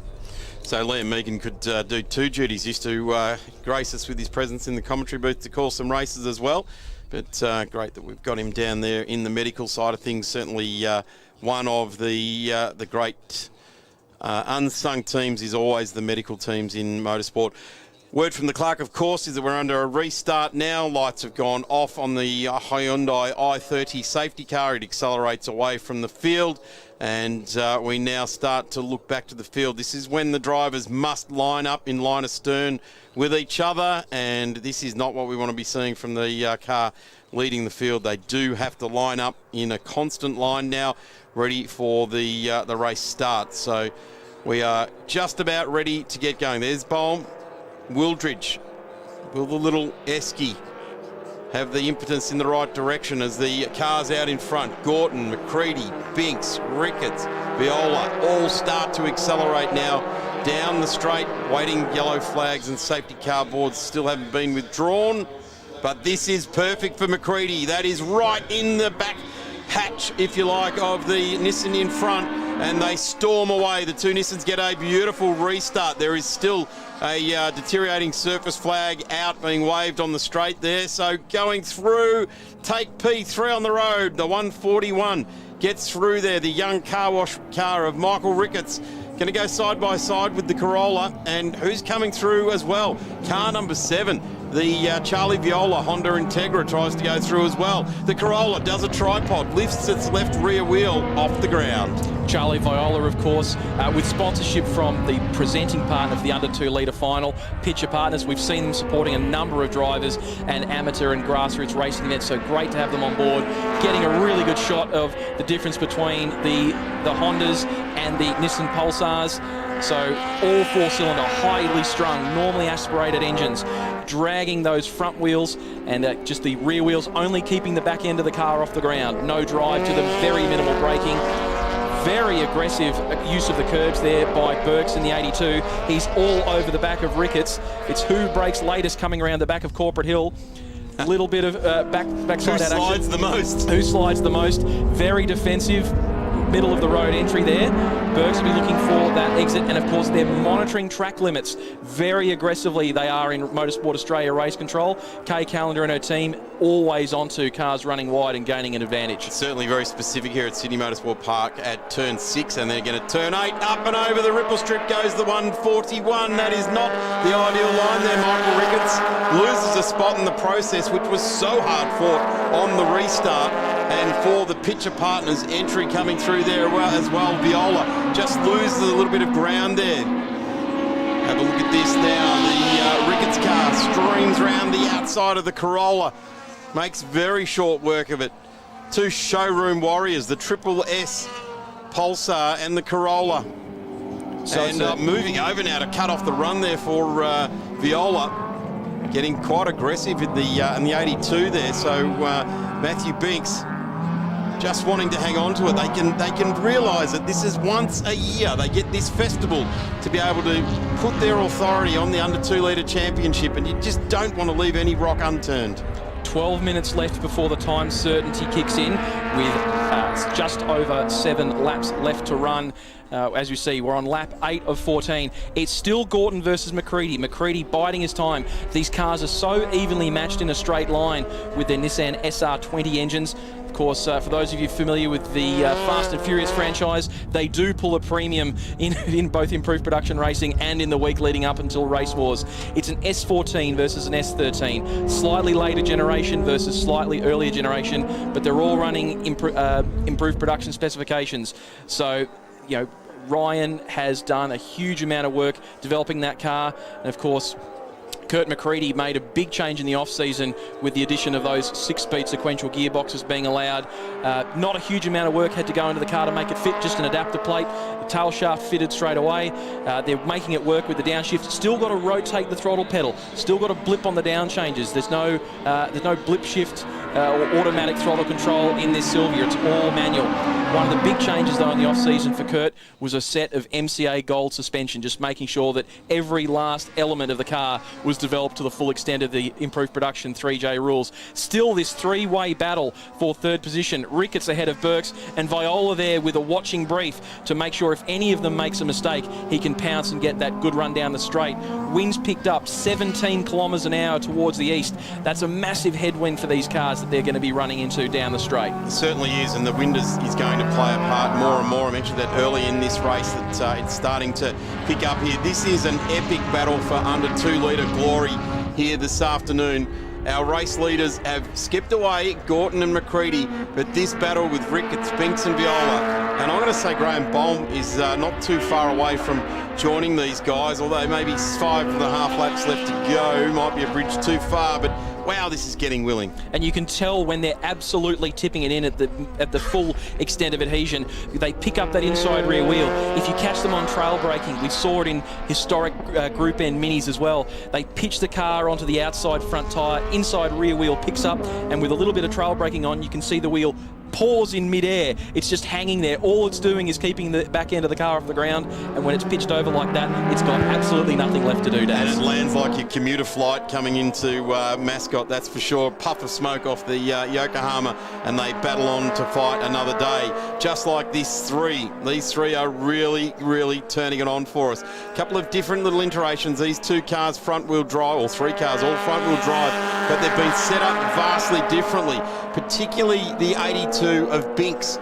He has really stiffly sprung this car, and it has certainly got very, very high damper control as well. So the car in front, which is the one we were talking about, that Jordan Cox has had some fettling work to do with it, seems to be a little bit more compliant, but Binks just likes this car. Have a look at the way it wobbles around on those bumps under full load into turn 1, rides the waves, if you like, down into turn 2, and very, very close there. Gee, it's lucky there hasn't been contact. This time the Triple S gets the wheel up in the air. So as we see the seesaw battle, the cars have got different strengths and weaknesses throughout the lap. As Burke just starts to lose touch to Ricketts, Viola's there right on the tail end of the Corolla. 3 Japanese manufacturers, Honda, Nissan and Toyota, all represented in this fight for the last step of the podium. Fairly certain it's going to be a Nissan 1 and 2, barring any other interruptions. As we look back towards our front runners, they're separated by just over a second. Look at those top speeds down the straights, 204 and 207 through the speed trap. So really taking a lot of punch out of these cars in a straight line.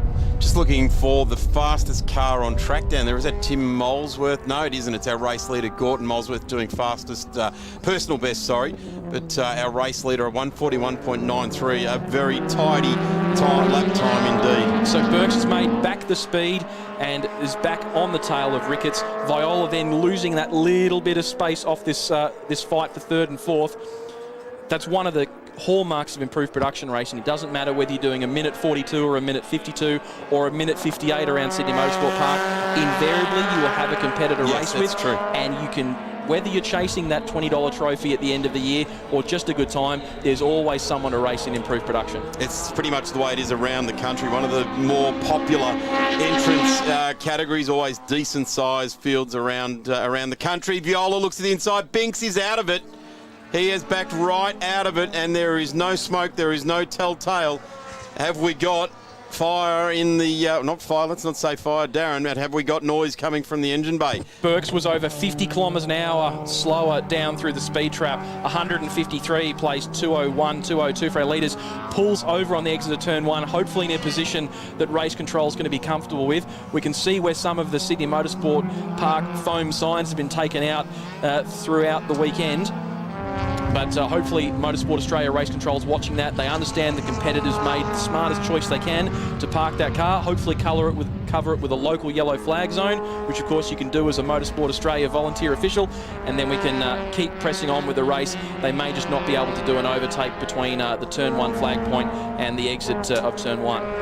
Interestingly enough, that's probably not a great spot to park it up there. There might be one M Scaife that might say that's not a great place to park, and some others that have come a cropper in that part of Sydney Motorsport Park. But certainly let's hope that Kay Callender and Dave Morrie, who are in charge of these races as far as clerks of course and race and event directors are concerned, they look on that and the car's far enough off the side of the track. Well, here are 2 cars that are completely different in their drivetrain configuration. We've got the very short wheelbase, very narrow track Suzuki Swift of Will Harris here, and he's keeping pace with Craig Wildridge. Of course, Craig has done a huge amount of fabrication for people in the series. Beautifully presented Mark 1 Escort. Of course, that's a chassis that's very dear to the heart of myself and my family. Of course, I think this one's going an awful lot faster than my dad's did back in 1972.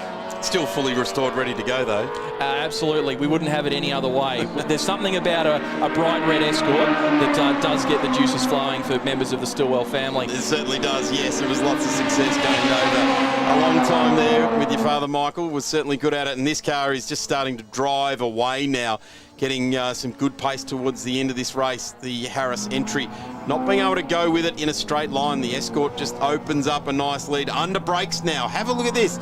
The gap between the 54 and the 74 under brakes closes up massively. Wonder if the Escort has got just some sort of deficiency in its braking package that the Swift certainly can come on strong with. That harks back to the times of Mark Brame and those guys that really did huge things in Australian production car racing with Swifts. So Gorton's opened up a 2.7 second lead to McCready. There'll be just over 2 laps to go as they head through the final corner. So Gorton's storage adorns the S14 Silvia, the middle of the generations of Silvia that we know and love, the S13, 14 and 15.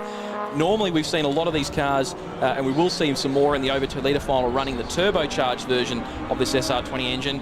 Of course, a couple of those cars didn't quite make the final, but that's a story for our upcoming race. So 3.6 seconds across the line. So 203 terminal speed versus 204. So very evenly matched in a straight line for these cars, but Kurt just not able to keep touch with him.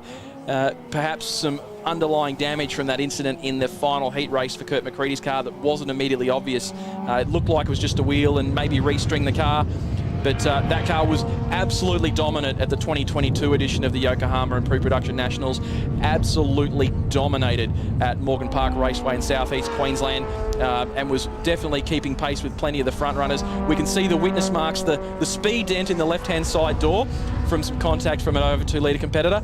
But I do love the attention to detail. They've used a little bit of orange race tape to replicate the indicator on the left-hand front corner of that number 111 S13 Sylvia. Artistic interpretation of the regulations there, but certainly this car started off the second row of the grid and did get away beautifully at the start of the race. But the answer for pace right throughout this entire race weekend. G'day boys, hope you're enjoying it, representing your teams that you barrack for in the Supercars Championship. Hope you're enjoying your day here at the inaugural round of the Shannons Trophy Series. Have a look at this, number 16 in under 2 litre trim. You reckon Red Escorts get your heartbeat, matey, mate? Under 2 litres, car number 16s get my heart beating, that's for sure. Well, they're definitely the car of choice here at Sydney Motorsport Park. Longer wheelbase, wider track, able to use as much tyre as possible of that Yokohama Advan AO50. They're quick in a straight line, very good drag silhouette on that car, and able to use the big rear wing. So Gordon coming up to lap some of our tail enders. So his first car to take will be the number 71 of Upton. Upton making life nice and easy. So the cars are on their final lap. McCready using every bit of racetrack, including a little bit more, that heavy rumble strip on the exit of turn 1. I've come a cropper on that myself in improved production racing in the past. Incredibly difficult curbing to navigate when you're back onto full throttle trying to carry as much pace through turn 1. McCready now tips it into turn 3. He'll have the traffic to negotiate. It was all going swimmingly until this morning's heat race for McCready. He's been the standout in improved production under 2 litre running. The current under 2 litre lap record holder here at Sydney Motorsport Park, but just wasn't able to make it happen throughout the final. It was a 1:40.7 was his best time here on a Sunday morning race. His best time so far is a 42.5, but it's Gorton with a best lap so far of 1:41.9, makes his way past the next car to be lapped, the 45 of Jay Hansen. I've got to give a shout out to Jay. I'm putting him in for the best backfire award into turn 1. Thing absolutely sings its head off throttle on the run into turn 1. So you can win an award for just about anything improved production. While we're handing out awards, just keep an eye on the Gary McKay entered Tirana for Flames into turn 1 in the overs. That's coming up next. Here we come around now. Gorton will run down the long straight here. Blue flags for that Corolla, just getting out of the way there. And we come charging down. It'll be nice and easy for Gordon. He can just peel the number 6 off the door and run the number 1 at the Improved Production Nationals next year. So let's see. That's the first and second resolved by just over 4 seconds across the line. It's the race to see. Will it be Ricketts? Will it be Viola? There's less than a second in it. Ricketts can't afford to make a mistake. It'll be a Nissan 1, 2 and 3 across the podium. So an absolute domination for the SR20 motor this weekend at Sydney Motorsport Park. The headline, car number 16 wins under 2 litre Improved Production Nationals. And what a great result there for Gorton. Super proud work. Viola chasing home in P4. A great result for a car whose gearbox was in a million pieces in the bunker on Saturday. Graham Bomb coming home in P5 in the number 30. Craig Wildridge defeats Will Harris aboard the 74, and we just wait for the rest of our improved production under 2 litre competitors to come across the line. Of course, this event is only possible thanks to the support of the major partners of the 2023 Yokohama Improved Production Nationals. A huge thank you to our presenting sponsor, Pitcher Partners aboard the number 7, of course bringing you the under 2 litre final, and of course New South Wales Improved Production is supported by Disc Brakes Australia, Bring It, Midas Blacktown and Competition Products. Those are the results. The number 1 for 2023 under 2 litre goes to Ryan Gorton. Triple 1 of Kurt McCready just following there behind. That's your top 10 finishes. So the cars from 10th and down were lapped. But as we see, cars separated by just over a second, just over a second, and just over a second. Goes to prove you can race just about anyone in improved production racing, Daz. Charlie Viola, Graham Bomb, Craig Wildridge, William Harris, Molesworth, Matt Wildridge and Jeff Hansen rounds out our top 10. Fastest lap to Ryan Gorton at a 1:41.9395. Brett Upton down 1 lap, and the non-finishers list is there. Biggs, Jowett, Robson, McClintock, and that rounds out the under 2 litre improved production. And we will go down to the pit lane now with Dean Herridge with the winners. Congratulations, the under 2 litre champion. Well done, Ryan. That is a mega effort by yourself out there, under a bit of pressure too. Yeah, the safety car certainly made it interesting. Kurt was coming fast. The tyres were really struggling on the front end, but we got it done in the end. So thanks everyone that helped get us here. I really appreciate it. It's hard to get a great start, hard to win from that front. Like you said, that safety car makes you nervous. You must be immensely proud of you and the team. Car seems to have gone faultless all weekend. Yeah, it's awesome. After last year, we led the national final 14 laps and had a little drama, so we DNF. So it was really good to get redemption this year. I love it. Awesome. Congratulations, the champion. The two boys in the commentary box that just take the 6 off. The number 1 will look good on the door next time round. Perfect. Sounds good to me. All right, well done. We're going to go across to Kurt, who's just getting out of the car now in the 111 machine. The green machine fought very hard. Had Ryan in his sights the whole way. We'll let him take his helmet off. And of course, no doubt we'll be disappointed but pleased at the same time. Funny emotion down here in the victory lane. Kurt, you tried very, very hard. I can see that's written all over your face. Certainly did. I pretty glad for it to be over, to be honest with you. A lot of stress, a lot of anxiety for this weekend. Didn't quite have the pace. It's a bit unfortunate. We've been working really hard on the car, but absolutely congratulations to Ryan. It's a brilliant effort. He was fast all weekend and he deserves a win.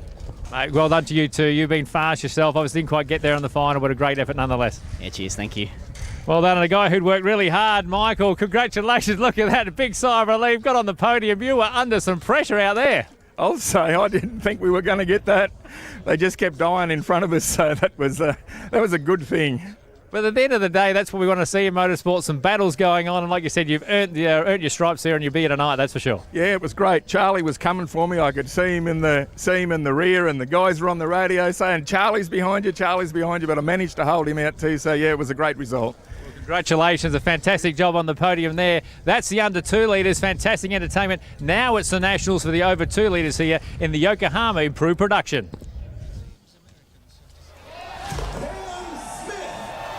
This is the game the world loves. Supercharged. Live golf. Wonderful. You'll see it all right here. Teeing off on your home of golf, 7 Plus. Stream free. Strangely, building is still going on. New construction, re-roofing, roadwork, gardening. I see the...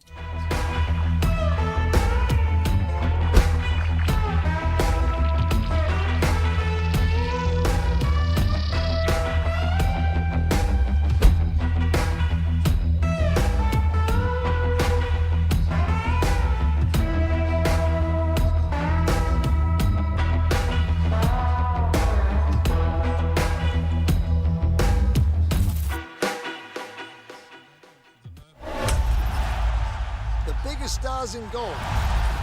The rivalries are huge. We're playing for the biggest ever prize in the history of golf.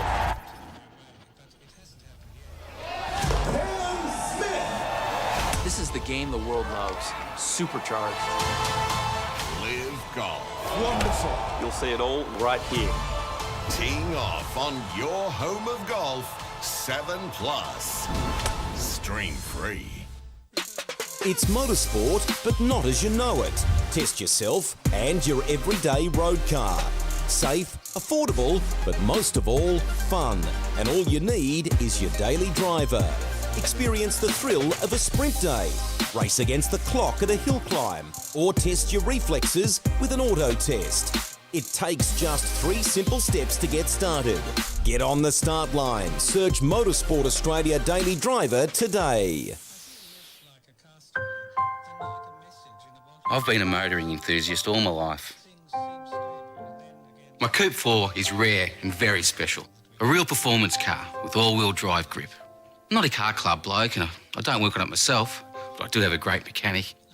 One day, I might even get that HQ. When it comes to insurance, it's got to be Shannons. Shannons shares your passion. Call Shannons on 13 46 46. Shannons, insurance for motoring enthusiasts. Weekend in, weekend out, Motorsport Australia officials are making waves. From waving flags, waving cars through pit lane, or responding to a wave for help. Wave hello to new lifelong friends. Who knows, you might just make waves around the world. Ride the first wave. Search Motorsport Australia officials today. World champion martial arts fighters are battling it out for the premier world title. I beat the best to become the best. Live Friday fight nights are exclusive to 7+. The biggest and toughest go head-to-head. This crowd is going nuts right now. The collision course we all knew would happen. It's all part of the One Championship, exclusively on 7+. Stream free.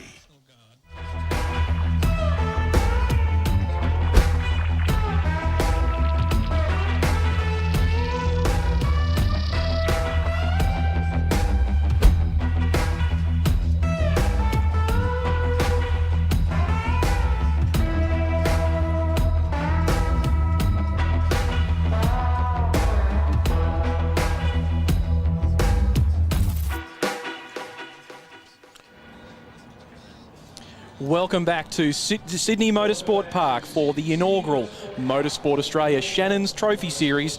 And of course, we're here for the Yokohama Improved Production Nationals Edition 2023. I'm David Stillwell and I'm joined by, one could describe him as an absolute historian of the sport. He's the man who, if he's not at a race meeting, it's generally considered not to be a race meeting. So, of course, we had to get him here for the first round of the Shannons Trophy Series. Welcome aboard, Gaz. Thanks, Dave. It's good to be here. Afternoon, everyone. What a day of racing we've had so far. It's been absolutely fantastic, and I'm so looking forward to the over 2 litre Yokohama Improved Production Nationals finale. And it's had a great history, hasn't it? Started out as road registered, became club cars, and then now it's called Improved Production. So these are the cars that start off as the cars that you and I, if we were very, very lucky, would have bought new in a showroom. Of course, people will often start using them as a track day car. We've seen some of the Motorsport Australia advertisements of just how easy it is to enjoy your car in a safe and fun manner at all sorts of events. And then, of course, the cars get developed. They get suspensions and exhausts and all sorts of modifications. They end up with a roll cage in them and become circuit racing cars.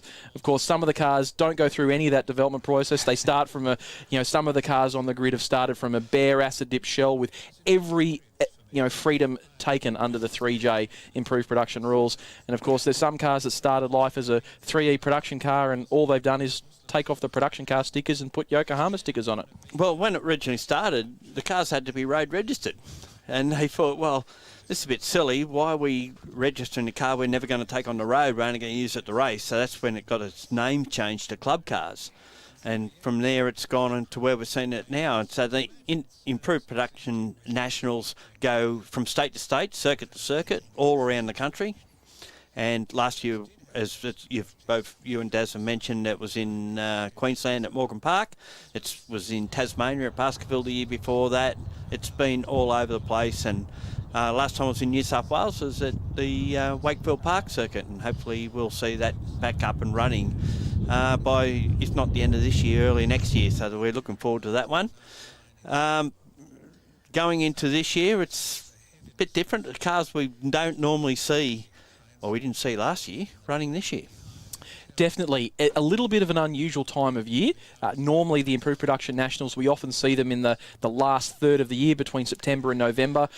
This, of course, was an amazing opportunity to get, Sydney Motorsport Park is the major motorsport facility for New South Wales, booked out over 360 days a year. So just finding track time for a category like Improved Production that sits aside from all the other myriad Motorsport Australia race meetings where we just can't get enough track time. This is a bit of a unique situation for Improved Production. Where we're going to bring our track map up now and we'll talk you through, look at this amazing facility with the support of the New South Wales government, built in the early 90s to bring back, open wheel racing and of course motorcycle racing to the west of Sydney at Eastern Creek. Turn 2, an uphill long hairpin, so to speak. Turn 3, very difficult to feed the throttle in and not have the car step sideways. Turn 4, downhill right-hander. Turn 5, on camber and then off camber on the run to turn 6. Turn 6, very modified, but it used to be 2 corners. Now it got moved into 1. and you got that fast corner, turn 7, which you can be trapped at. If he gets fast and you get there and you're going to have problems, then you got the hairpin at turn 8. That's the one that often see as a passing move. We come around through 9, 10, 11, down onto the 1 kilometre main straight where they were reaching their top speeds for around about 250 kilometres an hour for the fast ones. Definitely. The over 2 litre cars, we've stepped it up from a 2 litre normally aspirated engine all the way to big 6 litre V8s, thumping turbocharged 4 cylinders, big 6 cylinder BMWs. And as we can see on our screens at the moment, the wind has picked up dramatically here in the west of Sydney, 19 kilometres an hour. And as you can see, the flags are sweeping back up towards the final corner. So that complex of corners, 9, 10, 11, the cars smash the curb. Suspensions get a huge workout, and it's all about feeding the throttle in with minimal wheel spin. And that will be the task for our pole sitter, Adam Poole, aboard the TRP ductwork. He's dominated every heat. He's the undisputed champion of improved production racing in both Victoria and South Australia in 2022. And as we look to our grid here for the Improved Production Nationals over 2 litre final, of course, being brought to you by Ravenol. Of course, some Ravenol had to find its way into a couple of cars when they were a bit low on oil. The TRP ductwork Monaro with assistance from Ravage Raceworks. What an amazing piece of equipment that is. Zach Hudson doing things that no one should ever consider having to be done in an RX-7. It's a 20-year-old car that's had a huge amount of development into it. Huge thanks to Phil Laird for prepping that car. And the current champion. And the current champion, of course, wearing the number 1 nameplate on the doors. Scott Cook aboard the number 261. We saw normally aspirated Sylvias earlier. We've got a turbocharged example from South Australia. Stephen Engel aboard the number 36 Lancer Evo 7. I've taken to calling him the Rocket Man because of all of his starts this weekend. He has absolutely rocketed to the front straight. Four-wheel drive helps there, doesn't it? Mick Hazelton aboard the Mick Race Mazda RX-7. Did not expect to be this far up the grid, but another person getting lightning starts. Ben Algie, the Nissan Sylvia S15, RX-7s, an Escort with a turbocharged engine under the bonnet for Bruce Cook. Looking further afield through our over 2 litre final, Stig Richards, another RX-7, the Rotaries, a bastion of improved production success over the years. A Holden Tirana for those of you who like your classic Holden varieties.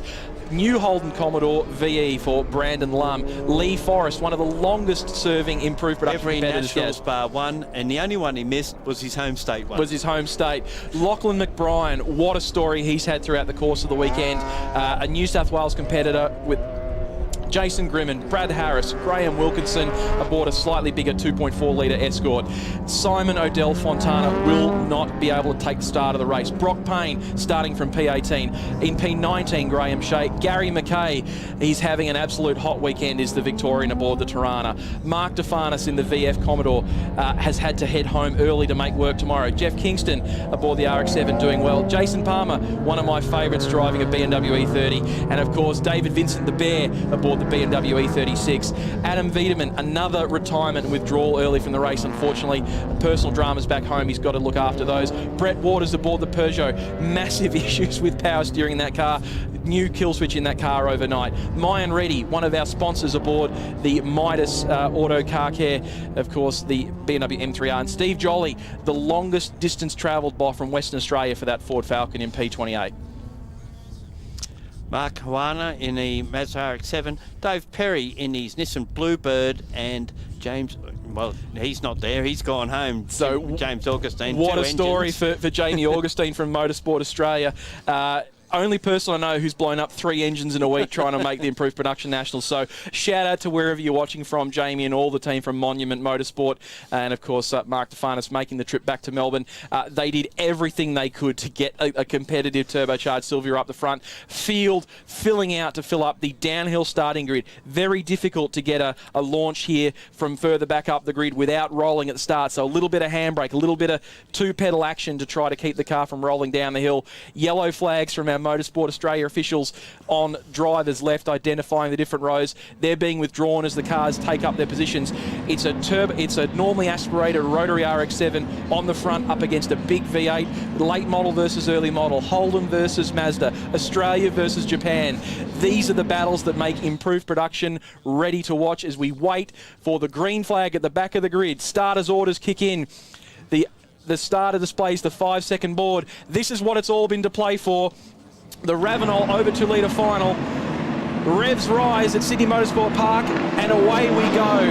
Not too much wheel spin from our front runners, but where does the fight come from the back? Angle from the second row, blocked off, does not get to do a rocket man start as the field peels through turn 1. Scott Cook being squeezed by Algie there. You can get too wide through turn 1. They did it with just about a quarter of the track to play with. A little bit of debris, one of the foam signs chewed absolutely by the Tirana car starting out of Christopher Thomas starting out of P10. He'll make some ground up. He's already passed the Commodore going up over the tunnel. But if Poole needed to do a really good start, he did it this time round. He got away well. A couple of the previous heats, he was about third into the first corner. Dust kicks up as the cars fly through turns 4 and 5. It's up, it's down, it's left, it's right. It's on camber, off camber. Huge dynamics to deal with. As up the inside looks Zach Hudson, Adam Poole leaves space for the car and deploys all over 600 horsepower from that Chevrolet LS through the Hollinger 6-speed gearbox to the rear wheels. But Zach's car hugely quick through the twisty sections. We've watched seesaw battles between them in these in the heat races earlier, where the car just ever so slightly has the edge in the corners, but cannot argue with a big Holden V8 running down the straight. Straight line handling has a lot to do with it, and interestingly enough, both our first and second competitors came here and did club events just to get a feel for the place. They hadn't been here before. Zach Hudson did one in April. Adam Poole came here in May to make sure that they had some sort of knowledge about what they needed to get coming to this event. Speaking of getting the most out of the event, Lockie McBrien was absolutely dominating his heat race on Saturday afternoon. And then, unfortunately, a gearbox oil leak DNF'd the first heat, and that handed the win in the first heat to Kurt McCready. He's one to watch as he starts out of position 13, currently running in P9. Another recovery drive, of course, is the number 8, Jason Grimman, Grimmo's Garage, the bright green Commodore. You will not miss that car. Lockie McBrien aboard the BM's Garage E46. He definitely knows what it needs to make the tyres last for that 14-lap distance. We've had very few safety cars in improved production, notwithstanding the one we had in the under 2 litre final before. These drivers are driving within an inch of the capabilities of their tyres, seeing compression locks from the tyres as they rub inside the extended guards of the RX-7 of Ash Isaracina, putting a good job in. Wants to make sure he finishes top 5. That was his stated goal. Had a really good run through the heats so far. A little bit of a shark bite in the door though from contact from a fellow competitor, inadvertent. Not his fault in the slightest. Nick Hazelton throws it up the inside of the Evo. Not quite enough space there, but the Evo gives it the room. But does the turbocharged 4G63 and all-wheel drive give Engel enough to make it back? Zach Hudson keeping very close watch on Adam Poole here. This is the closest they've run all race meeting. Yeah, it's interesting because two years ago he gave Ray Hislop a real run for his money at Basketball in Tasmania. So the car has all the advantages over the back of the track. It just doesn't have any on the main straight where he possibly would need it. I was watching in the grandstand yesterday in the first heat race. Over 255 kilometres an hour for Adam Poole as he sets the fastest lap of the race so far on the second lap, the first flying lap of 39.3. Still a ways away from his fastest lap so far. Over 30 kilometres an hour faster through the speed trap as Ash Isaracina holds out the Evo of Engel. Lockie McBrien ranges up on the outside. So much grip from that longer wheelbase and wider track of the E46 M3. A delicious 3.2 litre 6-cylinder engine deploying over 400 horsepower to the rear tyres. He's upgraded to a Drenth 6-speed sequential gearbox to try to improve the power run. That's not how you get the power delivery in the number 17. That's Chris Thomas, and that's the way he drives it.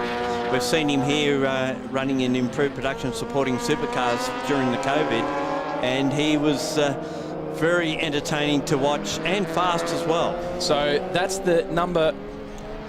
He's having a run with Payne aboard the RX-7 there in back of shot. So many different strengths and weaknesses for these cars. He definitely wants to try to finish top 10. Started out at P18 and running in 11th so far. So he wants to see if he can just get just one more step, but he's going to have to see 3 wide on the run to the final turn complex. Grimo's Garage, number 8, definitely can't miss that green VY Commodore. He certainly knows enough about Tiranas as Chris Thomas. He runs one in a Pedix J Group N racing as well, so if he doesn't know how to pedal one of these, no one would. At the moment though, Brock Payne seems to have a little bit more squirt in a straight line. Mazda pulls out, or attempt to go in, he's got a problem. No, I think that's just the difference in straight line handling between cars with the big donks for the big day and the cars with the twin rotor spinning Doritos. Look how much time he takes out of Grimo on the run through turn 1. Lower frontal area, so much slippery in a straight line. It just looked like he may have not got the last gear change right, because it almost like it stopped. Sitting in the grandstands here, free entry for the Shannons Motorsport Australia Trophy Series. Of course, sitting up in the grandstand, you see a huge variation of lines and approaches to turn 1. Lockie McBrien, a special shout out for him. Zach Hudson, you'd say, is definitely taking it up to our leader. Oh, Ben Algie. As Ben Algie aboard the number 77 Sylvia. We saw him have fuel pressure issues in the previous heat. I wonder if this is connected to that, and heads out to the paddock. That car will not rejoin the race. Speaking of a race on our hands, Big Flames, I think he's the winner of the race cars that shoot fire are better than race cars that don't shoot fire award. There it is. Definitely gets them for length. Of course, this car's running E85, an electric water pump. Still runs the Holden 202 engine under the bonnet, but it's substantially more developed than it was back in the 1970s. Mayan Reddy defending from the other E36 BMW. That's the number 55 of David Vincent. He's known as the Bear, but he's got the RX-7 tucked in behind. All set is the RX-7s. You know, we've seen a changing of the guard in improved production over the years. 20 years ago, you had to have an RX-7 to be at the front, and we saw fleets of them being developed in all states of Australia. Now, with the adoption of the AO50 tyre, we've seen a broadening, a democratisation of the cars that can be competitive and improve production. Four-wheel drive turbo cars had a real good run for a while. They're still around, of course, but now it seems to be the home for the 6-litre variety of V8 cars at the front end. At the bigger circuits, not so much at the smaller circuits. So Thomas and Payne still having this absolute ding-dong battle for 9th and 10th. Grimo holding down P11. So Payne will have to keep his work rate up so he keep Grimo behind him if he wants to stay in that top 10 like his stated aim was heading into this over 2-litre final. Thomas taking a very wide entry. Payne trying to carry corner speed. He'll be a little bit bottled up. Bruce Cook aboard the 137. That car definitely not known for its cornering prowess, but absolutely has the straight line handling to see off some of the competitors. Payne up the inside, late on the brakes into turn 6. Reprofiled since the last time the Improved Production Nationals were held here in the mid-90s. Around the back of Corporate Hill. And a little bit of a tap on the brakes there for Grimo's Garage. He's got a watching brief. He's got the best seat in the house for this race. Certainly has.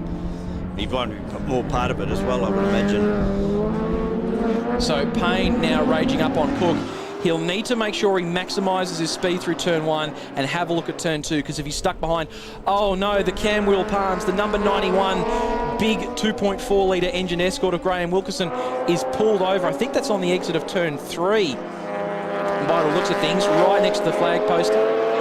Just getting information, it's between turns 5 and 6 where we've seen a lot of action occur this weekend, Graham. This battle still goes on now. We get to see Grimmin come out, and you can see the straight line performance of the V8 versus the 6-cylinder. And he passes Thomas down the straight, and Thomas will be all over him over the back of the track. So 5.5 laps completed of our scheduled 14. This will be a time-certain race if we go under safety car for too long a period. Look at this battle that's unfolding at the back. Ready from the Bear, David Vincent. We've got Graham Shea in there as well in the RX-7. And here comes Mark Harwood, the purveyor of the Distinguished Gentleman's Ride. Raised over $7.5 million US last year for the Distinguished Gentleman Ride, partnering with Movember. And of course, this isn't just his first Nationals. This is his first circuit racing event. What a race meeting. Here we go with the Shannons replay. So, Vincent with a big lockup. That opened up the gap on the inside for Mayan Reddy. Graham Shea wants to dice of that as well. And they're all now starting to catch Gary McKay aboard the GP Automotive Tirana. McKay still firing flame out of it at the moment. It's still Adam Perland out in front, and he's actually started to pull a little bit away from Zach Hudson in second spot. Well, we can hear that car make its way past our commentary booth. No mistaking the sound of the big V8. So 6 laps down, 8 to run. So just under 24 kilometres completed, and just over 31 kilometres left to run for the improved production finale. So Race Control's monitoring the position of that car 91. They seem to be fairly happy with leaving it there. They'll show a local yellow for a lap or two, and then Kay Callender and the rest of the Motorsport Australia Race Control will, swallow the whistle and shout play on. Yeah, well, it's more or less just to let everyone know that there is a car there. Once they all know, then it's game on. After 2 laps, it's part of the racetrack. Treat it and drive accordingly. Yeah. So we mentioned that there's always someone to race in improved production. We're seeing one of the best battles now unfolding from P18 down to P22. So Kingston, as we see, and just as I say, commentators curse strikes again. David Vincent, the Bear, finding the pressure a little bit too much there. And that's actually a left-hand front suspension failure going on there. Don't know whether there was contact, but just trying to drive it far enough away from the circuit that this won't cause a safety car. Well, we did see him have that big lock up into turn 8, and whether the failure happened then, and he avoided. I don't think he hit Thomas at the time, so. It doesn't just look like a tyre failure. The wheel is pointed with a significantly more amount of toe in than would be suitable for an E36 chassis different BMW. direction to the one on the other side. Yeah, a little bit like when you've had one too many at the pub on Friday night and you try to stagger home and you end up with your toes touching and your heels apart. That's what toe in looks like, folks. Gary McKay, 6-cylinder versus 6-cylinder versus 2 13B RX-7s. Wanting to keep it, the donut garage sponsored car. Of course, plenty of fine, tasty snacks to find in the paddock in improved production where the teams handle most of their own catering. Graham Shea just happy to be here in a car that used to run a carburetted 12A rotary engine, now running a Wolf engine management controlled 13B engine, one of the longest serving cars in improved production racing. He said he leased it for a couple of years before he ended up buying it. And of course, we see a lot of cars change hands within the improved production community. And I dare say there'll be a few cars up for sale after the end of the Nationals that might find some entrepreneurial new owners ready to have a taste of Yokohama improved production racing. So this battle continues, and here is another battle that's also continuing. So Cook from Thomas and Grimo. So turbocharged 4-cylinder early model, V8. Lee Forrest into the pits. No. Lee Forrest run of Nationals takes a hit, doesn't manage to complete the final. Actually, the only one he missed was because he was suffering influenza at the time and he couldn't race. Well, he certainly, while he might be suffering from influenza, he's been one of the most influential members of the improved production community. Over 20 years of Nationals aboard that RA70 Celica. Runs a later model turbocharged Toyota engine and just nuts away and develops it. And he's got a beautiful bus in the pit lane. As we see another car head for the pit lane, we do tend to see a battle of attrition. Gary McKay now under fire from Mark Hauer. He's certainly put up a valiant defence, but the Mazda reigns supreme over the Holden. It's 5-second gap between our leaders out the front. We go back to see the TRP ductwork Monaro. It's all about tyre conservation. He's starting to lap some of the back markers. Blue flags from our Motorsport Australia trackside officials. The next car that he'll head to is Brett Waters, the national administrator for the 3J improved production rules. He's had to do quite a lot of rule studying to try to find a way to get that Peugeot 208 GDI of his to function. A number of electrical gremlins, particularly around the power steering. Doesn't like dicing over the curbs. One of the cars that uses all the track and all the curbs, of course, is our number 1, Zach Hudson, the RX-7. He's in position 2, looking to take out the 2 to 3 litre class. How's the camber on the front of that car? How's the sideways action through turn 6 on the downside approach? New engine went in that car yesterday to try to make sure they had as few hours as possible. Here's Ash Isaracina dicing it up in P6 as we go back to see Zach Hudson now looking to overtake some of the back markers. Brett Waters, eyes on the mirror, will be well in tune. Now, we talked about front-wheel drive cars pitching a rear wheel in the air. There's an all-wheel drive Evo picking up its left-hand rear wheel as it fires through turn 5. Look at the amount of camber they run on the front of these cars to make the Yokohama Advan AO50 control tyre work. You couldn't find two of the more different cars, early model, late model, four-wheel drive. And there's a story from the rear of the grid. The number 59, driven by Steve Jolly, it's travelled the furthest to get here from Western Australia. The original driver unfortunately had a medical episode, had to go into emergency surgery in the New South Wales health system throughout the week, handed the car over to his brother, Steve Jolly, and has had an amazing run just to get that car onto the grid from Western Australia. As we see the shark bite in the left-hand side. Now here's a story. Palmer from South Australia, second ever Nationals, first time away from home for the Nationals, runs the same engine that's in Lockie McBrien's E46 M3, and dicing up in the early model because E46. that's where the rules are. As long as the engine comes from the same manufacturer, you can use it. Correct. It doesn't have to have been in the model when it was first built. But we see updating, we see backdating, we see fuel injection on cars that came with carburetors. We've seen carburetors on cars that came with fuel injection. So a huge shout out to all of our improved production competitors that couldn't make it here today, that are tuned in on 7+. Your home for motorsport action from the Shannons Trophy Series for Motorsport Australia.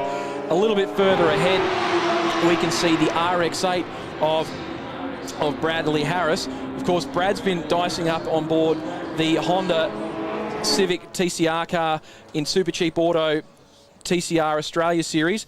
Tries to carry the speed around through turn 1, but has Palmer up the inside of him. Goes for the crisscross. They'll run side by side. Who can break the latest on the run into turn 2? And that is a RX-8 Cup. It is an RX-8 Cup car, of course. Just change the stickers and change the tyres, and it's ready to run in Yokohama Improved Production Racing. And he had a win out here just a couple of weeks ago in that car, in the RX-8 Cup Series. Beautiful platform, the RX-8. Just needs another 200 or 300 horsepower to be outright competitive.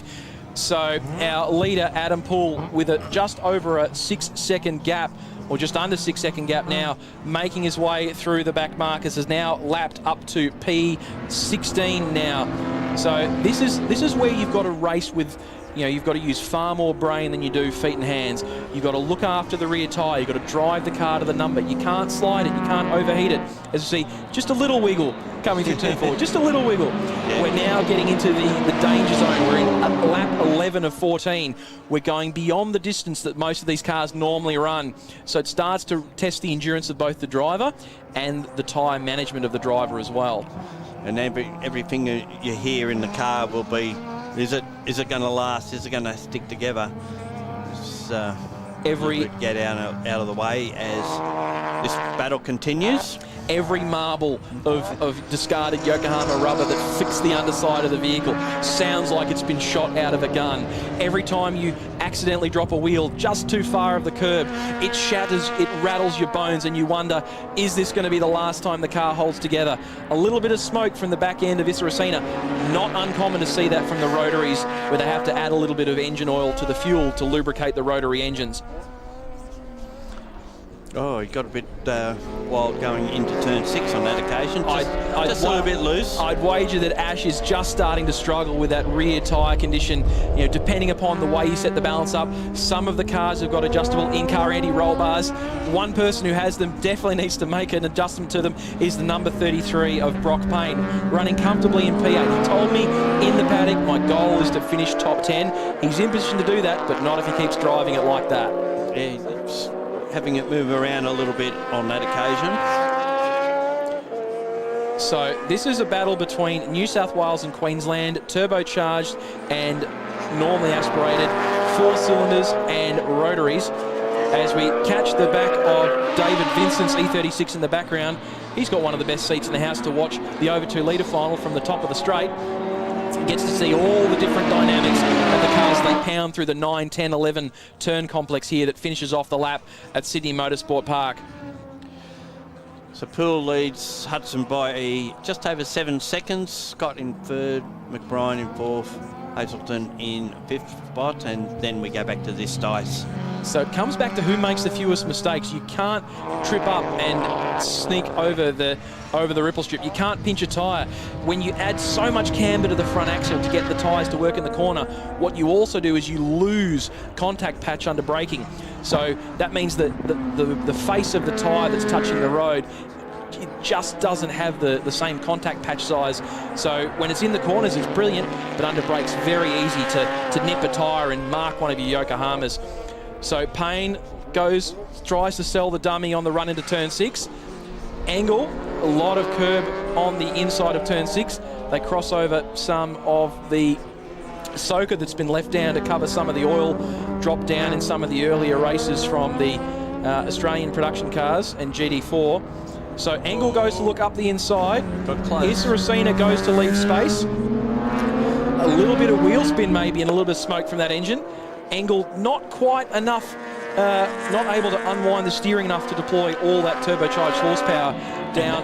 Oh no, it becomes survival of fittest, and we hate to see it, but Gary McKay is not having as hot a weekend as he'd hoped. The number 63 GP Automotive Tirana puts the indicator on. He's headed back to the paddock. That car will take no further part in the race. I certainly need to make sure we put him up for the award for the race cars that shoot fire. Yes, indeed. And Payne making a move on Angle as we go down the straight. Not quite close enough to get it done. As we reset our timing screen in the Blendline TV transmission booth. So Adam Poole with the fastest lap of the race, a 1:39.3. Several tenths away from his fastest lap so far this weekend. Did mention that he wasn't interested in setting numbers. He did that at the last state race meeting. Angle spin down at turn 2. I mentioned it was a battle of who can make the fewest mistakes. Angle, unfortunately, just looping the car at the turn 2 complex. There was contact there or not. And he spun it around trying to get going again by the look of it. So we'll see if our camera operators can bring us a replay from down turn 2. It's been a bit of an action zone throughout the Improved Production Nationals this weekend. Lights go on for Ash Isaracina as he starts to overtake some of the back markers. He's running in P6, so he's got 9 seconds to chase down Mick Hazelton in the number 64 to try to meet his goal of finishing top 5. We're on the last lap at the moment, so it's almost all over. Adam Poole leading the way over 9 seconds ahead of Zach Hudson, who is the reigning champion. He's not the defending champion. He doesn't lose it. But certainly hold on to it. He's enjoyed having the number 1 on this weekend. He loses the number 1. He loses number 1, but only for the Nationals. He still gets to keep the number 1 after his performance in the Improved Production Queensland Championship when he heads back to his state events. What can we say about Adam Poole? Dominated Victorian Improved Production racing in 2022. Dominated South Australian Improved Production racing in 2022. Missed the 2022 Nationals. Couldn't make the trip to Queensland to try to claim the number 1 plate. He's had an amazing run of success, finished at the front in all the heat races, has never been headed. He's looked after those Yokohama rear tyres as he starts to head towards the final complex of turns. The TRP ductwork Monaro lights ablaze, deploying all 600 horsepower. He just got to get through the last 2 corners and deploy all 6 speeds of that Hollinger 6-speed transmission. Put your hands together at home or at the track, folks. This is the man that you've come to see, and he's put on an absolute display in the over 2 litre final presented by Ravenol. Lights ablaze, signals to the Ravage Raceworks crew. Job well done, brought it home in P1. Zach Hudson threw everything he could in the early laps at the winner, and ultimately will come home in the line 11 seconds in arrears of the Monaro. Second outright, but first in the 2 to 3 litre class. It's a big gap back to Scott Cook in the number 261, Sylvia. He'll be second in the over 3 litre class. He's got to bring it home. 20 seconds in arrears to Hudson as our operators find Mick Hazelton coming through the field in the number 42. My apologies, that's Stig Richards, who couldn't make last year's Nationals in Improved Production after an emergency episode to get some kidney stones taken care of. Great to have him here. He's just happy to be here in the number 42. It's the first Nationals he's ever tried to get to successfully. as he comes through the final complex of turns. Scott Cook finishes P3. Lockie McBrien, P4. He's third in the over 3 litre class. Mick Hazelton in the 64. Ash Isarasina finishes third in that 2 to 3 litre class. Brock Payne, Jason Grimman for Grimmo's Garage. Stig Richards, Thomas in P10. Bruce Cook in the number 11 brings the car home. We see he doesn't need those tyres anymore. Dean Herridge is going to have a huge amount of rubber build up to deal with when that car arrives in the victory lane here at Sydney Motorsport Park. As we see, David Vincent got to watch the finale from the top of the circuit, and a huge number of cars not able to make the finish. Harwer, McKay, Forrest, Reddy, Vincent, Wilkinson, Algie, and then of course the cars that didn't make it to the final: Odell Fontana, Mark DeFarnas, Wiedemann, and of course our own Motorsport Australia safety rep, Jamie Augustine, not able to make it after 3 engine failures before the end of Friday. So that wraps up an amazing Yokohama Improved Production Nationals final. Poole from Hudson by 11 seconds. Cook, McBrien, Hazelton, Isarasina, Brock Payne, Jason Grimman, Stig Richards and Chris Thomas was your top 10. Adam Poole with the fastest lap of the race, a 1:39.3. Bruce Cook from Stephen Engel. Brandon Lum in the 3E production car with a cam, and it was our last finisher on the lead lap, ahead of Jason Palmer, Brad Harris, Graham Shea, Jeff Kingston, Brett Waters. And then the story of woe continues. Perry and Jolly, all those cars, and Mark Harwer, Gary McKay, Lee Forrest, Mayan Reddy. So many stories to tell from our over 2 litre final. We'll head down to the victory lane to get the feedback from Dean Herridge. I'm sure he'll find a very hot and sweaty Adam Poole and Zach Hudson to interview for P1 and P2. We will do, team, shortly. He's gone off to Parc Ferme. I think he wants to lock away the result. We'll go and chat to third and second, of course, who have just arrived, taking some helmets off, as we see here, guys. So congratulations on the podium. We'll get you to take your helmet off there. Great job, of course, Zach Cook. Hard to catch those boys in front, but you must be happy with the podium and the Nationals. Yes, really happy. Yeah, we've been chasing some problems all weekend, and really stoked to get the car fixed up. And big thanks to Phil Armour for just coming along and fixing one of the problems that we couldn't quite get to, and obviously engine builder Adam Allen, who builds a top engine every time. So yeah, cheers. It's hard work to work through problems, particularly in the lead up to this final ultimately. Yeah, it is. It's steady wins the race at the start, and not make too many errors in the first few heats. Commiserations to Lockie. He was one of the quickest out here as well, but had a really unfortunate incident in the first race, which made it hard for him. But yeah, stoked to be third, and yeah. Congratulations, good job third. We're going to go to second across here to Zach. Zach, come across. Congratulations, mate. You did a great job. Hard to beat Adam in that machine, but you put on a valiant effort. Yeah, as they say, no replacement for displacement. So. Yeah, look, had a great weekend. Adam was just too fast all weekend. We threw everything at it. Looked a little rotor in that last race. It was the best it's ever been over a long duration like that. So big props to Phil Laird, who's looked after me from day dot. Yeah, my sponsors, Anglers Meats, Hudson Panel Beaters and More Trailers Pittsworth. It's been a great effort, mate. I mean, the number one will come off for the next Nationals, but it'll continue to put a bit of hunger and fire in the belly for next time. Yeah, look, we'll come back and try again. That's all we can do. We managed to pick it up last year, so just a great result for us this weekend. But yeah, just the straights are too long. Indeed it is, mate. Well done, second. And Adam, he has brought the car over. What did we do, mate? We blew the Yokohamas off the back end, but congratulations, the Nationals champion for the over 2 litres. You must be very, very pleased. Yeah, thank you, Dean. Look, been a long welcome, put a lot of effort into it. So yeah, we're stoked. We're really happy. Been a great weekend. So no complaints. Looks easy from the outside. I mean, you had the pace, etc. But to win from the front is actually sometimes harder than in a chase. How did you manage all that, the tyre and the car and everything else going on? Yeah, look, it sure did. It was difficult, and it was really just about suck and see where the guys were behind, to be honest with you. We just sort of managed our pace from there, and obviously the rear tyre's critical, so we're trying to look after it, drive it straight. Didn't quite set the world on fire in terms of lap time, but we had 14 good laps, so yeah, we're happy. Because that's the thing, 14 laps is almost an enduro in these cars. It's been unknown to know how long you can hit the tyre underneath and hard you can push it. So was it good to be able to manage it in a way? Yeah, look, I was surprised, to be honest with you, because we kind of kept that speed the whole way through. So, yeah, quietly happy. I didn't really know what was going to happen. It was a bit of an unknown. Never run 14 laps. So the thing needs a bit of a rebuild now, though. I'll give you a big tip. Bringing the neck out of it. Congratulations, national champion Adam Poole. Well done to you and the team. Awesome, thank you very much.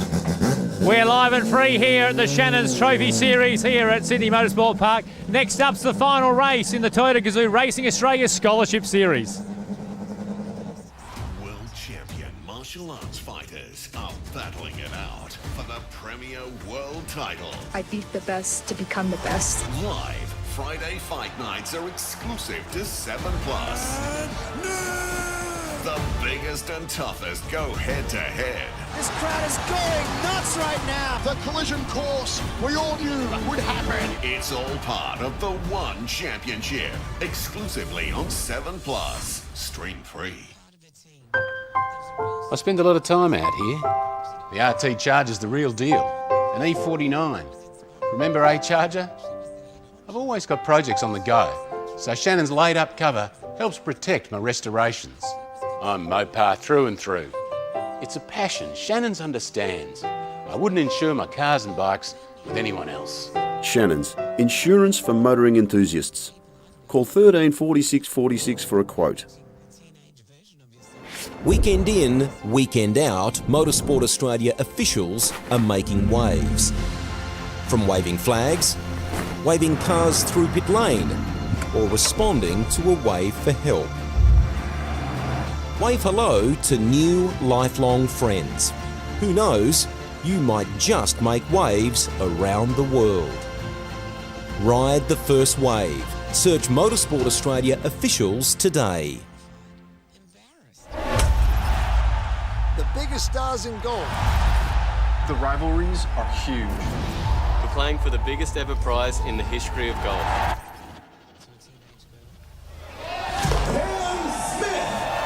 This is the game the world loves. Supercharged.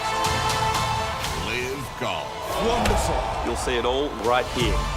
Teeing off on your home of golf, 7+. Stream free.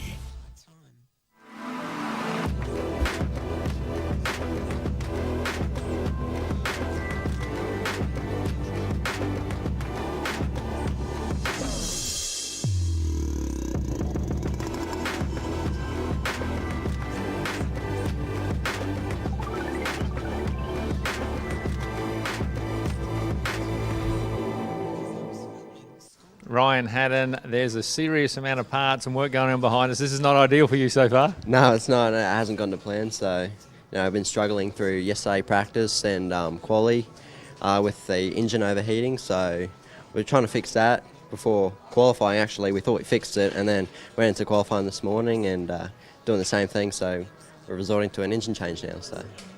Now, I asked you before about that, and you said we're going to try and maybe fix this. There's a short motor basically sitting out there. Team are going to be working hard to get that in before the race. Yeah, definitely. So they're, putting their tools together now and strapping in. So, yeah. This is where the team element comes in, isn't it? This is where you need a great team behind you. Yep. So they've poured a few engines out back at our home. So, this is better practice. So it's good. Now for yourself, doesn't look like you're going to be hands-on the tools. Nervous for you, waiting and seeing what's happening with the team, or how do you play it? Just sit in the truck, look at data, and then hopefully we can go out for race one and be better. So with that bit more power now, so should be good. Okay, driver on the data, team on the tools. Good luck. I hope you get out there, mate, and good luck for that one if you do. Cheers, thank you. Inaugural Shannons Trophy Series, and we have got the Toyota Gazoo Racing Australia Toyota 86 Scholarship Field poised, ready for greatness for their final race for the weekend to complete round number 3 of their series. They'll go on to Queensland Raceway for as hand in glove with the 2023 Shannons Trophy Series at Queensland on the 4th and 6th of August. Great fields will be joining us there. Certainly plenty of happy faces walking down between cars there as well. And let's see, at Phillip Island, the last race for the weekend kind of teed off a little bit, Gaz. They kind of got a little bit feisty with it all in the last race, and it was like, well, we've got a few weeks before the next one. We can throw it all away in this one. So I guess if you've got one eye on that scholarship, you really don't want to throw it away because you're going to need the car. Well, the thing is that this is to qualify to run it, to get an invitation to go to Townsville for the first round of the main series. So, you know, you've got to do what you can.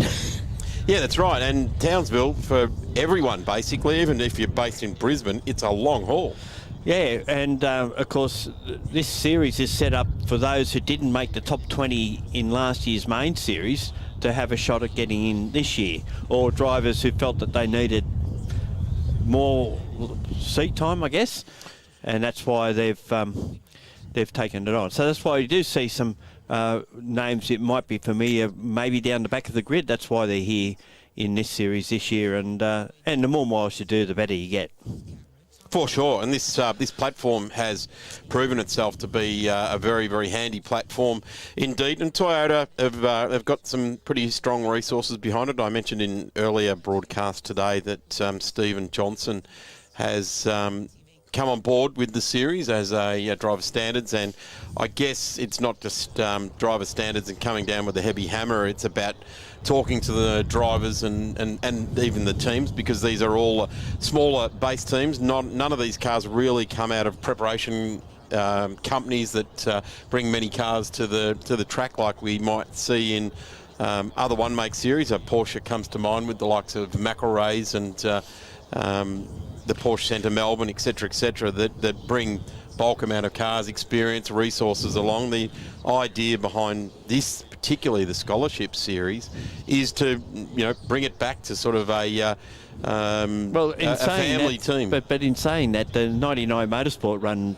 through a forecast, so true. It is. Look, there is iterations on the theory, isn't there? Yeah. And it is a theory. It's not a hard and fast rule. So that is, I guess, what we used to see 25, 30 years ago, possibly in Formula Ford. Now there's a couple of big prep companies that you can actually run without a big prep company. You get Cameron Hill comes to mind when him and his father won the Formula Ford series. They did it as a father and son operation out of their engineering firm in Canberra. Hot tides. They were. Yeah, like the likes of Thomas Randall and all of those guys were in that same Sonic cohort.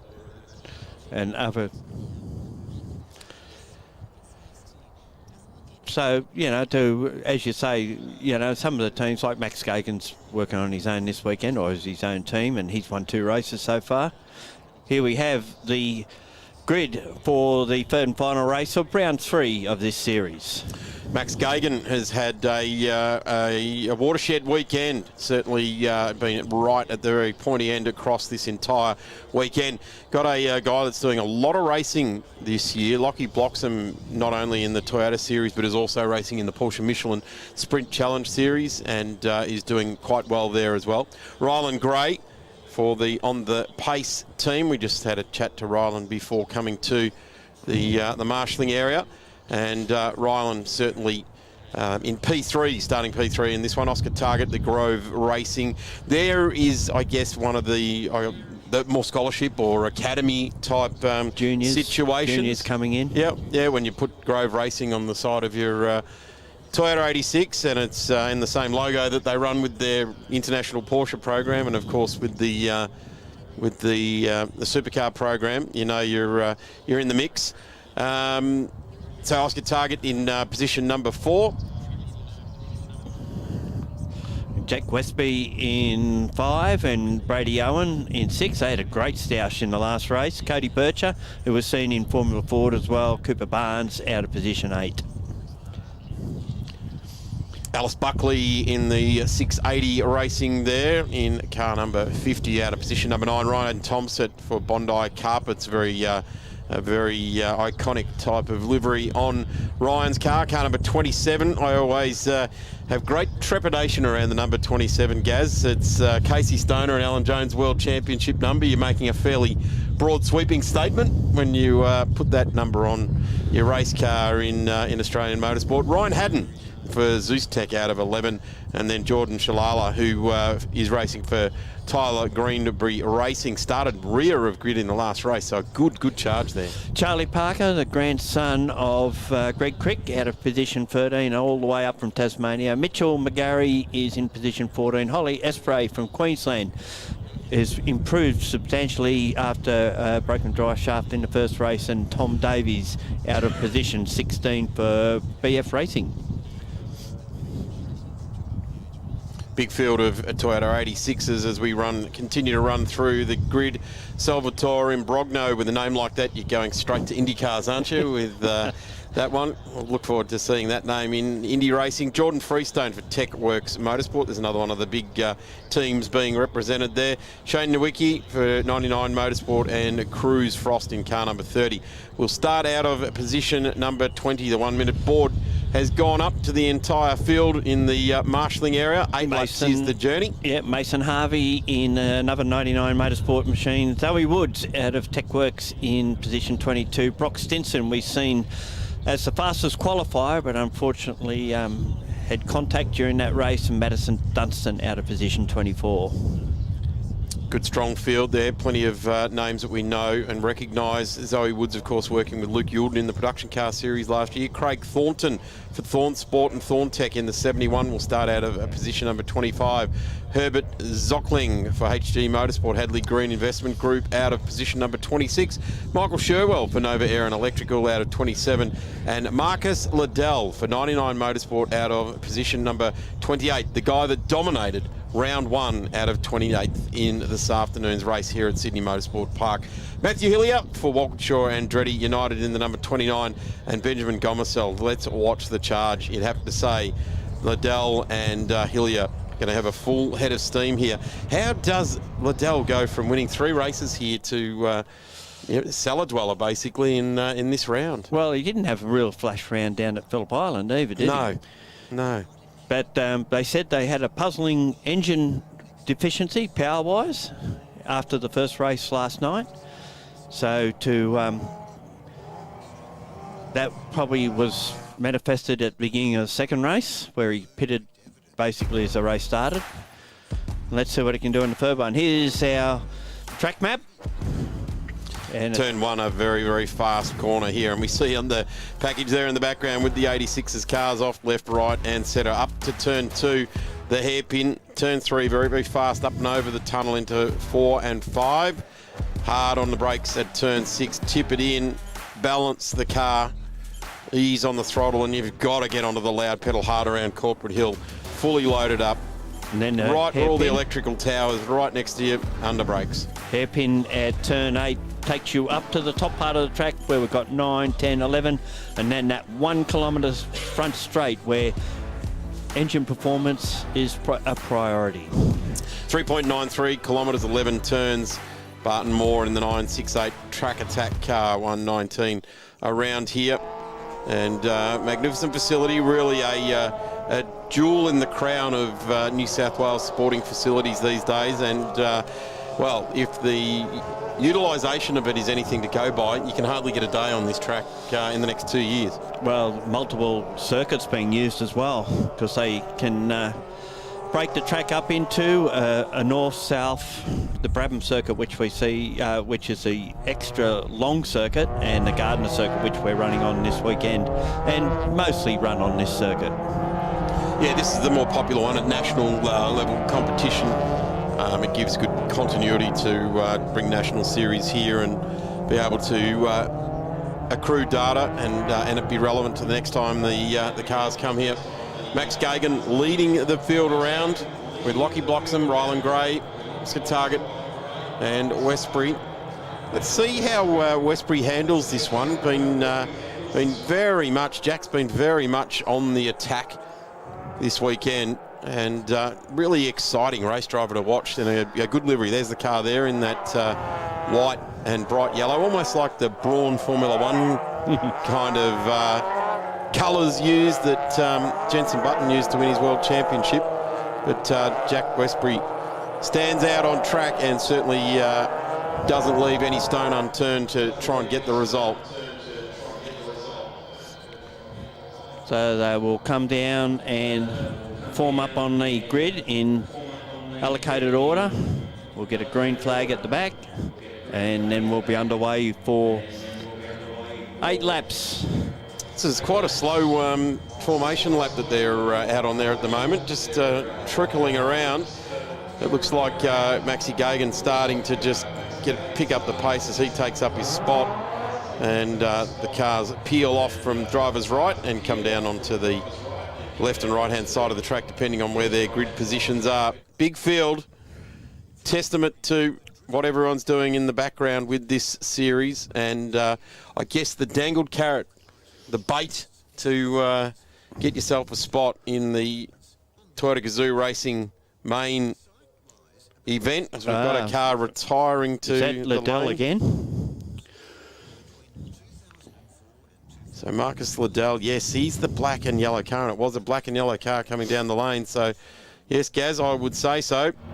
Perfect lineup there. Yeah, it is. The Oxsafe Australia entry, car number 99. What a shame. What a shame. Had such a great round one. The all-important man at the back of the field with the green flag. There it is. Look but don't stare at the lights. Find the take-up of the clutch.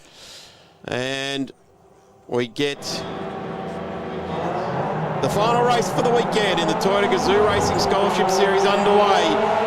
And Lockie Bloxham gets beautiful clutch contact. Rylan Glay heads off the charging Westbury. Westbury jags back to the middle of the track there. Loses a little bit of ground there, but the Grove entry goes through very, very nicely indeed. 36 coming through there. Cody Bircher getting on with it.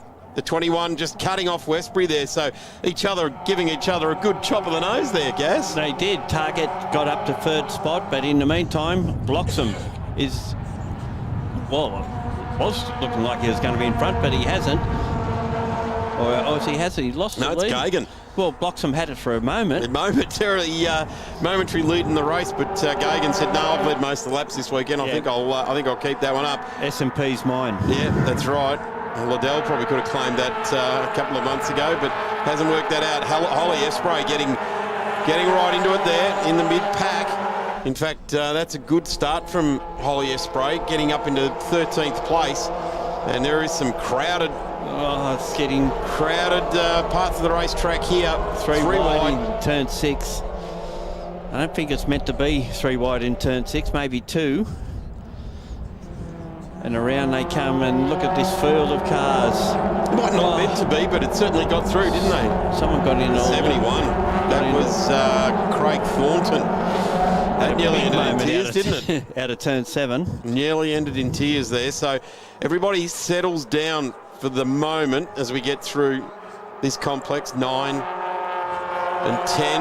Who gets the best run out of 11, and then the big downhill run as they'll all try and jag in behind each other to get the best tow, and who will pull out to try and get the move done. It doesn't look like anyone yet. It looks like they're all just happy to...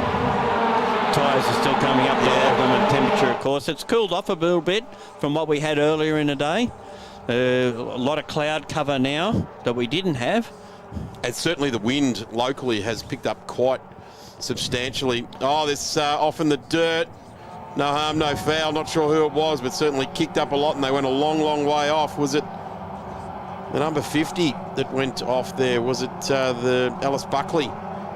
And there's Holly Espray in the 77, getting on with it in the 77 at the moment. Still in 13th, but definitely putting a car into different positions on the track to try and force a move. Brock Sensen coming from further back. I suspect he may have been penalised for that incident in the earlier race, and that's why he started so far back. So he'll be looking to make up ground. He was the fastest qualifier, as I mentioned before, and he's looking to make up further positions. Currently, he's in 22nd position, so he's picked up some spots. Where's Matt Hillier? The other one we should be keeping an eye on. There's Owen going wide in the 25. That's a mid-pack battle. There's Buckley, Alice Buckley in the mix there in the bright yellow car. Dean Herridge just reporting that Liddell in the 99 did take the start, rolled out the bottom of pit lane, so has made way onto the track there. So let's hope that some sort of pride can be recovered out of this weekend for Liddell. Side-by-side action now, and we're looking at with Mason Harvey going side-by-side with Salvatore and Brogno in the all-black car there. And they all find a new windscreen for Mason Harvey's car. It hit a brake marker board last night and smashed the windscreen. Hillier in the background there of this four-way scrap going on.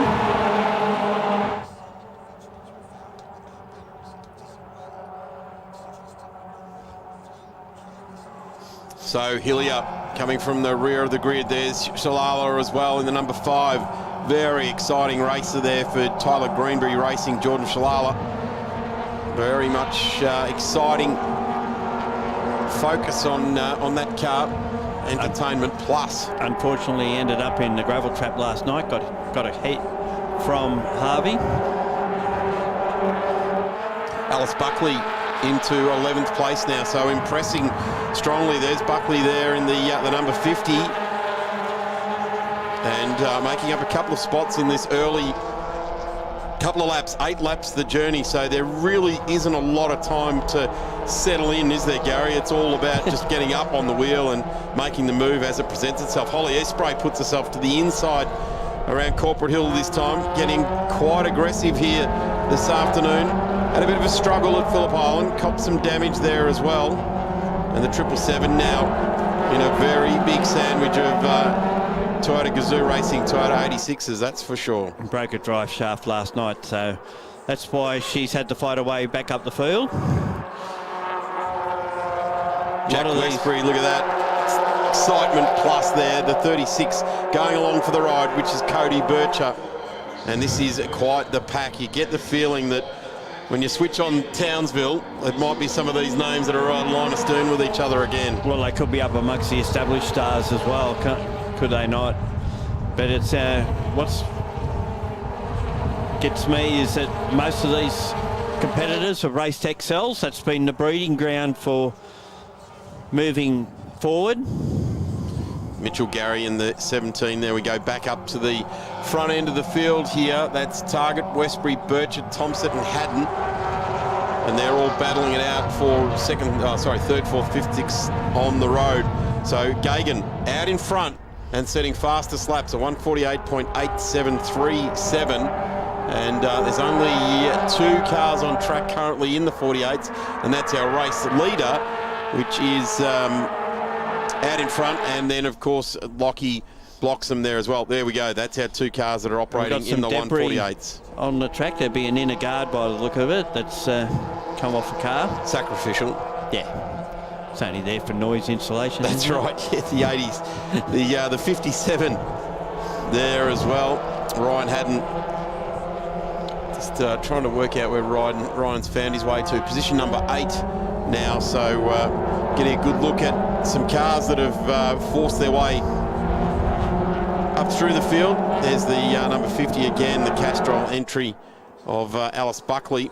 It's a nice drive. Now this is going to get very willing, Gaz. I can feel as though I'm a great white shark and I'm starting to see the blood in the water here at the moment. That's Target, Westbury. I'm probably more like a great white whale, but that's okay. Birchett and Gray.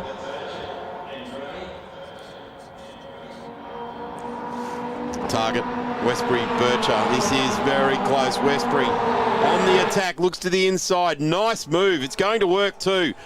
Slides the car around. Gee, in a straight line there, those Dunlop directors come under a lot of pressure, and Westbury is getting a hurry on. Birch is giving Target the hurry on. Gray and Thompson, you get the feeling they're in the waiting room waiting for a Zoom meeting for the boss to let them in. Kids probably do that a lot these days. I know some other people that do it. No, that's true too. So, this race has not settled down. We've got 5 laps to go. I'm going to say, and I said it earlier in the race, it's probably not going to settle down. It's probably just going to remain maximum attack as we watch Target just try and get the laser out and paint the target on the back of Westbury and do a bit of a Top Gun and fly right on by. Yeah, still Gagan and Bloxham are basically nose to tail at this stage, so Gagan hasn't been able to get away like he has in previous race. We've just seen him come out of picture there then. I like the way where there's an opportunity to throw stones rearward, they throw stones rearward just to be off the back of the track. We know the Clark, of course, is watching this. There's a replay there, and that's the 71 of the Thorntech entry, which is Craig Thornton. And just try and work out where Craig Thornton is on the road, currently down in 26. They lost a spot or 2 there as well. Back at the lead, Max Gagan and Lockie Bloxham. Let's just have a listen to these two as they go through into top gear.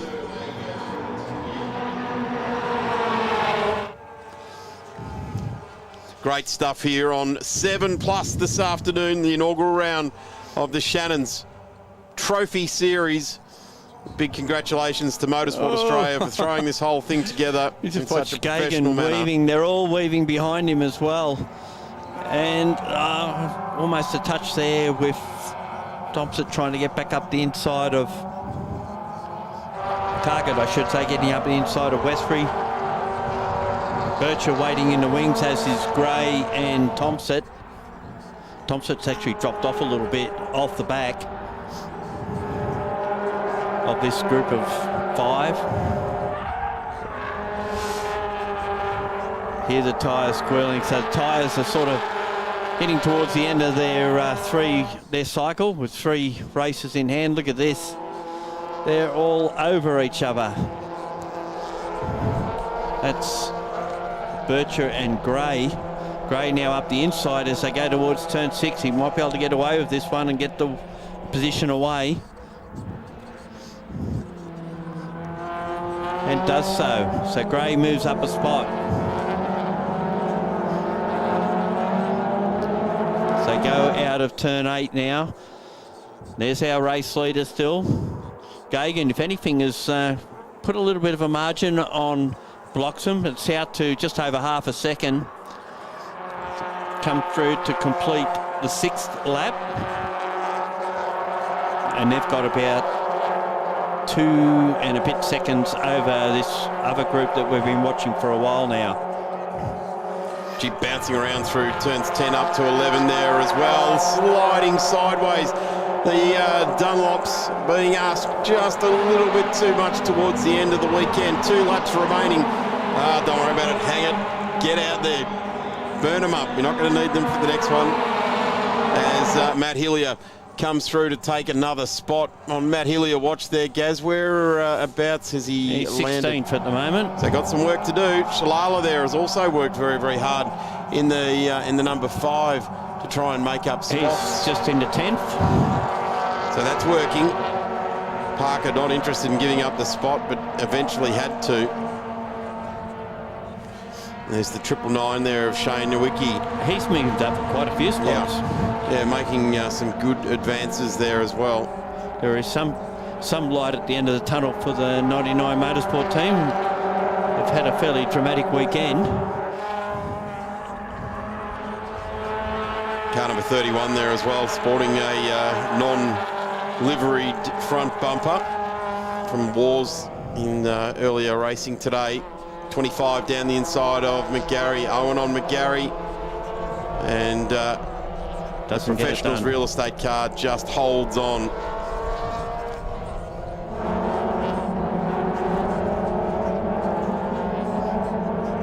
Hillier now, this is a good battle. Just mixing it up with the mid-pack. Connection there between the 25 and the 17, so they remain in mortal combat with Mitchell Gary. And Owen there as well. Sherwell in the background. Yeah, again, just circling. That car, you might remember, had damage in the earlier race today. Ran up the back of Hillier. In these sprint race formats, there is no time to muck around. There's Bloxham down the outside of Gagan, starting the last lap.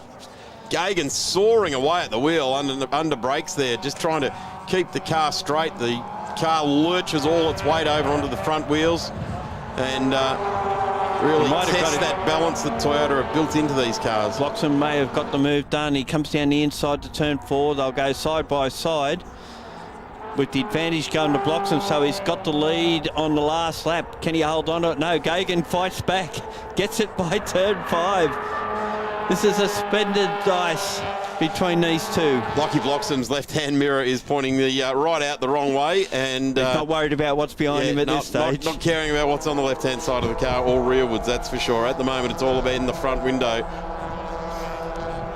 He'll have another opportunity, maybe down at turn 8 and then up to turn 9. And here he's having another look, but Gagan's not having any of it. He covered the potential move down the outside, which would have put him on the inside to 8. And holds that spot now as they make the final run up to the top part of the circuit, the eastern side of Sydney Motorsport Park. Max Gagan now just holding station. The charging Lockie Bloxham over the last half a lap or so. This really is pushing hard in the opt-in entry. It's a hard run down the hill. Brings it down. Just running through the gears. Gagan gets it to the line and gets the result there. Jack Westbury also in the back there, doing some flash photography on the winners in front. So, gee, that was a hard-fought race right throughout the field. Here's Hillier trying to just make up one last spot on the 999 of Shane Nowicki. Davies goes through on Owen. And just a couple of cars there with some second-handish looking bumpers or lone bumpers that they've taken out of the Toyota truck. And that will signal the end of the round 3 of the 2023 Toyota Gazoo Racing Australia Scholarship Series. And I've got to say, Gaz, of the 6 races I've seen of this series, they've never failed to entertain. Well, I've seen all 9 now, and I think all of them have delivered. Yeah, and I hope so. I hope they continue to do exactly that. Coming around, just warming it down there on the JB Just Bathroom Wear car of Max Gagan. Great driving between those two. Gave them each other room to a point. Interesting, isn't it, that we've had 3 rounds and 3 dominant victors at each of the rounds? Yeah, I wouldn't call that race dominant, but yeah, well, I get what you're saying. Yeah. And when you point to the scoreboard, it comes up like that, doesn't it? Let's have a look at the results for this final race for the weekend for the Toyota Gazoo Racing Australia Series. Here they go. Final results, race 3. Fastest lap, Gaz, went to Max Gagan, a 1:48.8737. So no real guessing there. Let's have a look. So it was Max Gagan over Lockie Bloxham for the win, and then there we go again. Jack Westbury to Oscar Target, Ryland Gray, Cody Bircher in number 36 there. As we continue to roll down through the screen, so Bircher to Thompson, then Haddon, Barnes, Shalala, Parker, Holly Eastbray ultimately recovering to 12th place in 777. Alice Buckley in behind in car number 50. Then Freestone, Nowicki, Matt Hillier eventually home in 16th place there. So made up essentially half the field before the end there. Davies, Owen, Stinson, Sherwell in Brogno, McGarry, Dunstan, Thornton, Frost, Woods, Zockling, Liddell and Harvey, and Gomersell not taking any part in that particular race. The last 3 haven't come across the line as yet, so don't know if they're going to make it or not.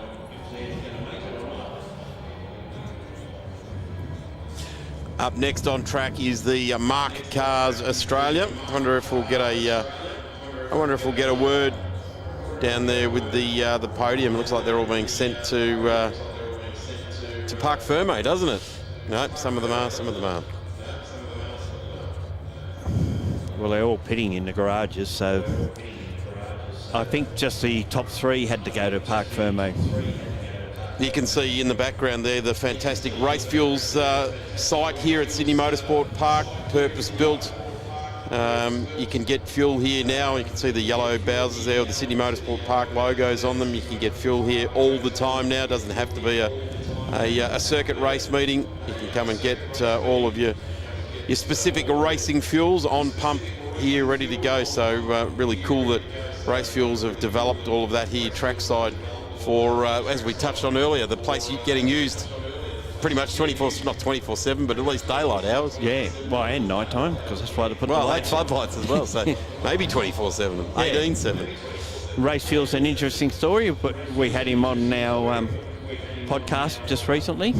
Yeah, certainly a good business. They've got the similar sort of compound at Sandown and also at Bathurst, down at Dean Heritage with the Toyota 86 teams. Yes, we do in the victory lane here. 3-2-1, we're going to speak to Jack. Congratulations. Big moves to get on the podium. Well done. They must be happy with that. Yes, very happy with that. Thank you very much. With race bar pulling up in third place. You have to hustle these cars hard, don't you, at the end of the day? So, you know, to be able to make those moves, and you've been sort of moving as they've gone through this.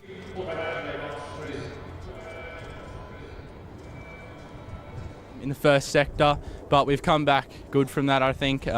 Just picking off a couple at a time during the races, so yeah, couldn't be happier with our result. Good way to finish race 3 here on the podium. The other boys are having a chat. We're going to grab Lachlan. Lachlan, second again, mate. P2, you pushed pretty hard in that one, though. I tried my best to get Maxi, but he's had a flawless weekend. He's perfect driving, and we had a great battle all race long, and yeah, I tried my best but couldn't get him. But congrats to P&K Race Prep as well. We had a 2-3 on the podium, so that's great. And that's the thing, you got to just start pushing together, get this championship together. Got to get these sort of results under your belt and make them stick, don't you? Yeah, that's it. It's all a points game, and if you can keep your nose clean and keep having races like this where, you know, it's good racing, but you just want to finish clean. So yeah, it's great towards the championship. Congratulations, well done, P2. And Max has done the 3-peat. Congratulations, mate. The smile says it all. 3 in a row. Look at that. I know I had to work a lot harder for that one. Far out. I hope it made good TV because it was going off inside the car. It was awesome. It's one of the things we love about these cars is the battles and the amount of work you have to do as a driver. You know, the cars are so equal. And this one, like you said, you earned your money on that one, didn't you? Yeah, Blocky and I had an amazing battle all race. Started to pull away from him in the middle, and then I just made a mistake on that last lap at turn 1, and we were on it was crazy. We had a good little battle there side by side for about half the lap, so it was cool. Were you thinking about the fact this is going to be 3 races in a row, or that was out the window? Just make sure you stay in front. It was out the window. Just try and bring the thing home, try and be on the top step. So it was good fun. But yeah, no, thank you to everyone who's made this weekend possible, all my sponsors, everyone. It's been amazing. It has been amazing. Well done there. 3-peat there for Max here at Sydney Motorsport Park. Up next is the Mark Cars. This is live and free. This is the Shannons Trophy Series. The finals are calling, and our Aussie heroes are ready to answer. Let's go surf on 7+. All the big surfing events around the world are right here on 7+. Big waves. That was sick. Big action. Snaps underneath the lip. Can our Aussies blitz the surf to make the finals? See it all live and free. The World Surf League streaming now on 7+. Stream free. It's motorsport, but not as you know it. Test yourself and your everyday road car. Safe, affordable, but most of all, fun.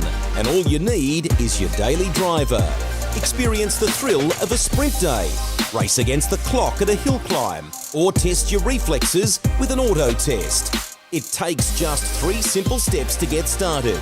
Get on the start line. Search Motorsport Australia Daily Driver today. We've always had a few cars. They're all special. The T-Bird. Oh, that's mine. The Combi for when we want to get away. The XR8. It's going to be a classic. They're all insured with Shannons, We've also got Shannons Home and Contents cover. which helps protect our automotive collectibles, tools and memorabilia in the home and garage. If you're motoring enthusiasts like us, it's got to be Shannons.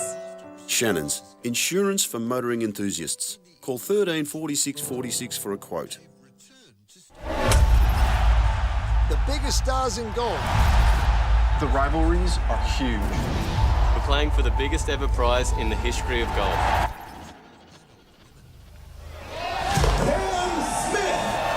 This is the game the world loves. Supercharged. Live golf. Wonderful. You'll see it all right here. Teeing off on your home of golf, 7+. Stream free.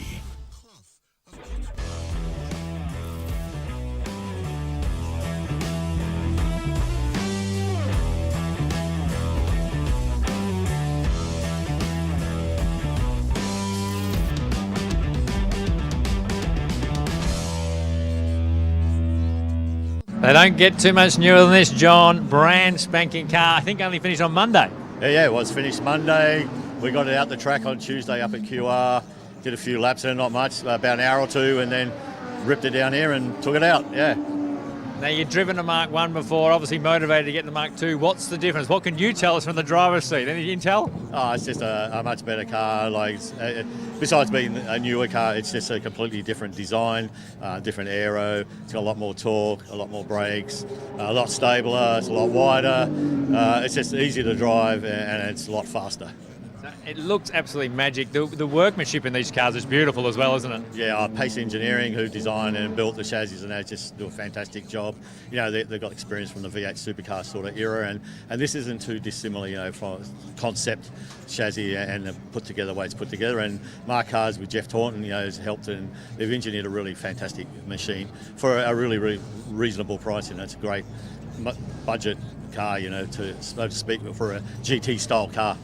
That's one of the aims, isn't it? It's trying to be cost effective but really enjoy the racing, and when and if the category grows, which is the aim, it'll be some magic racing. Oh, yeah, I'd be surprised if the category doesn't grow with the introduction of this car. And, you know, if you're looking at running a GT style car, like, this is a no-brainer. You know, it's half or a third the cost of some of the GTs, and the on-running costs are, you know, minimal compared to any sort of Monarch sort of car. You know, like, it's just, yeah, we'll take it out, we'll run it, we'll put it in the shed, do a few spanner checks and run it again the next week, you know. So, yeah, that's why we run it. That's why I run this.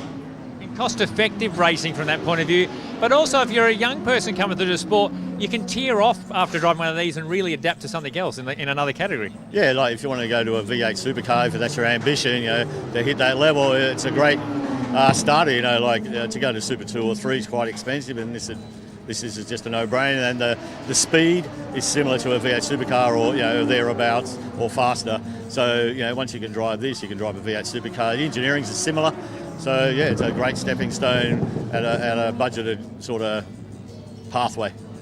Well, if it goes as good as it looks, you're going to be mostly there. So good luck for the weekend. No worries, thanks. Appreciate you talking to us. Thank you.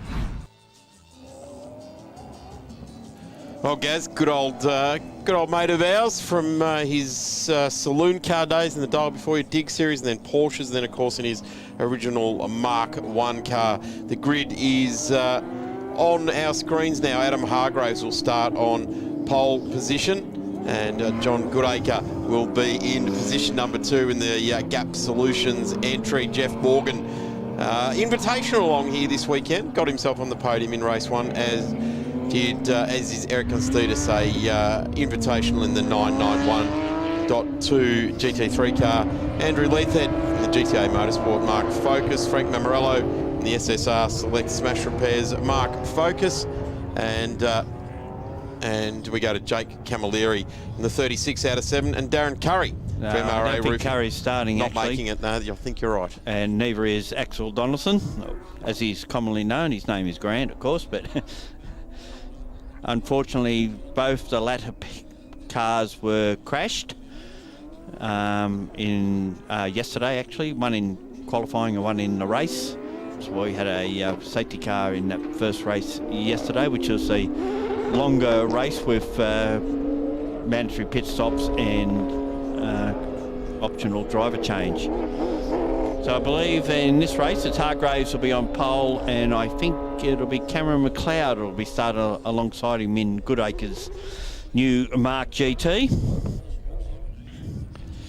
So word just down from the race director for Mark Cars, car number 20 will have, which is Adam Hargraves, will have a 60-second pit stop. Car number 66, which is John Goodacre and Cam McLeod, as you've just touched on, Gaz, will have a 50-second pit stop. Car number 41, which is Jeff Morgan in the Porsche, 45 seconds. Then car number 11 is Eric Constitus, will have a 40-second stop. Car number 36 will have a 15-second stop. So car number 36 is Camilleri. Yep. Jake Camilleri. And the 67 and the 55 both have 33 seconds by the handwriting I've got here. We are set for a race start. The timer for this race has already started, and we're down to 37 minutes. A rolling start as Hargraves has the pace here of Goodacre, and in behind Jeff Morgan and Eric Constitus look pretty much ready to go on with it, and away they go. Mark Cars accelerate very nicely. nicely. The Mark GT cars with the Porsches go with them. Line astern with each other. A brilliant start there. John Goodacre trying to get round the outside, flowing the car nicely in the 66. Under brakes. And it'll be Adam Hargraves that gets the into turn 2 for the first time. It spins right in front of Goodacre. Has to take absolute haul it up on the spot there. Cold tyres on the local search car number 20. And that's put John Goodacre in behind Jake Camilleri, who also had to go to the dirt in that car there, the Grand Prix Mazda 3 mark car. Whoa, that was a big moment there. And if I'm right, and it's Cameron McLeod in that car, he'll be... he wouldn't like to be damaging someone else's car, would he? And not his fault either. No, not his fault, but just cold tyres there for that car there, the local search entry of Adam Hargraves. But now, head down, thumb up, because we've got 2 Porsches out in the lead of this race. Frank Morello now running wide in the Select Smash Repairs Ford Focus, and he looks to be just getting out of everyone's way at the moment. Jake Camilleri still racing with the Gap Solutions entry of John Goodacre. And they come out of turn 8 for the first time. There is Jeff Morgan in the sweet black Porsche 991. So he leads this race with Eric Constantinidis in second spot. So who would have thought we'd have the Porsches leading the first race? Here's a replay of what happened there. Yeah, just got cold tyres. Just got the back around. Jake Camilleri, great work there to take evasive action on John Goodacre. And they're going to get racy with each other down at turn 1 as they complete the first journey around in this race of Sydney Motorsport Park. The 2 Porsches leading the way. Doesn't the Mark 1 car look big compared to the Mark GT? Yeah, the Mark GT seems to look wider, but it's the overall height of the earlier Mark 1 cars, isn't it? They're that almost family car type of silhouette to them. You can see why they've gone to the GT silhouette to get it through the air better. And one of the real noticeable things on the Mark GT is the bottom of the front air dam. There is a lot of air direction being pushed into the side and into the engine bay of the car as well. Very, very well partitioned off, and direction of air into where it needs to go. Driver comfort into the inlet side of things, and also down for downforce on the front end of the car too. Good battle going on between the 2 leading Porsches too, with Constantine just trying to go around the outside of Morgan. He's in a position to pull it off. Runs a bit wide on the exit. Got to be careful doing that. You can get pinged for exceeding track limits if you get out there too often. I guess he didn't really have much choice there where he was. But if you do it on your own, you certainly get a 5-second penalty, and I guess they don't add that into the pit stop. I think we're about to side by side, and have a look at Johnny Goodacre's looking for a way through here.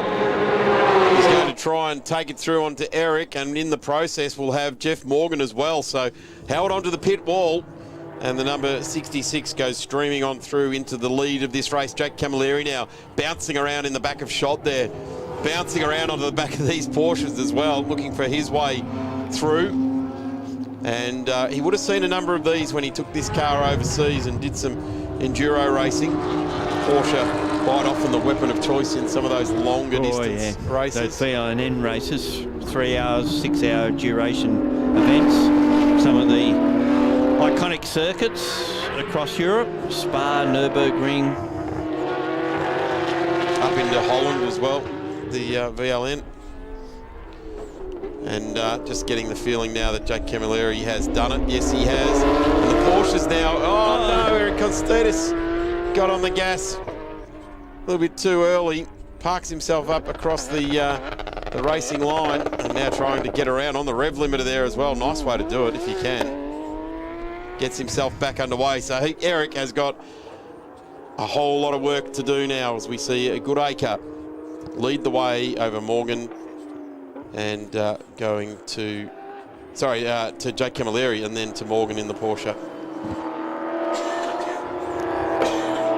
Camilleri, of course, double duties this weekend, running in the Mobile 1 Australian Production Car Series in his Mazda 3 MPS.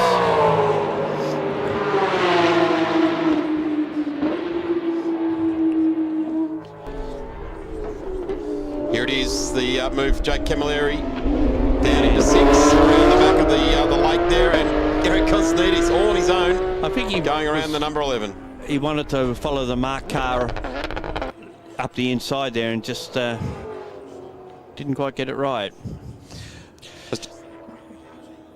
Here's Hargrave.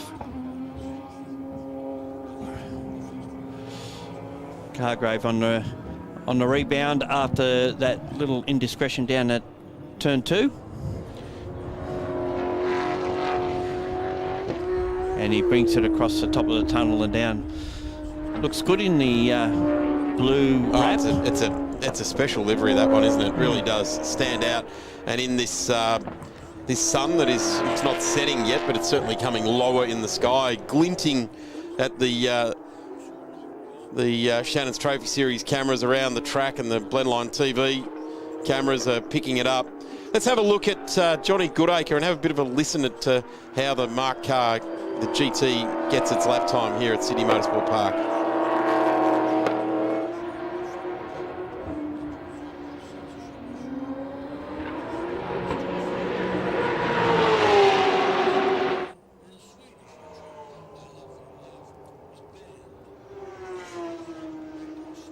Absolutely no doubting a V8 on board, isn't it? Really, that symphony soundtrack is just brilliant.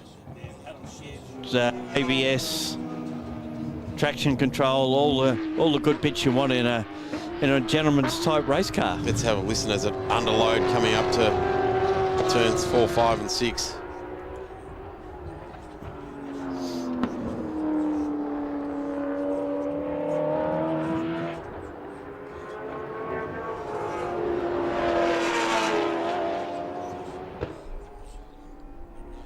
Chevrolet-based power plant in the Mark GT, as opposed to all the previous power plants in the Mark cars being the Ford Coyote overhead cam engine.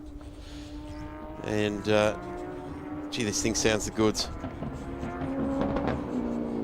Nothing wrong with the Jake Camilleri though with the Coyote either. They do sound brilliant as well.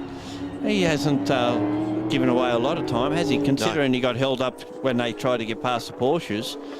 Hasn't lost a lot of time, and he's got away from Morgan now, who still holds down third spot.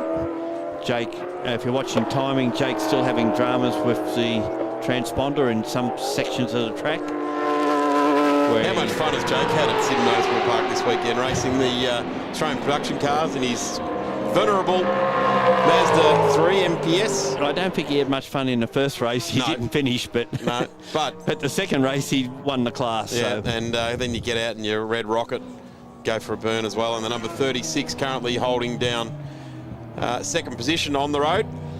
Did a lot of these races early on when they ran with GTs in the Shannons Nationals, and then of course jumped overseas on occasions when races were on over there. In some instances, the cars were sold overseas, and Jake would go along to have a drive. And I think we've just had confirmation that the Camilleri transponder is an issue, because we know for sure that he is second, and Morgan in third spot.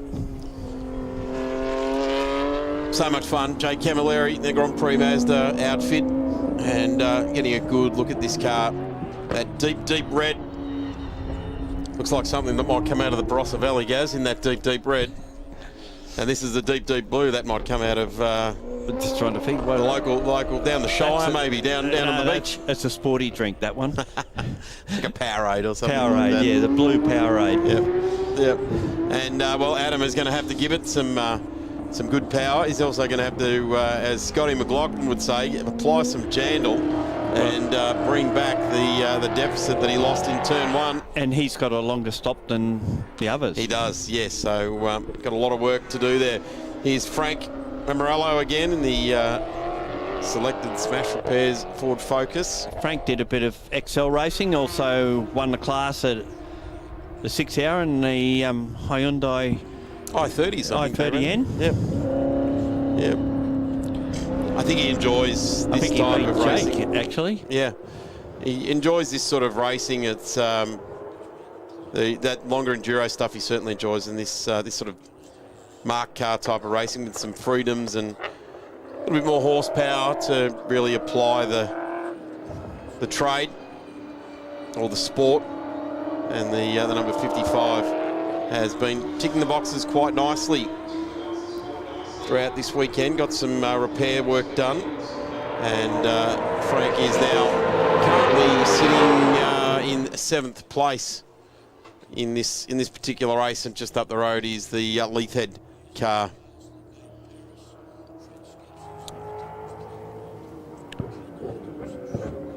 Back down through the gearbox. These two had a pretty good scrap in the first race today, and they're continuing that on through this one. Of course, Andrew Leithhead, long-time Alfa Romeo custodian as far as that race where cars. I know that name from? Veloce series. Yes, of course. Well, this is a big old difference, isn't it? Ran it as a sports sedan for a while. I think he was president of the ARDC for quite a while as well. So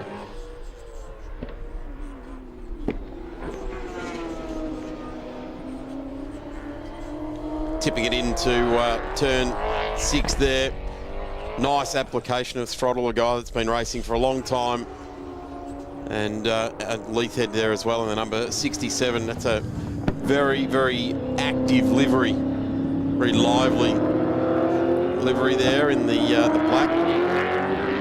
Big thump down of the Coyote engine as they both of them line up to the top of the complex here at Sydney Motorsport Park and apply the throttle, have a little bit of a rest, because this is a very technical track. Drivers love coming here. That has a bit of everything. They really designed, obviously, for MotoGP to bring the MotoGP to New South Wales, in particular Sydney. But certainly it's evolved as a fantastic car racing track as well, and many drivers will list it as their big challenge because it has so much to offer. they all enjoy it. It wasn't so enjoyable in the early days when they had that drag strip here for cars going down into turn 1. But my understanding was that the track was originally designed to be driven the other way around. Right. But they settled on this one, and the Australian Motorcycle Grand Prix came here initially. We had a Nissan 500 here for touring cars back when it first opened. Compulsory pit stop window is now open for the Mark cars, and Matt Baragwanath, the race director for Mark Cars, has furnished me with the compulsory stop times, and as the cars come into the pit lane, we will cover that detail off as to how long each particular car will be standing still, and it is according to a formula that is drawn from the previous race results from this weekend. You get the feeling that there's some sort of branding going on this car, Gaz, don't you? There's some very specific details on there that maybe we'll see utilised some in the sort future. of branding. Yeah, exactly. Yeah. It's very interesting livery, certainly very bright, very helpful for us to be able to pick it out in the field. Well, there's no other Mark 1 car that looks like that one. No, that's for sure. Quite menacing with the all matte black front and leading edge of the bonnet there. In fact, the Mark cars, the stance that they have is quite menacing. It's a fairly purposeful looking racing car. Well, when we earlier on seen Camilleri behind this car, which is now coming in for its stop, it looked menacing in because it's bigger. So this is a stop where... Yeah, the Mark GT cars look sleek, don't they? They look more like a GT car. And Marmarello in as well. So Frank Marmarello comes in the number 55, and he has just a stop and go. So that's what happened there. Johnny Goodacre. Now this is going to seem like an eternity for car number 66. He has a 50-second stop. Yeah, he gets out. Cameron McLeod gets in.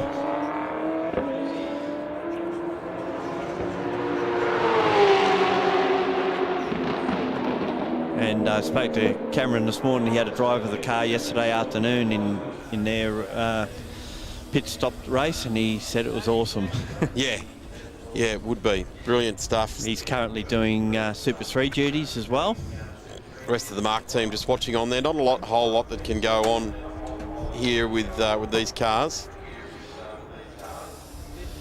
Certainly we're hearing the normalisation of the tyre pressures, bringing them back down to the original starting pressure. We've still got 21 minutes to go in this journey. And Cam McLeod not getting away, so gives himself another little penalty to get out there. So kicks it in the guts and away we go. Cars from the Toyota series in the background in pit lane, so they're not playing any part in this particular race. But we've had two races in so far. Frank Mammarello has been in, and this car with John Goodacre and now Cameron McLeod at the wheel.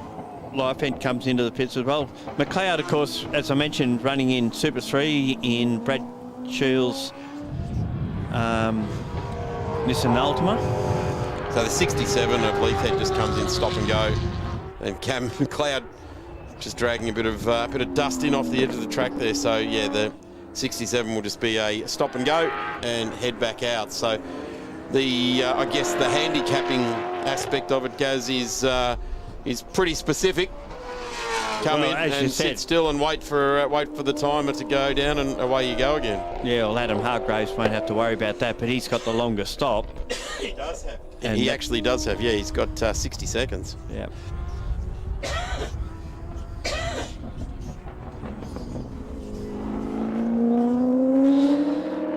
So McLeod has his car out. He's currently running in. Not showing up there. We've got Camilleri leading, Morgan second. Good, yeah, McLeod's in third spot. Comes up still with Johnny's Goodacre's name on it. And then we see Constantinides in the pits for his stop. He has a shorter stop, 30 seconds, I believe. And he has 40 seconds for a car 11. Oh, okay. Up to 11 Motorsport back out on track. And again, that's a Toyota 86 from the previous race. That's not heading out at this point in time. So Eric Constantinides heads back out onto Alan Moffat turn 1. Will rocket up to Colin Bond turn 2. And just goes a lap down on the race leader in Jake Camilleri, and Jeff Morgan will try and put a lap on him as well, because these two were pretty close early on, even though in the earlier race today, Jeff had quite a margin on him, but it's been a lot closer in this one. Certainly has, and the two Porsches racing against each other was quite entertaining for a large part of that race. And the number 20, Hargraves' car, is into the lane to serve as a compulsory pit stop, and this is going to be a long old wait, particularly after spinning on the opening lap and spending some time trying to recover and regain the field. And there we have it, the Mark Cars Speed Cafe entry number 20, waiting for 60 seconds will be the entire pit stop. We shut it down.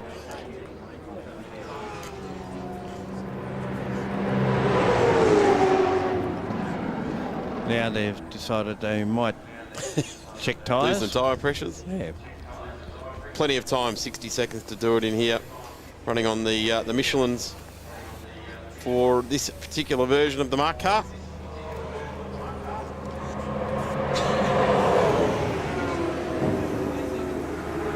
Speed Cafe, local search digital marketing service down the side there. And Speed Cafe, of course, giving you all the news and views and many different for sale pages, the jobs market, everything on there on Speed Cafe these days. Pretty cool place to visit and get all your news. There's certainly some news going up there constantly.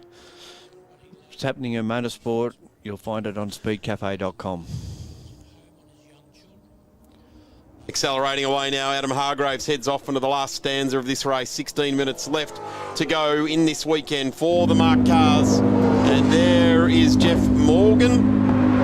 And Jeff is in the lane And car number 41 has a 45-second sweet black, creating success with people. Previously a Porsche Cup champion back before Carrera Cup was thought about. Absolutely was for many, many years in the, I believe, the TNT entry he had for quite some time, and then the Morgan Vault entry as well. Been around a long, long time, and quite a benefactor to many, many drivers. I'm pretty sure if you went and spoke to Joey Mawson, he would know this guy very, very well indeed. Jeff also dabbles a little bit in Group S historic production sports as well, and you can take your guess what sort of car. Yes. Be a lovely RSR, I'm sure. No, 911 Carrera. 911 Carrera. Not a Rennsport? No, RSR wouldn't fit into Group S. Probably got one stowed away somewhere. That's right. Here's Jake Camilleri, surrenders the lead for his stop.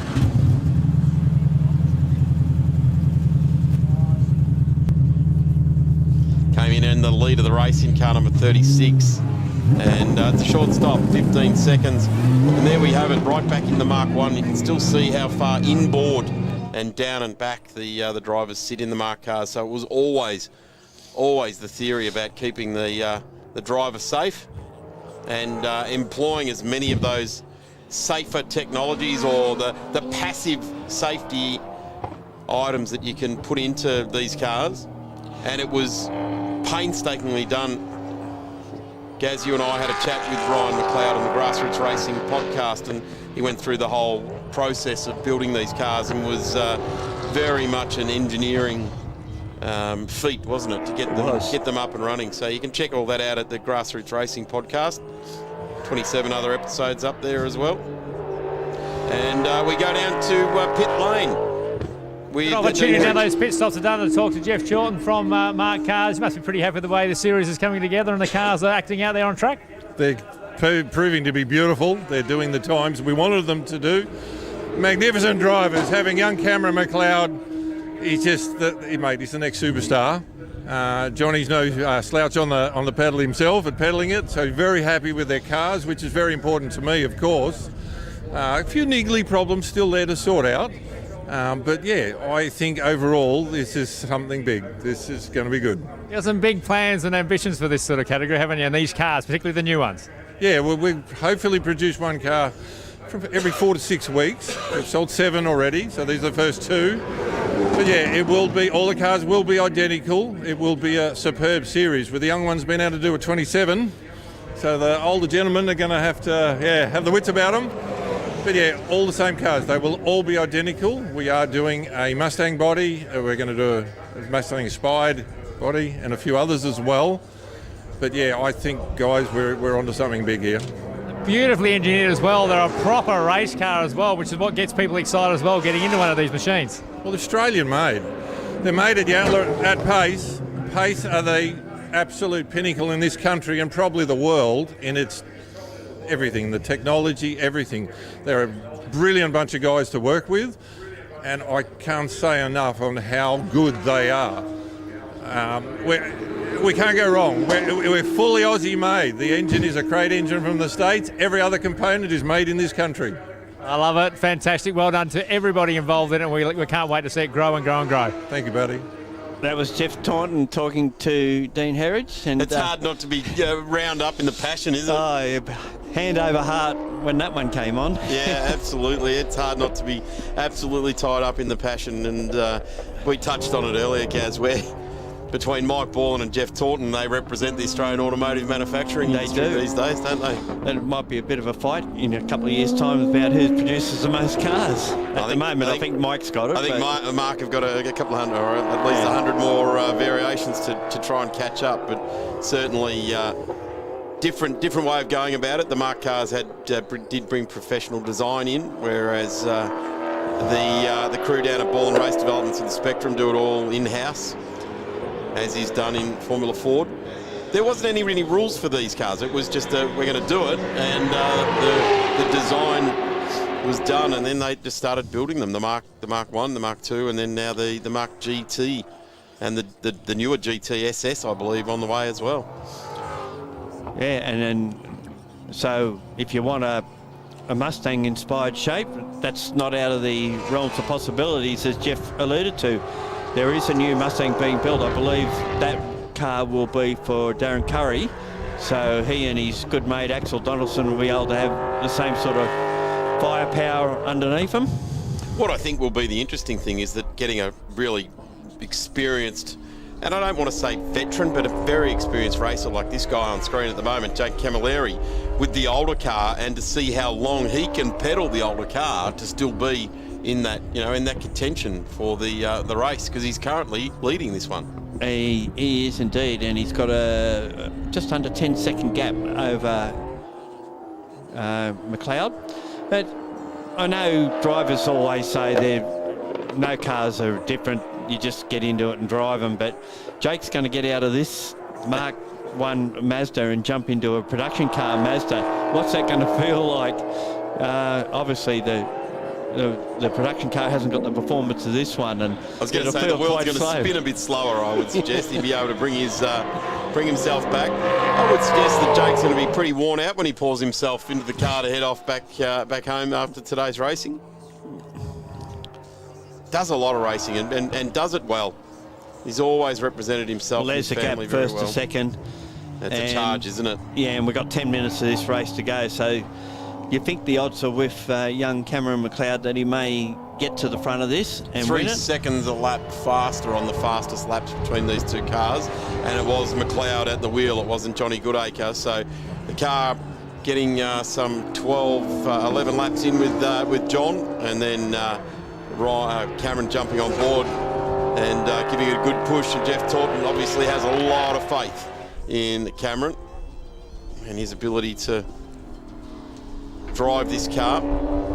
Certainly it's not a wrestling match with these cars, is it? The drivers look quite comfortable. The hands are all very deliberate movements. They respond nicely, and here we go, responding nicely to the chase down of Jake Camilleri. Jake opens up the wheel and just says, yeah, there's no chance I'm going to be able to run with Cameron, and lets him on through. Very, very gentlemanly, and that's exactly what we expect from Jake Camilleri, is that his career, a stellar career, and an absolute gentleman racer as well. We'll race hard, we'll certainly race fair, but when it's not on, we just saw what happens there. Just opened up the wheel and allowed the car through. And I would suggest that Jake won't have even dropped any lap time in that. He just allowed the car through and let himself flow on his normal lap.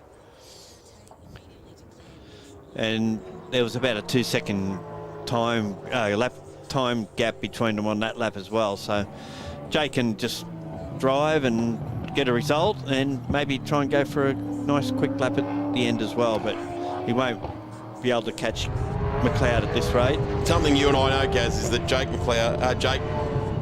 Camilleri approaches his racing that he wants to finish every race. If he enters a championship, he's in it for every race, and he's in it right to the very end.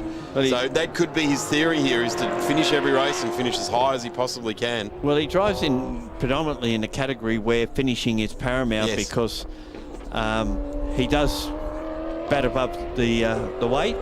There's no doubt about that. I can remember him last year, I think, at Queensland Raceway in a production car race, winning because, yes, other cars had dramas, and he kept going and won the race. So you've got to always have that in the back of your mind. Anything can happen in the last 7 to 8 minutes.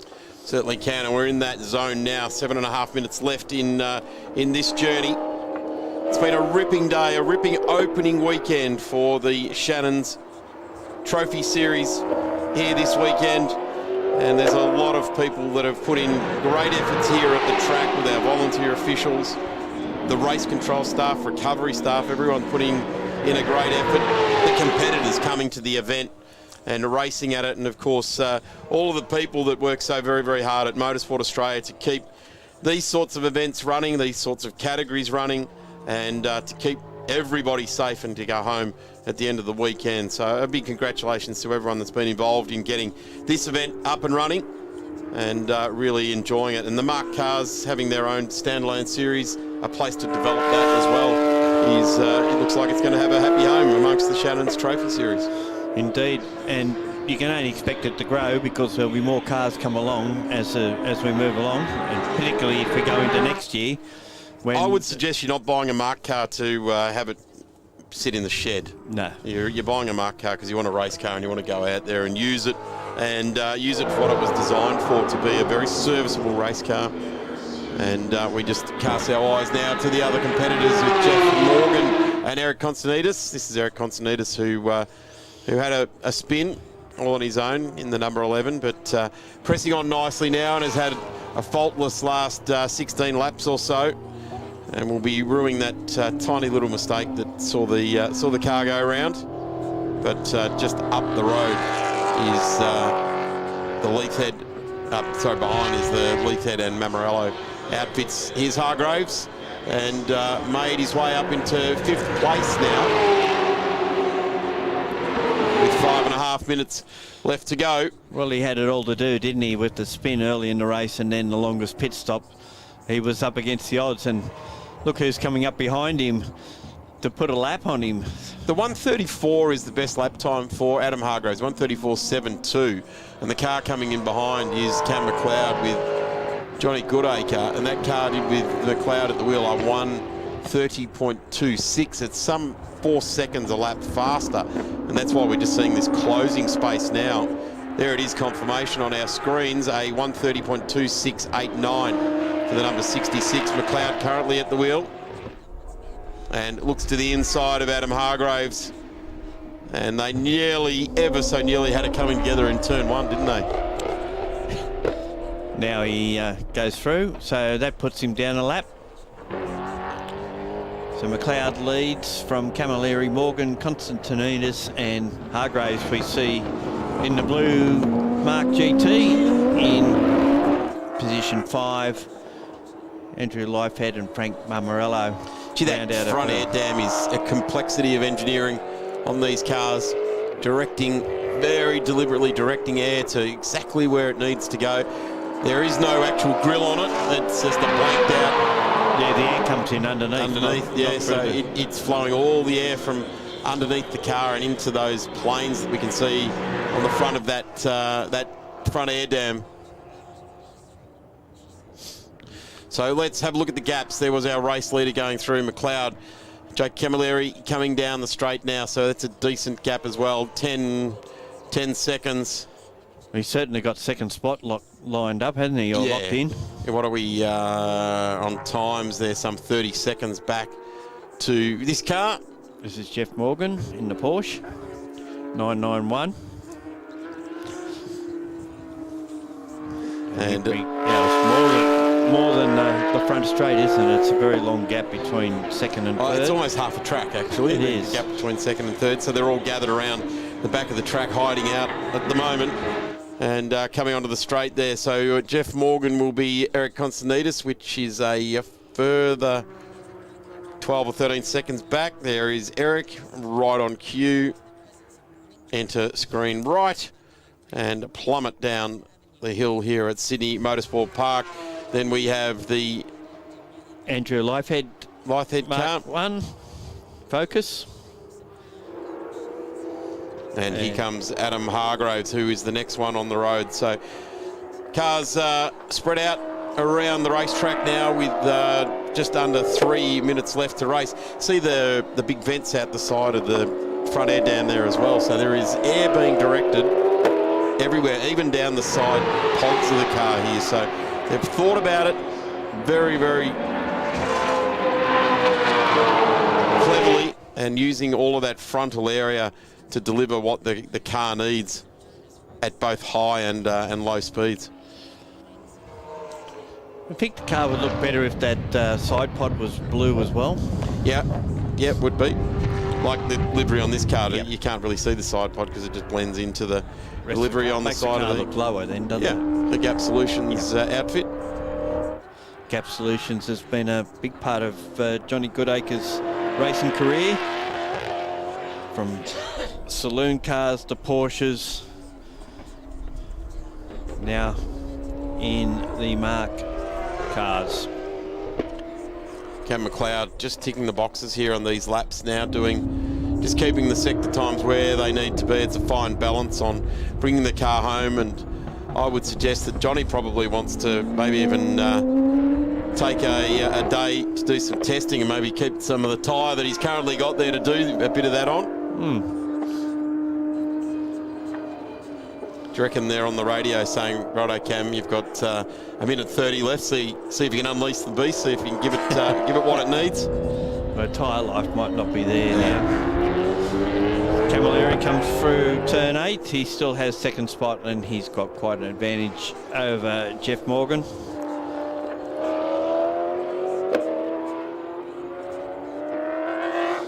At least he won't have to worry about cooling off. Won't have time.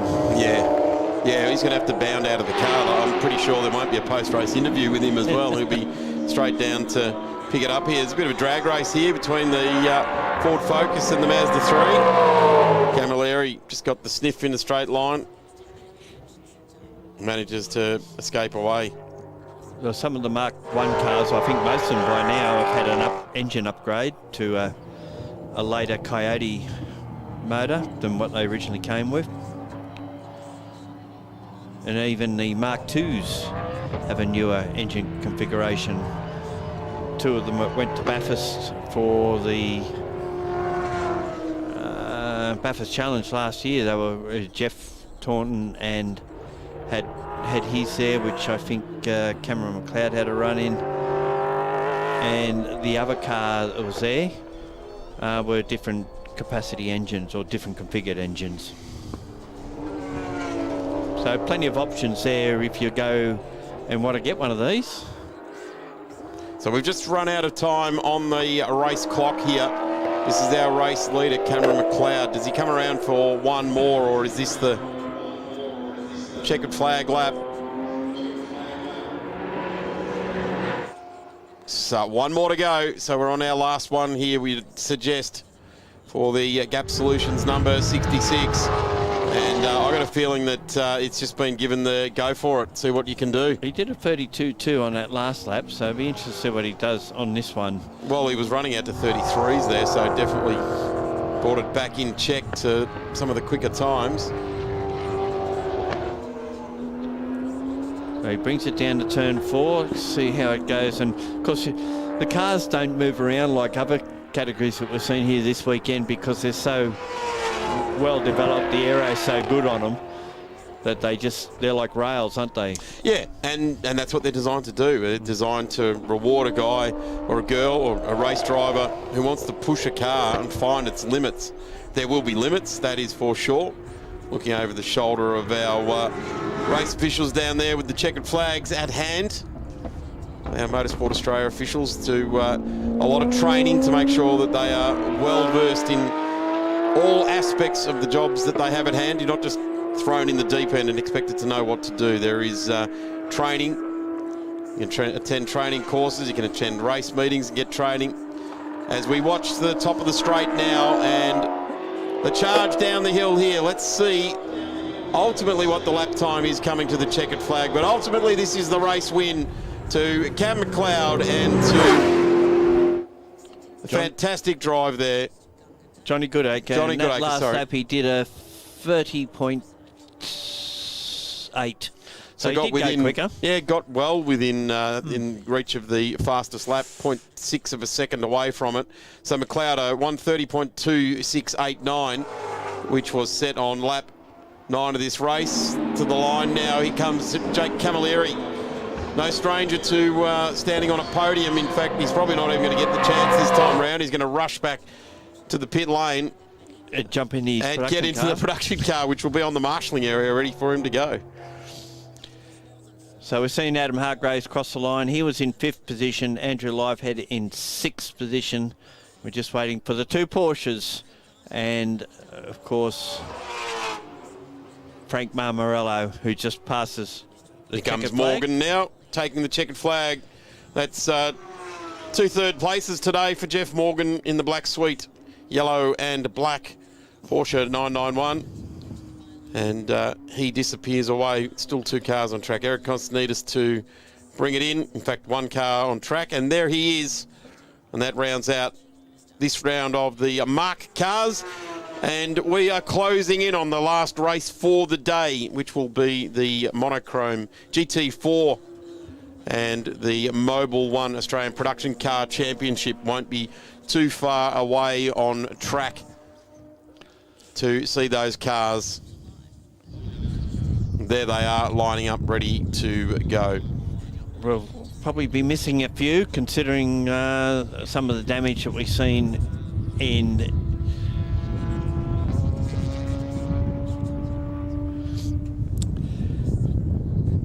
we'll lose a few because of issues through the day.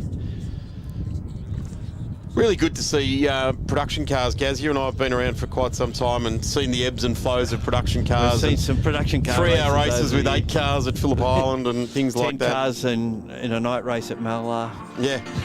Yeah. There's our result from the race just occurred. John Goodacre and Cameron McLeod the winners. Jake Camilleri in second, Jeff Morgan in third, Eric Constantinidis was the next one, followed by Adam Hargraves, Andrew Liefeld, Frank Marmarella. Rounded out the field, of course, Darren Curry and Grant Donaldson didn't start. Gaz, I'm going to jump out of the booth now, and we've got Troy Williams joining us for the last race from GT4 and production cars to join you. And we will see the last race of the day. Thanks, Darren. It's great to have you here. We will go down to pit lane now for our interviews. Yes, guys, here on Victory Lane, we'll have a chat to John, who's obviously handed over. We'll chat to Cameron in a second. John, you must be pretty pleased with that, the way the car's been running all weekend. Oh, it's been great. First day out, so how can you complain? 2 out of 3 wins, pole position. Oh, can't. It's great, isn't it? Yeah, it's fantastic. And great to have Cameron on board, of course, who knows how to steer a car around. Yeah, he certainly does, and I learned a few things off him. Never too old to learn. Cameron, what was it like? The smiles that I think you like punting this thing around Sydney Motorsport Park? Yeah, it's a great car and a great track. The combination's just like unreal. I really enjoyed driving his car, and he did an awesome job all weekend. So big thanks to the crew and him for letting me have a go. Is he going to let you back in at another stage or not? Hopefully. Depends what he wants. But no, if I'm invited, I'll happily come back. Well done, John. Fantastic job by you and the whole team. Great, thanks very much. We're going to wander down. I think, as you said, guys, you picked it exactly right. Jake's gone. He had to bail out. He's obviously in the next race. He's on double duties. Let's chat to Invitational, though. He's done a good job here. I think they're going to try and talk him into a mark car at some point, but let's go and have a chat to our third place, Jeff, who's done a fantastic job as he bails out of the Porsche, the handicap version of the pit stops there.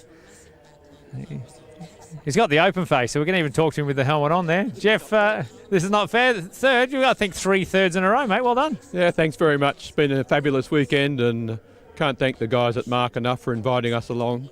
Eric and I have had a fabulous time, and they've been very kind to us. Well, I think that means you're signing up for one of the new Mark cars, they said, so that's fine. That's all a part of the deal and the network together. They put a contract in front of me for 3, but I'm not sure, I don't know what Porsche would do to me if I did that. Mate, it's been fantastic to have you a part of this one. Well done. Always fantastic you're out there piloting one of these Porsches around as you do. Thanks very much.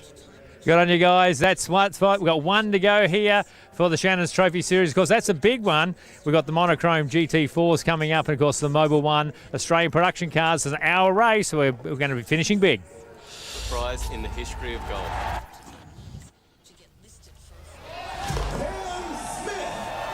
This is the game the world loves. Supercharged. Live golf. Wonderful. You'll see it all right here. Teeing off on your home of golf, 7 Plus. Stream free. It's motorsport, but not as you know it. Test yourself and your everyday road car. Safe, affordable, but most of all, fun. And all you need is your daily driver. Experience the thrill of a sprint day. Race against the clock at a hill climb. Or test your reflexes with an auto test. It takes just 3 simple steps to get started. Get on the start line. Search Motorsport Australia Daily Driver today. I've been a motoring enthusiast all my life. My Coupe 4 is rare and very special. A real performance car with all-wheel drive grip. I'm not a car club bloke and I don't work on it myself, but I do have a great mechanic. One day, I might even get that HQ. When it comes to insurance, it's got to be Shannons. Shannons shares your passion. Call Shannons on 13 46 46. Shannons, insurance for motoring enthusiasts. Weekend in, weekend out, Motorsport Australia officials are making waves. From waving flags, waving cars through pit lane, or responding to a wave for help. Wave hello to new lifelong friends. Who knows, you might just make waves around the world. Ride the first wave. Search Motorsport Australia officials today. World champion martial arts fighters are battling it out for the Premier World title. I beat the best to become the best. Live Friday fight nights are exclusive to 7+. The biggest and toughest go head-to-head. This crowd is going nuts right now. The collision course we all knew would happen. It's all part of the One Championship, exclusively on 7+. Stream free.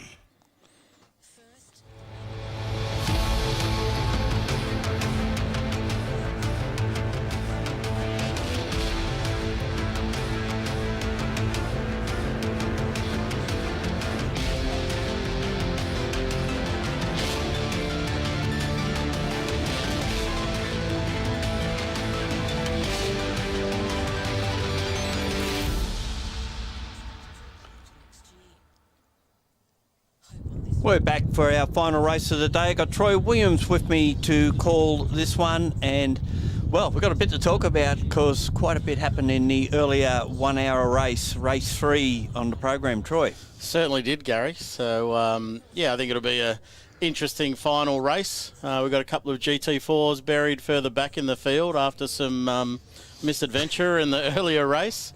But I think the two on screen now, the Porsche and the Mercedes, are really looking to go head-to-head in this final race for final winning rights. Well, it'll be interesting to see whether Shane Smollen can keep that record intact. He's had 7 wins out of 7 races so far, but Nash Morris has taken the fight up to him in the previous race, so will that happen again? We'll wait and see.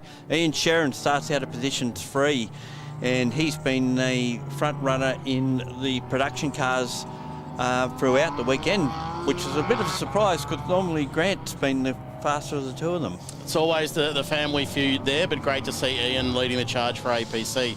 Colby Cowham in the Mustang in position 4. Of course, the A2 car, and neglecting to say that Sharon's in the Class X car. We've got Andrew Madecki out of position 5 in the A2 Mustang, Brian Callahan and David Baker in the A2 Holden Commodore GTS. Then it's Wade Scott in the Evo 7 and Paul Piscini and Justin Anthony in the B1 BMW. Jake Camilleri in the Giant Killing Class C Mazda 3 MPS. Mick Rowell in the Mustang completing that row. Then Steve Jukes in the Verve Racing ex-Tony Longhurst GT4 M4 out of position 11, and Tom Needham in the Mazda 3 MPS Class C APC car. Go back to position 13, Justin Ashwell in the BMW 135, Liam Mose, who's been undefeated in Class D in that Toyota 86. Then it's Adrian Morel and Tyler Mecklem in the Evo 10. They've had some dramas over the course of the weekend. Scott Turner and Rob Rubis in the BMW 135i out of 16.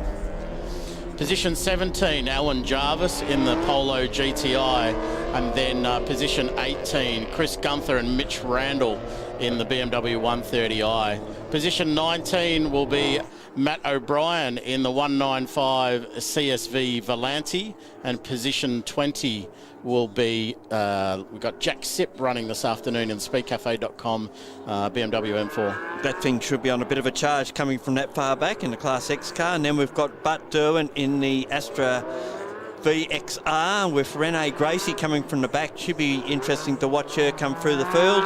And at position 23, it'll be Tony Levitt and Luke Webber, I'm not sure who's starting, in the C63 AMG. Yeah, look, the 4th hour of a 4x1 hour weekend always sees a bit of attrition with the Australian production cars. GT4 normally pretty reliable. They're designed to go around and around all day. Obviously a few impacts of... So we lost the Carl Begg Paul Morris car. Yes. We've lost the Tony Quinn car. Yes, time commitments, unfortunately, for Daniel and Tony mean they can't run the final race. That's a bit of a shame. But no, it was all set. We've been blessed with the weather all weekend. Yeah, Gary? a bit overcast at the moment, but certainly no precipitation forecast at this stage. Hopefully that's not the commentator's curse. Oh, it might liven things up a bit. That'd be good. Okay, as we say, mandatory pit stops, optional driver changes. Some people will elect to do it on their own, particularly Ian Sherrin. I guess Rob will hand over to Justin Rouget for their stop. Yeah, that's the plan. Nash. And Nash will do the full hour. Okay. Because Mark Griffith did the first full hour. But will Shane Smollen get his 8th win out of 8 races? That's the big question. All set for a start now.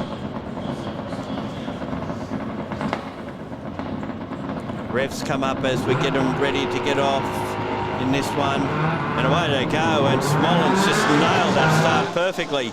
Goes straight to the lead. Morris will settle into second spot. Just seeing who's moving around in the background there. It looks like Colby Cowan's got ahead of Medicki. And already on the move through the field, it looks like Duke's starting to pick up some spots as well.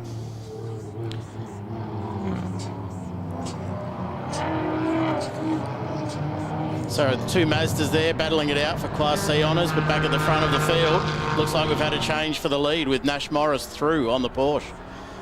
Well, that sort of come from nowhere because it looked like Smollen got a fairly decent break on him off the start, but Nash is coming on strong as far as his driving ability goes. So Morris leads them as they go down towards turn 6. Smollen in second. Then it's Ian Sherrin, Colby Cowan and Andrew Medicki.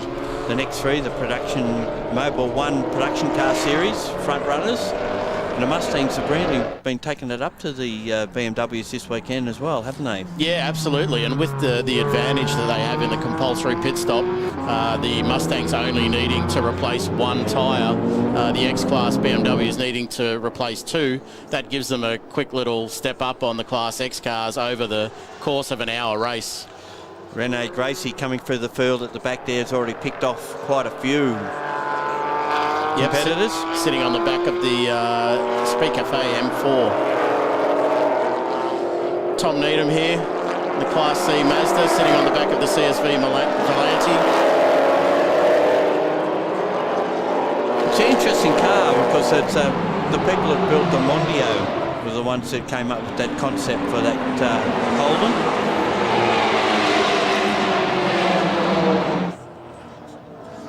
But the good thing about the first race yesterday, the top 4 GT4 cars were from 4 different manufacturers.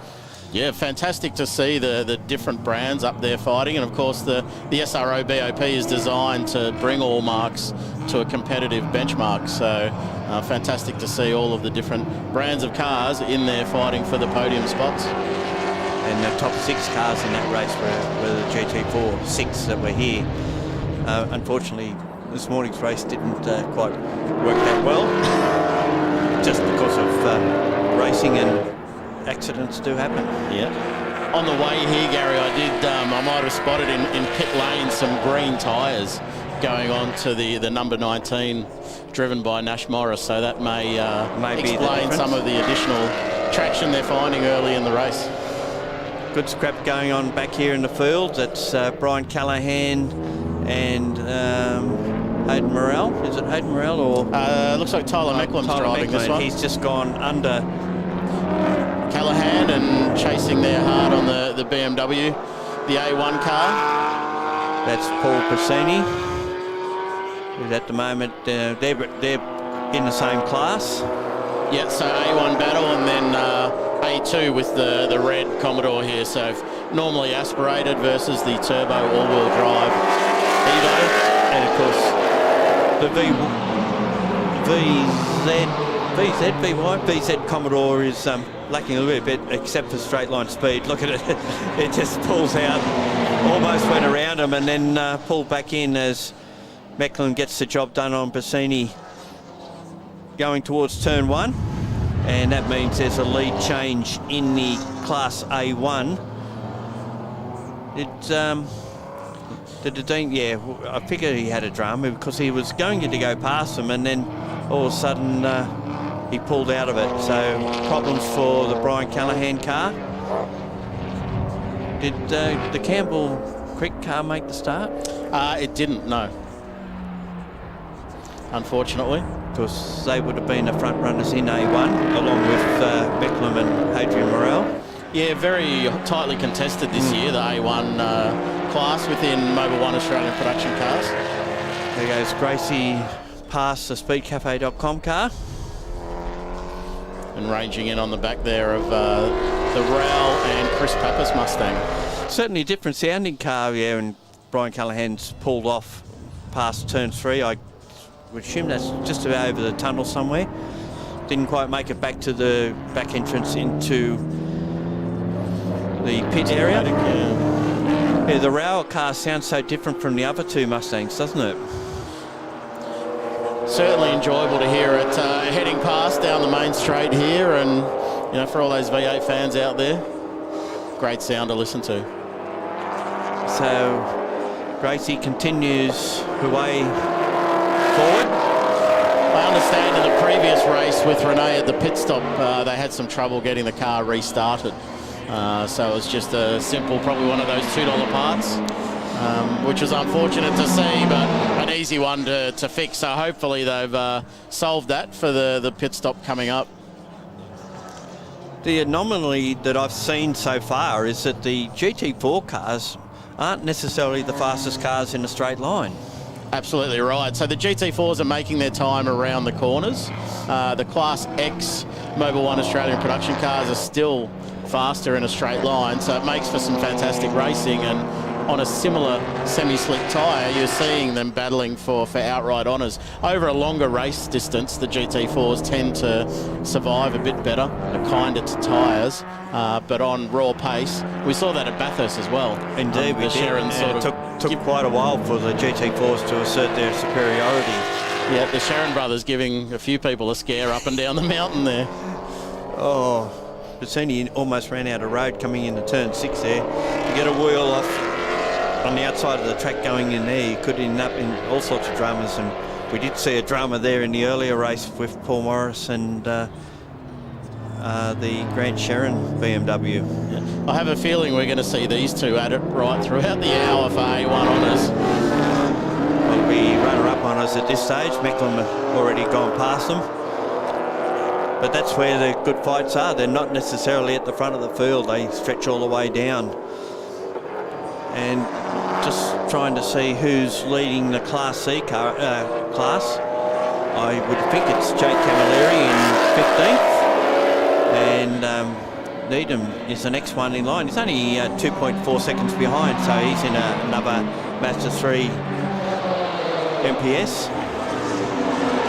Yeah, those cars, the MPS, have long been the dominant Class C car. Well, I can remember when Jake Camilleri was an outright winner of a production car race down to Simmons Plains in the wet. Yes, yeah. So he beat the four-wheel drive Evo 8s or whatever they were back in that era. I don't think it was this Mazda 3 MPS. It might have been the previous one that they had. Yeah, and even last year at Tailem Bend, we had a race with the torrential rain, and Jake found his way to the front of the field again mid-race. Yeah, that was an extraordinary race down there in those conditions. It was the race that Chris Lillis won, wasn't it? Did he win that race in the end? I think he did. Yeah. Speaking of Chris, he's planning to bring the Camaro back to Mobil 1 Australian production cars in the near future. Yeah, it was actually getting ready for Phillip Island, but unfortunately some parts hold up meant that it didn't start, and you had to bring out the old Evergreen HSV. Unfortunately, it didn't quite end up all that well in the end, got involved in an incident. And unfortunately, he was never going to make this meeting because of some other commitments that he had. So we look forward to see what turns up at Queensland. Yeah, the Camaro, I understand, has been dubbed Ali May. And is there a reason for that? I'm not sure, but I'm sure Chris can tell us at Queensland Raceways. So. And is there something we can put to wear? Well, who knows? Here's our Class D leader in the Toyota 86, Liam Moss. Yeah, Liam's run a few rounds with us now and got some great results down in the Class D 86. He's been undefeated, hasn't he, I think? Believe so, yes. Yep. Yeah. So he's had a great run. Chris Gunther going through there. That car's had its fair share of dramas. Yeah, I run into some clutch problems earlier in the weekend, but looks like they're back and circulating. As you say, this battle for second in A1 continues. And the problem is they've got Mick Rowell coming up behind them. So they don't want to... I let him past, I guess, because you don't let anyone pass. Oh, well, looks like it's now the battle for the lead because Tyler Mecklem has slowed the PVS Evo 10 of Hadrian Morel. So a drama there. And there's Matt O'Brien on the back of Mick Rowell. So there's something, was that tyre smoke I've just seen, or was it something else? Oh, it's a bit of a puff of smoke, but it's a turbo Evo, so they do that. Just as long as it's not that big white puff, which generally means the turbo has expired. You don't want to see that one in the revision mirror when you're the first third of a 1 hour endurance race, that's for sure. A good fight here between Rowell and O'Brien, both in A2. The Mustang, far newer car than the Commodore. The Volante there, Volante, CSV. Not a car we see a lot on the roads in Australia. It is an Australian car, mind you, but I think there was more of the Mondios running. So just looking back at our leaderboard, Morris is out to 7.4 seconds, so he might be the spoiler for Shane Smollen getting his clean sweep. Yeah. And Steve Duke's up to third. Ian Sharon fourth. Colby Callum fifth. And Medicare in sixth. And fingers crossed, still going. Yeah, and of course the compulsory pit stop's coming up, so that's always an interesting time. There's another battle going on there. That's BMW on BMW, different classes. We've got a turbo vehicle versus the normally aspirated 15. But it looks like at the moment the normally aspirated 15 is certainly giving the turbo variant a bit of a hurry up. Indeed he is. And most right in the background there, just saying, where can I just get past you two? Car 15, interesting. We've got Mitch Randall driving that in this race. Quite accomplished speedway driver. So earlier this year won the Dirt Modified title, I believe. So he's from Lismore, isn't he? Yes, that's right, that's right. So brings a lot of experience across to circuit racing with Chris Gunther there. So great to have both of them participating in Australian production cars for a few rounds now.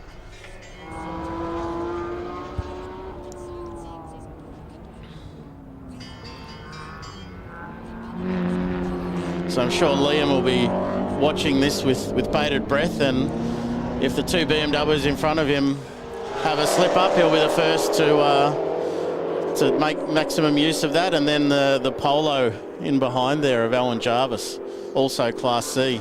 Because he stepped up from Class E. Yeah, Alan ran a Swift with us last year in Class E, but has stepped up to the Polo GTI this year in Class C. Class C turning out to be very competitive this year. Okay, just got an update on that Matt O'Brien has been given 5 seconds for exceeding track limits, and the compulsory pit window opens at 16:10 and closes at 16:40. So we're currently now at 16:07. So in 3 minutes, that window will open. Be interesting to see who chooses to pit early or perhaps hold on and pit late in the piece. Well, it's always been the question, and Macklin continues to go around, which is surprising, although it's now picked up pace again. So maybe he just did a reset on the straight. Must have went into a limp mode situation. It's quite common in these newer cars. A lot of BMWs have the problem. In race configuration. I don't think BMW actually designed them to go racing initially, did they? Well, not the road cars, that's for sure. So remembering too, in the previous race, the Mediki car Control Alt Delete. So hopefully it's not a thing for yellow vehicles. The Mediki car ran out here at the last state round, and they put a new program into the computer, and it initially reacted by thinking the car was stolen, so it put it in limp mode. At the first round where George drove it down to Phillip Island, it was going fine until they had a safety car, and all of a sudden he's gone into limp mode. Every time it went slow, it went into limp mode. Here's our race leader, Nash Morris, coming up on to lap some of the back markers. Hasn't he come on well the last couple of rounds of Trans Am, T82 as well. So now 9.3 seconds back to Shane. So they'll be looking for their 60 seconds pit stop to pass without any controversy, get out nice and clean. Do they have a tyre change as well?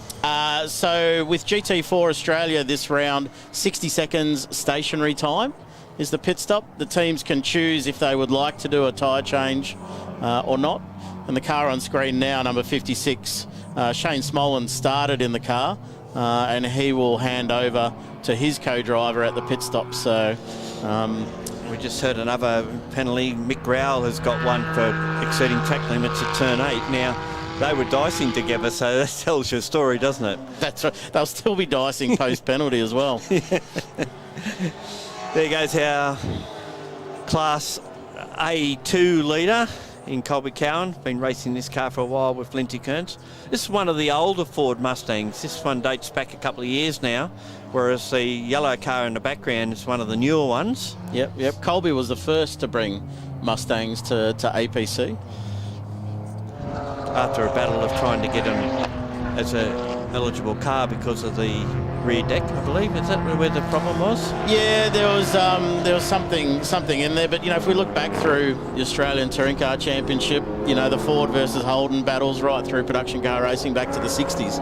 You know, you had Mustangs and Camaros and all those sorts of cars. So I think the right decision was made to include them, and now we see a lot of Mustangs in production car racing, which is fantastic. I believe there's more coming too, isn't there? Some others being built. Yeah, the latest iteration. Yep.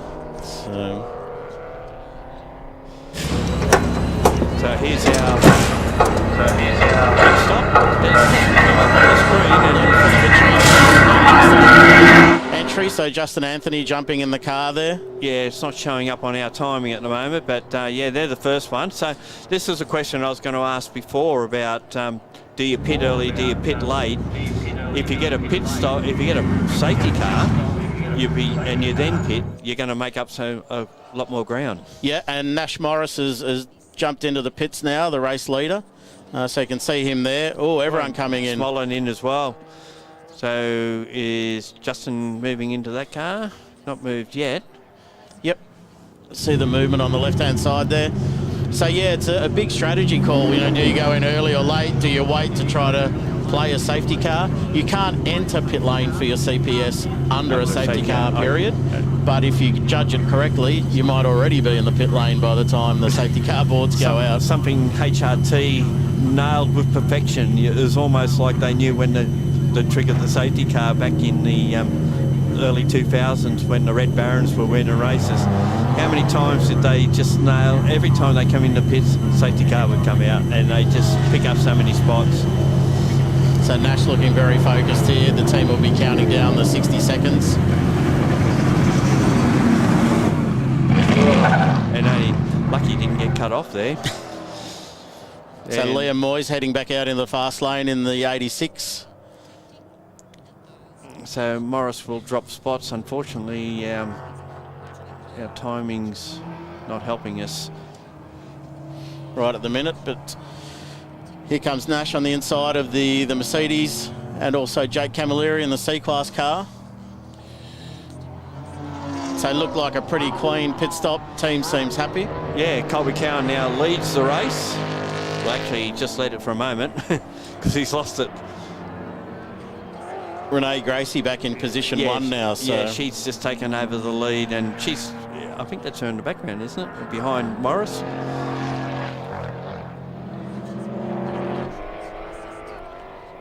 No, it wasn't.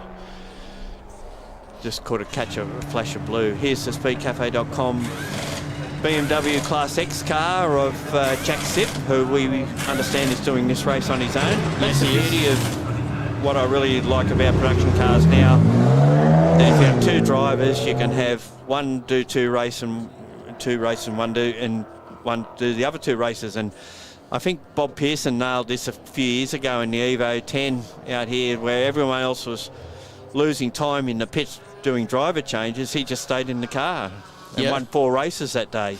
Yeah, and here's Renee into the pits now for her 60 seconds stationary.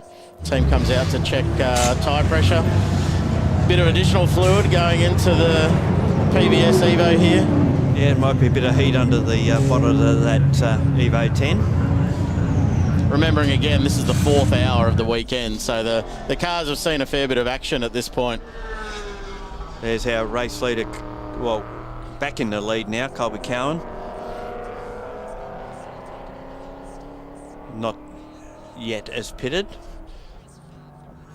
So they might be praying for a safety car. A safety car will help them, but they've got to make sure that they're in the pits before it happens, don't they? Absolutely. Otherwise, nothing gained out of it. Yeah, the Mediki car in the background there. So a reminder, they'll be changing one tyre only when they come in, the 2 Mustangs. So they'll get an advantage over Ian Sharon. Great to involve the teams as well in the outcome. A good slick pit stop can give you that advantage. Here comes our race leader into pit lane. Tore into pit lane, hard on the pick handles to pull it up. We've got we're seeing a replay of something happening here. Chris Gunter. Mitch Randall, I think, behind the... I gave him the speedway wrap, and he's off into the dirt showing us some of the speedway skills. And did it well. Here comes our race, was our race leader, won't be for long now. Did Mediki come in as well? No, Mediki's, I think, stayed out.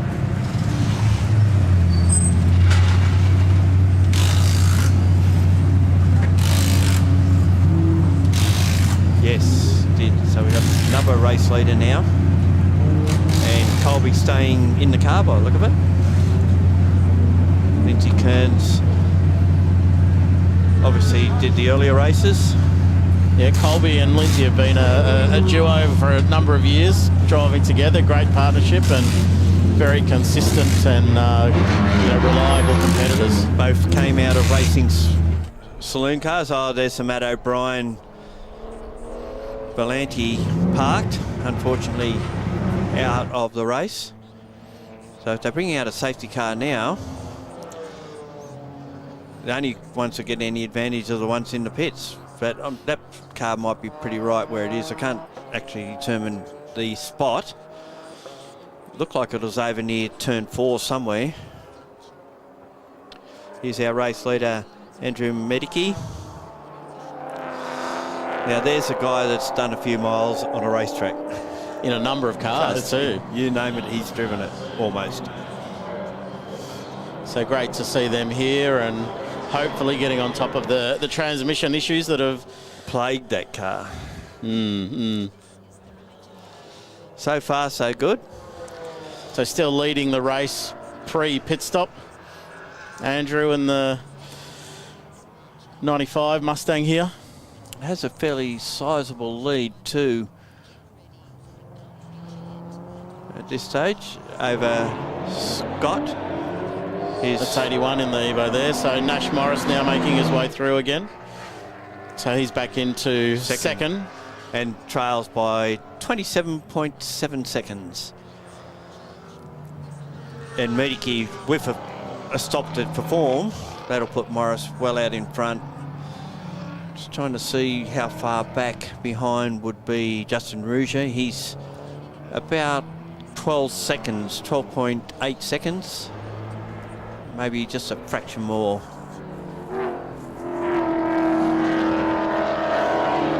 So it still could be on, because at this stage, potentially, the Porsche still looks the quicker of the two cars. Would that be a fair assumption?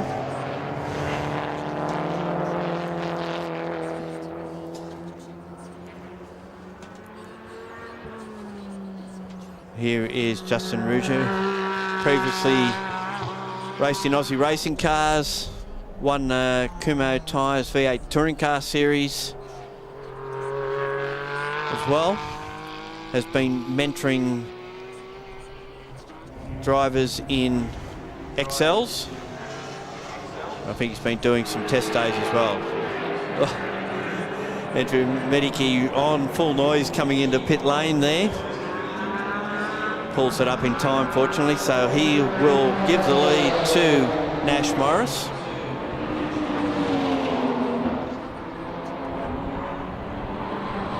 Now hopefully here this car gets through the pit stop safely. I know in the earlier race it was the safety car period. A little bit of heat soak into the car that caused that problem that we saw them Control-Alt-Delete.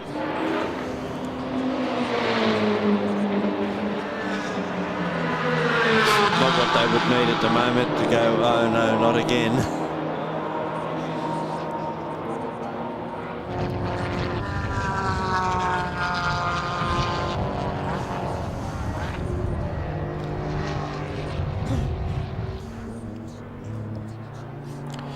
Here is Nash Morris in the Mark Griffith Mercedes AMG GT.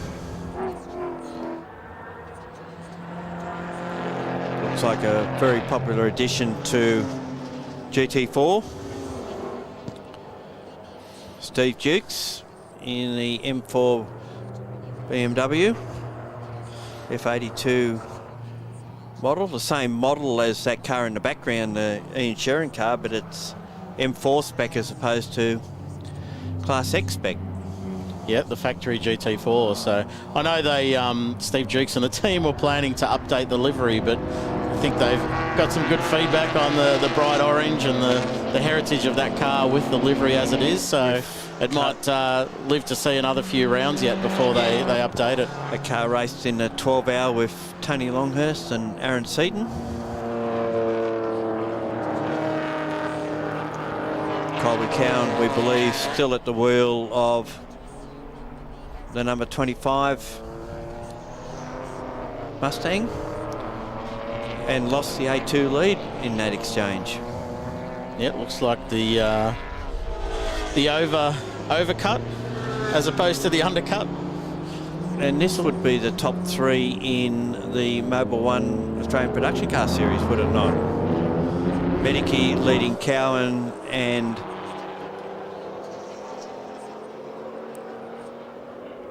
Sherrin. Yep, that's right. We've still got, looks like Jake Camilleri in the Class C Mazda still to make his pit stop, but it's a great example of how that change in the pit stop of one wheel versus two brings the Mustangs right back up into outright contention. And even the pit stop crews with the Medicki crew getting through the stop quicker, but now you can see that he drops from first in production cars to third, almost to third. Now he does, as Ian Sherrin goes down the inside of him at turn one. So now we've got a great fight on the hand between Colby Cowan and Ian Sherrin. And going on their times from some of the other races, there's not a lot in it. Not much at all, so this will be a great battle to the end of the race. Certainly they've got the Mustangs working really well. Mind you, it took a long while to get the BMWs to work properly as well. Yeah, look, any new production car that comes in needs its time to get developed. And that's one of the advantage of the GT4 product. You know, out of the factory, turnkey race car ready to go. Motorsport ABS, you know, different wiring looms, all the things that traditionally give a production car a little bit of problem and, you know, reason to jump into limp mode at you know, any given minute. The GT4s don't tend to have that issue. Yeah. So what's likely to come along in production cars, you think? Anything? To beat the M4s? Yeah, and the Mustangs, obviously. Look, I think they're going to be the two dominant cars Camaro. for the next couple of years. Yeah, it'll be interesting to see how Chris Lillis and the Camaro go. I believe it's got about 50 horsepower more than what the HSV does. Yeah, and surprisingly quite light for the size of car that it is, the Camaro. So it could be the weapon of choice. And here's this battle for the lead in the Mobil 1 Australian Production Car Series. And Ian Sherrin pulls out of the slipstream, tries to go past, and eventually does so. So we've had a change of lead in the Australian Production Car Series. And Ian Sherrin is looking at his third win out of 4 starts this weekend. Did miss out on one, didn't they? Believe so, yeah. Yeah, I think one of the A2 cars got the nod in, I think it was in last night's race, actually. And unfortunately, Grant not making the starting grid this afternoon. So yeah, in the new car too. Yep. And the DNF's really hurt when it comes to the championship point score. The way the point score is structured, consistently finishing races definitely rewards you over a full season. So they'll be looking to minimise any DNFs throughout the season. And I know their family goal is to go 1-2 in the outright this year. We're going to have their work cut out now with Grant out of this one and the last one. Was he classified a finisher in the last one? No, because there was an extended wait period. So we've still got 25.5 minutes or just under left of this one. Morris leads away from Rouget by 12 seconds. Scott Hull's third, and he's a further 16 seconds away. And it's Dukes in fourth, Camilleri in fifth spot, but yet to do a pit stop, which will probably hurt him a fair bit, knock him down the field somewhat. And Gary, this is the time of day when the angle of the sun starts becoming an issue. You can see on the cars coming down the straight now, looking straight into the sun. So we were watching what was actually the battle for second, because Scott hadn't done his pit stop, but we knew that. Manual jacks for these cars, and the old rattle gun is a battery operated one. So these guys making the choice to swap front tyre. Some of the other, perfectly legally, some of the other teams take the tyre off, place it on the ground, put it back on again, which is fine. This track's notoriously hard on that right front, so yeah, it's a good idea to change it, especially if you haven't changed it already.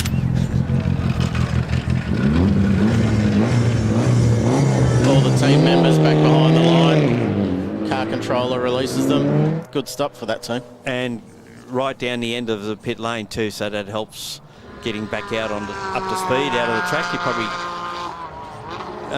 understand why the supercar teams like to be right down the end of the pits, because you don't have to worry about transversing the pit lane after you stop. So Nash Morris now 11 seconds out on Justin Rougier in the Prestige Connects number 56 GT4 Porsche. Steve Dukes in third place, also in a GT4. Yeah, it's just been confirmed to me that Ian has been the winner of the Australian Production Car Series 3 races leading up to this one.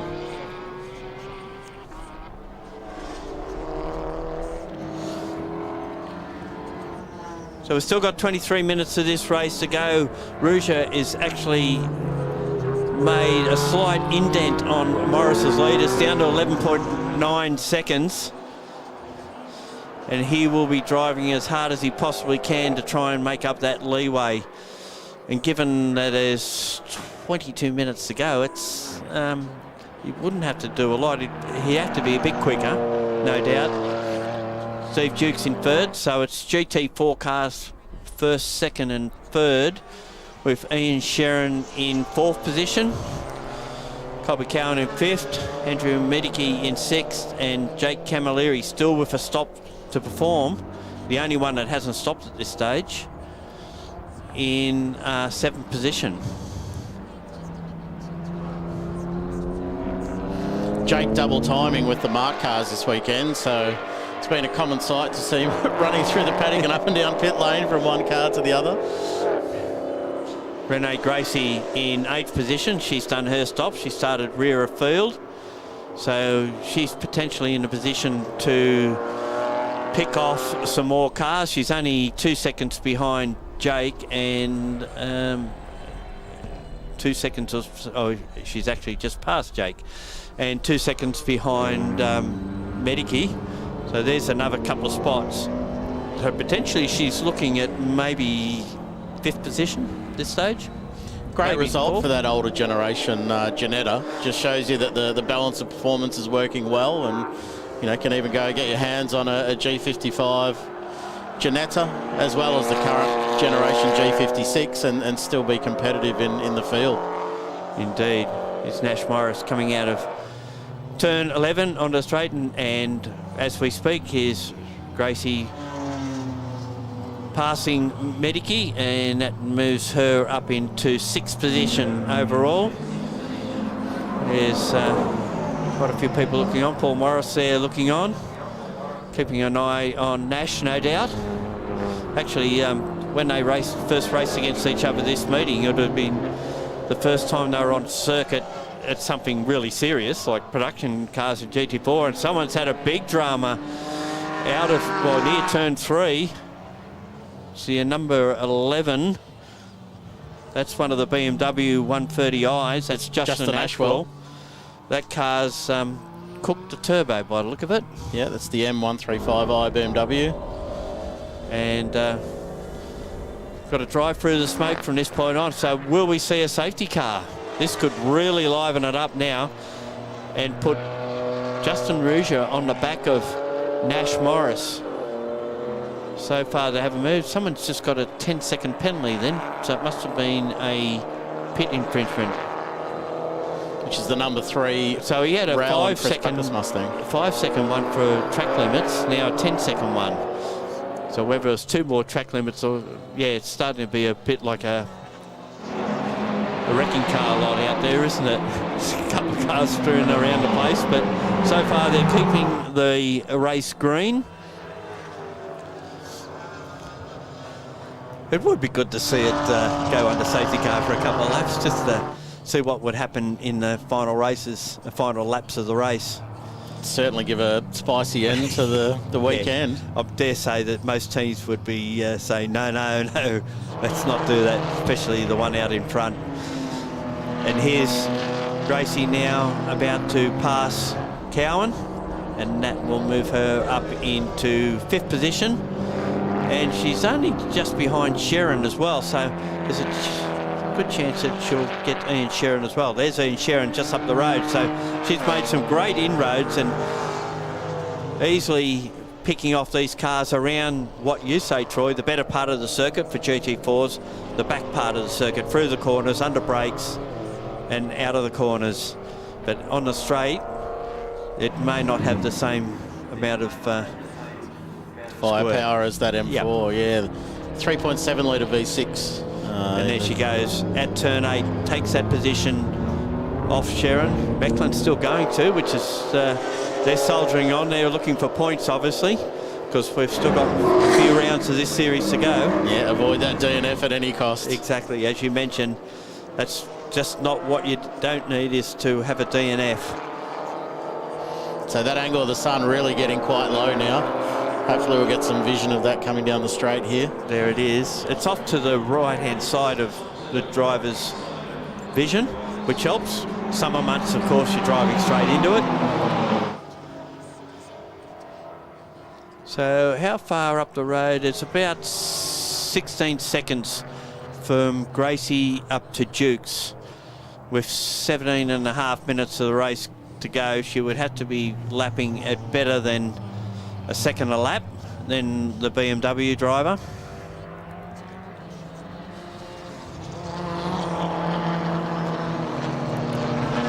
So we go back through the field where Camilleri still not made that stop. He's got till 16:40. He's still got 8 minutes in which to make that stop. Is he hanging around for a safety car?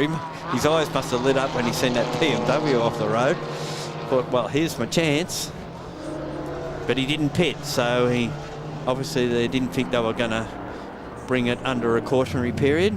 And here's the Tyler Macklin car back in the pits again. So it's obviously overheating.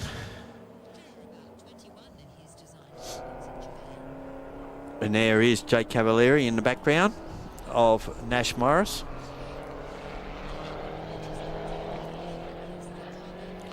It must be a big step down to jump from a marked car back into this speed-wise. I'm not saying anything else for and to immediately adapt to that as well, because you're used to going down the straight at warp speed, and then you jump into a production car and you're not going quite as quick. True. Jake, I think Jake and that car have a love affair that's gone on for some time. Queensland State Championships. I know he's been state champion in Queensland there. Obviously a Class C champion with Australian production cars. So I think with the amount of winning he's done in that car, he's going to be reluctant not to drive it. And a bit of a Sydney Motorsport Park specialist too, Jake. He's won a lot of class races here. Had a couple of detonations here too. I remember one year they had, I think they had a qualifying detonation and a race detonation. So it can bite you as well.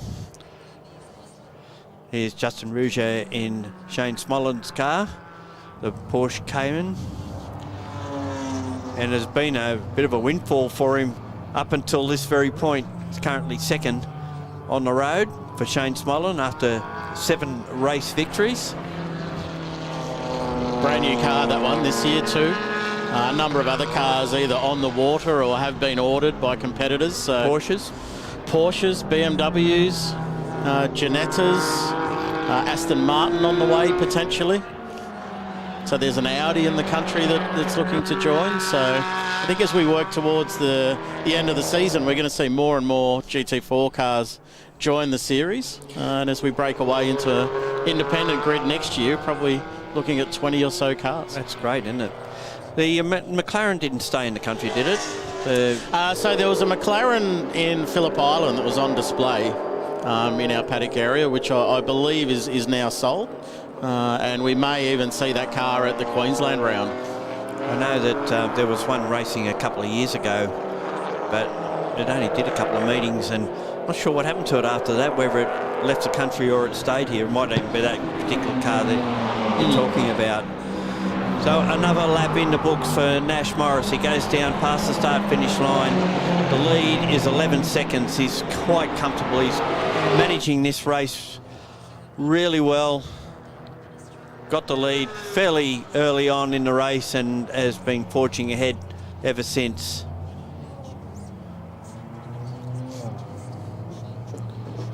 So Justin Rougier in second, Steve Dukes in third, then it's Rene Gracie in fourth, and Jake Camilleri finally has to pull to the pits, and with only 2 minutes left in the pit window, it's just as well they decided to do it now. They don't have to do a tyre, do they? One tyre. So one tyre, so they're going on the offside. It's interesting. If the tyres aren't an issue on the car, proximity to the crew, can mean a couple of seconds as well. So rather than running around the car, they might be making the choice to change something that's nice and close. So Graham Murray, Jake's long-time crew manager there in the car controller position. Great to see speed sales on the cars there this weekend as well. Yeah, it's a new addition to Speed Cafe now.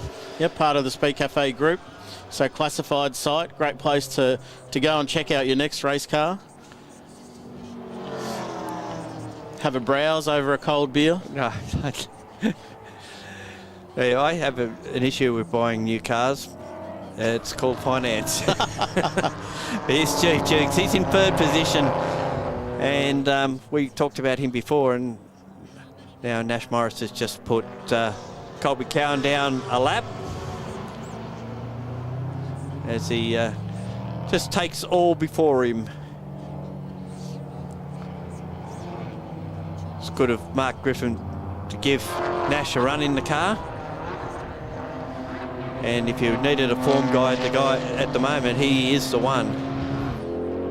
Yeah, absolutely. Look, Mark being a great supporter of the category as well. Griffith Transporters probably bought 80% of the GT4 field to Sydney Motorsport Park this weekend. He was very up on the heels after his second in the first race. Very happy about the whole situation. Drove very well in that race too. So again, the top four different marks in GT4. That's phenomenal. That's what the category really needs. Monochrome GT4 series. And again, we go back to our race leader. This race begins to wind down. Actually, the gap's just dropped down to 8.4 seconds. So I wonder if there's been an issue, or Nash has just been conservative. Probably lapping some of the traffic have with 10 minutes to go. Discretion, the better part of valour. And yeah, well, that's the last thing you want to do. So how bad was the big car after that incident in the previous race? Yeah, I think the team will have a look at that before Queensland Raceway and make a call as to what the plan of attack might be. Hopefully we see it back on the circuit at some stage in the future.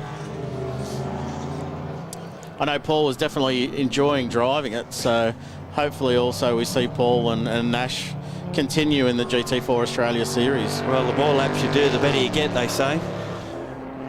And we've seen that with Nash Morris. He came off a resounding TA2 result in Queensland. Had a win in Trans Am down at Phillip Island. 2 wins there. And copped a fair bit of a challenge from certain protagonists in that one as well. So we're winding down. 10 minutes now left of this to go. The gap has stabilised a bit now. Still 8 seconds. And I guess Mick Rowe's going to get his 10-second penalty at the end as the pit window closes, and we have the run home now. Tony Levitt in the Mercedes C63 AMG.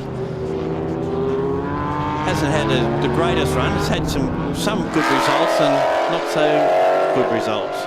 Definitely a crowd favourite, the C63. Sounds fantastic and has quite the following on social media.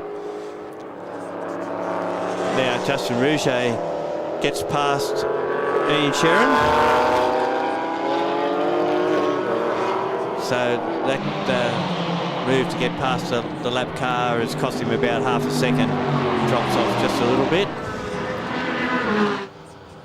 Dukes and Gracie maintain their gaps at this stage. Don't think that's altered a lot.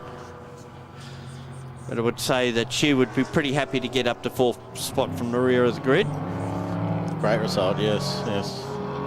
And we look forward now to the next round, Queensland Raceway, the traditional fight in the night, which has some fantastic heritage as an event in itself. As Darren Smith alluded to, the biggest fight will be in the comm box to get to the chips, because you're usually pretty hungry by the time the race has started, and someone graciously dropped us some chips in and just hands dived in from everywhere. So there's a few cars spread around the field that aren't going any further. We've just seen the Matt O'Brien car there out of turn 6 parked. And of course we've got the Callaghan Commodore out as well as the BMW. It's expired.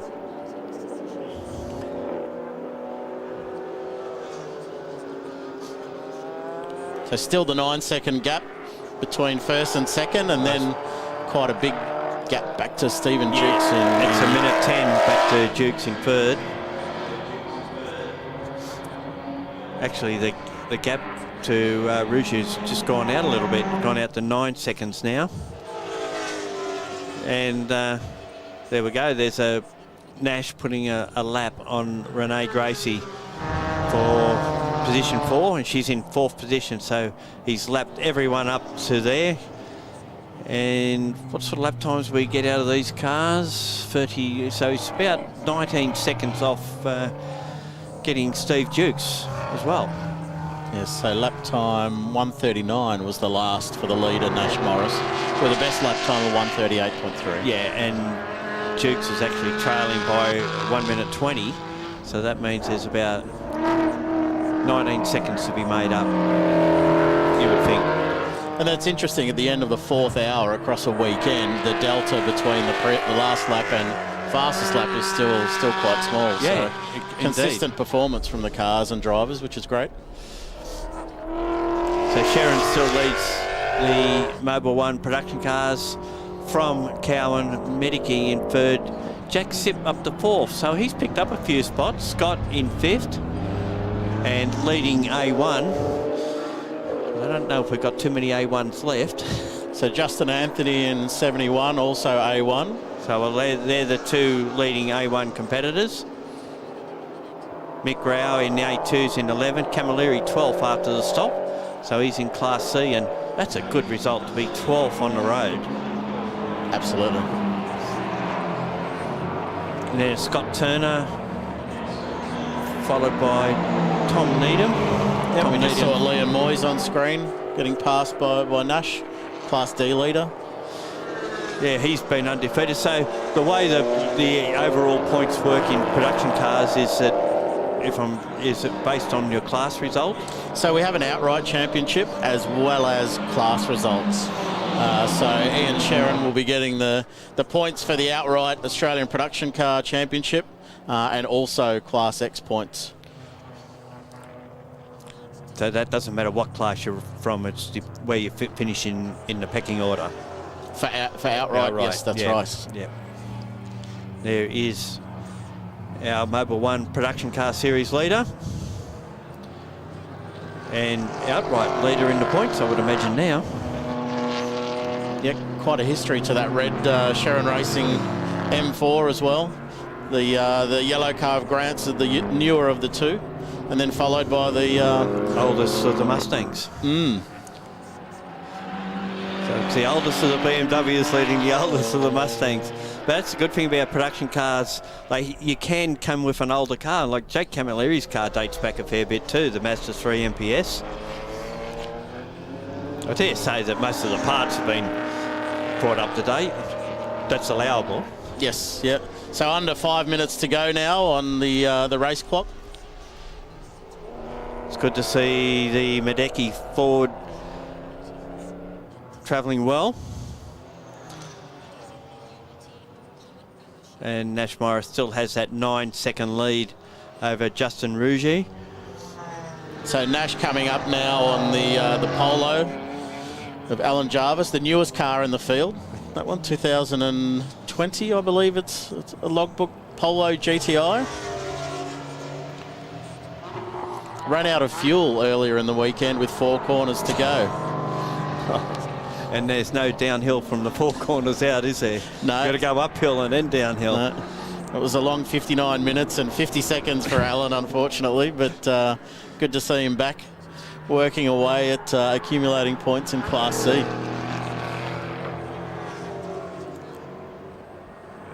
And here's Justin now has just put a lap on Renee Gracie as well.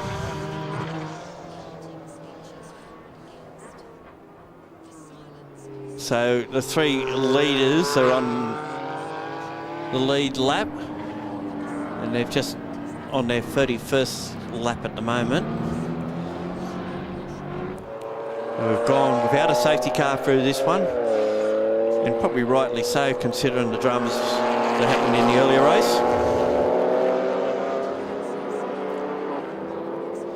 And here's Nash Morris coming around. Just under 3 minutes to this one left now. And it's been a dominating performance, really, hasn't it? It's been a good, clean race from the 19. There's Justin Rouget in the background coming down. So about half the length of the front straight, the gap. That's about 9 seconds worth. It must be hard when you can see the car ahead of you, but you can't do much about it. You can see some of the marbles building up on the outside of the corners here too. So for the cars being lapped, who are doing their best to get out of the way as Alan Jarvis just did there. You sometimes got to be a bit careful heading out there, and they get a bit skatey. Yeah, especially when you got to get offline to let the faster car through. It's our third place car going through turn 6, and there you go. The gap has come down. It's now about 9 to 10 seconds between Morris putting a lap on Dukes. Is that a possibility with a minute 40? Probably not. And Dukes probably driving to a number at this stage anyway. I would say so. Nash there putting a lap on the BMW 130i with Mitch Randall at the wheel, and now ranging in on the back of the Evo of Wade Scott. Yeah, leading Class A1, and currently, let's see, 1, 2, 3, 4, 5, 6 outright in production cars. Pretty funky livery on the Evo there. There you go. What we anticipate might be either the second last or the last lap. Didn't see a lap board go out there.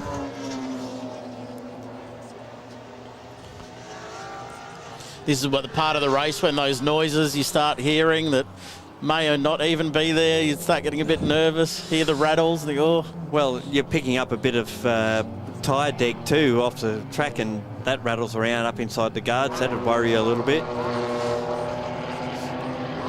He brings it over the top of the tunnel, down into turn 4.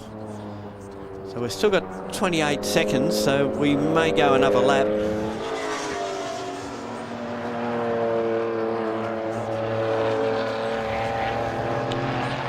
Been a faultless display, really.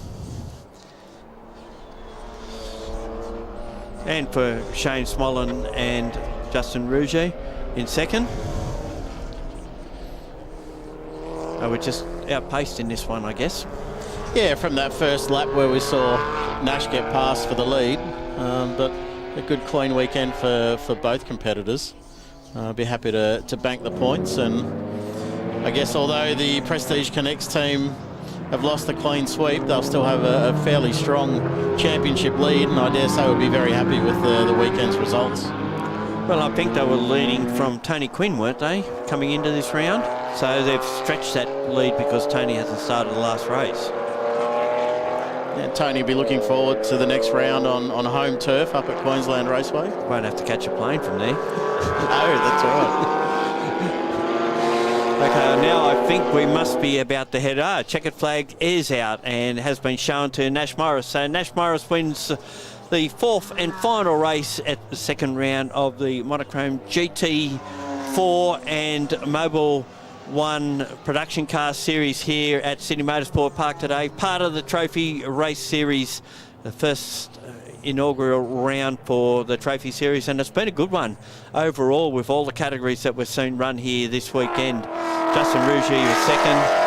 There's our production car race winner in Ian Sharon out onto the track, out onto the last lap, onto the front straight, and I'll get it right in a minute. And he comes down to the line, takes the win. There you can see second in production cars, Colby Cowan coming across the line. He finishes 6th outright. And we look further back, there's Jake Camilleri. What a drive, 12th in the Class C.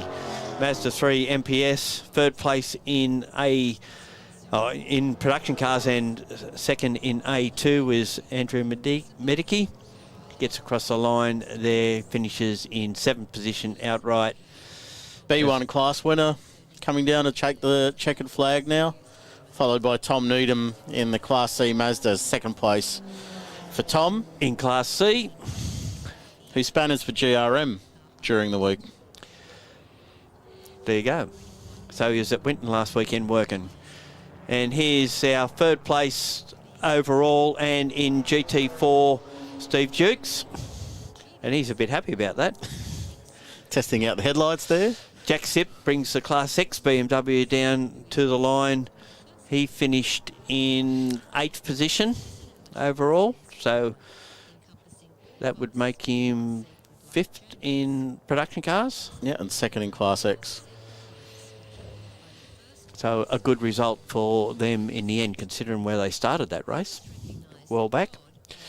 So the cars all filter their way back into pit lane, and shortly we will go to grab some interviews with these guys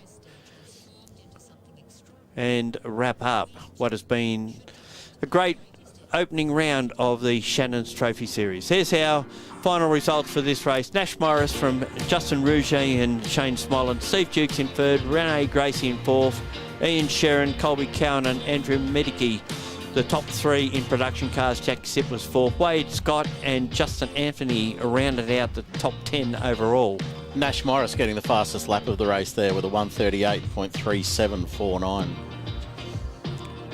Going back through the field, Mick Grau, where I think there's got to be a couple of penalties handed to him. Jake Camilleri might actually pick up 11. Scott Turner, Tom Needham, Mitchell Randall, Alan Jarvis, Nia Moose, Anthony Levitt, Oscar Butt, and Tyler Mecklin soldiered on, finished 7 laps off the lead, but gets points. Then it's Justin Ashwell, Matt O'Brien, Brian Callahan, those three non-finishers with cars littered on the track. We just duck down to the pits and get some interviews with Dean Herridge. Yeah, thank you guys. What a way to finish this inaugural round of the Shannons Trophy Series. Nash Morris led it basically start to finish. It looked easy, but I'm sure it's not. Well done. Yeah, thank you very much. It wasn't easy out there. It's, you know, with all the different classes and all the cars making speeds in different areas, it's quite tricky to navigate your way through traffic. But I just want to say a big thank you to Griffo for obviously letting me drive his car this weekend. He's a great bloke that we need more people like him in motorsport, so thanks to him. Well, you do indeed. He's done a fantastic job steering around, and together as a combination, you've had a fantastic weekend, realistically. Of course, he's probably one of the best quote-unquote AM drivers out there, so it's pretty good to have him my co-driver, or me his co-driver, if you know what I mean. Which way are you going to go with that one? Were you a driver or main driver or co-driver? Whichever he wants me to be. Happy with the lap time when you're out there on your own? I see you set a really good lap time early. Then it was just about consolidating, really? Yeah, I didn't really know how far Justin was behind me, so and I'm not really sure. I didn't want to blow a tyre or something with a big lead, so I tried to set a few good ones at the end there just to see what the thing had, and I'm not sure where we ended up, but yeah, it was good fun. Mate, well done, congratulations, fantastic, like I said, by you and the team and Griffo as well. Fantastic weekend, a good way to finish the series. Yeah, it's great. Thanks very much. Good on you guys. We're going to move to Justin. They've been dominant the whole time. This time round, couldn't quite bring home the goods, mate. Congratulations. That's been a great weekend, realistically, but they couldn't quite get Nash in that one on his own.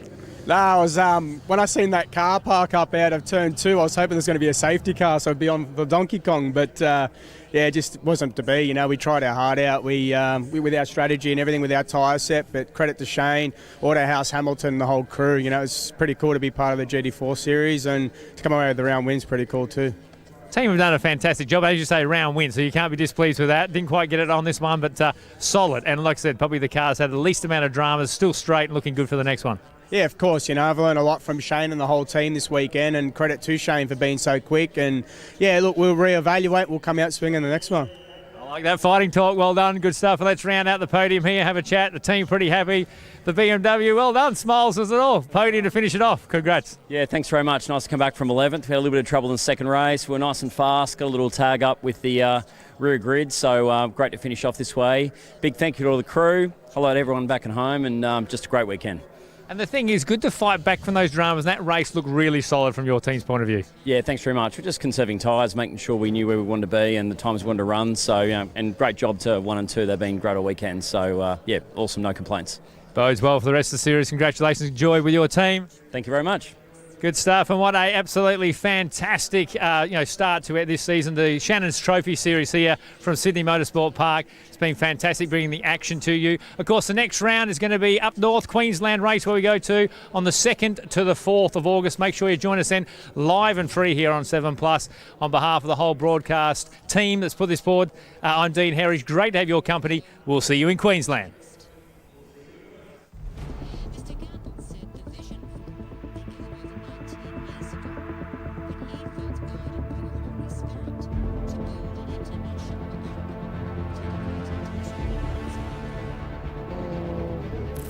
The roar of engines fills the grandstand here at Sydney Motorsport Park.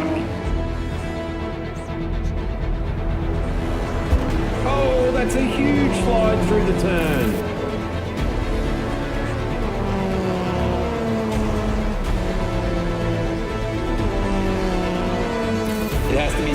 that this is truly some of the best racing you'll ever see.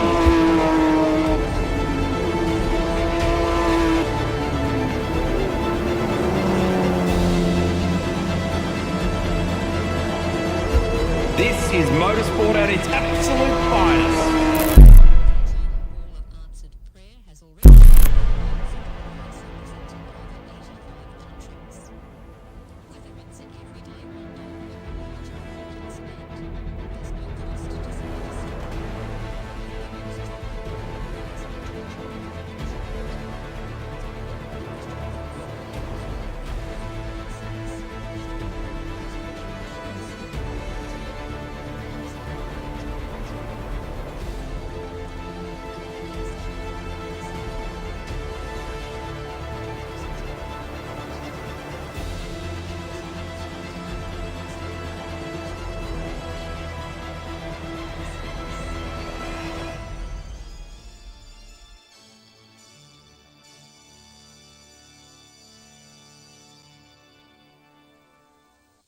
And you can hear the Risk Weekend with Australia comprehensively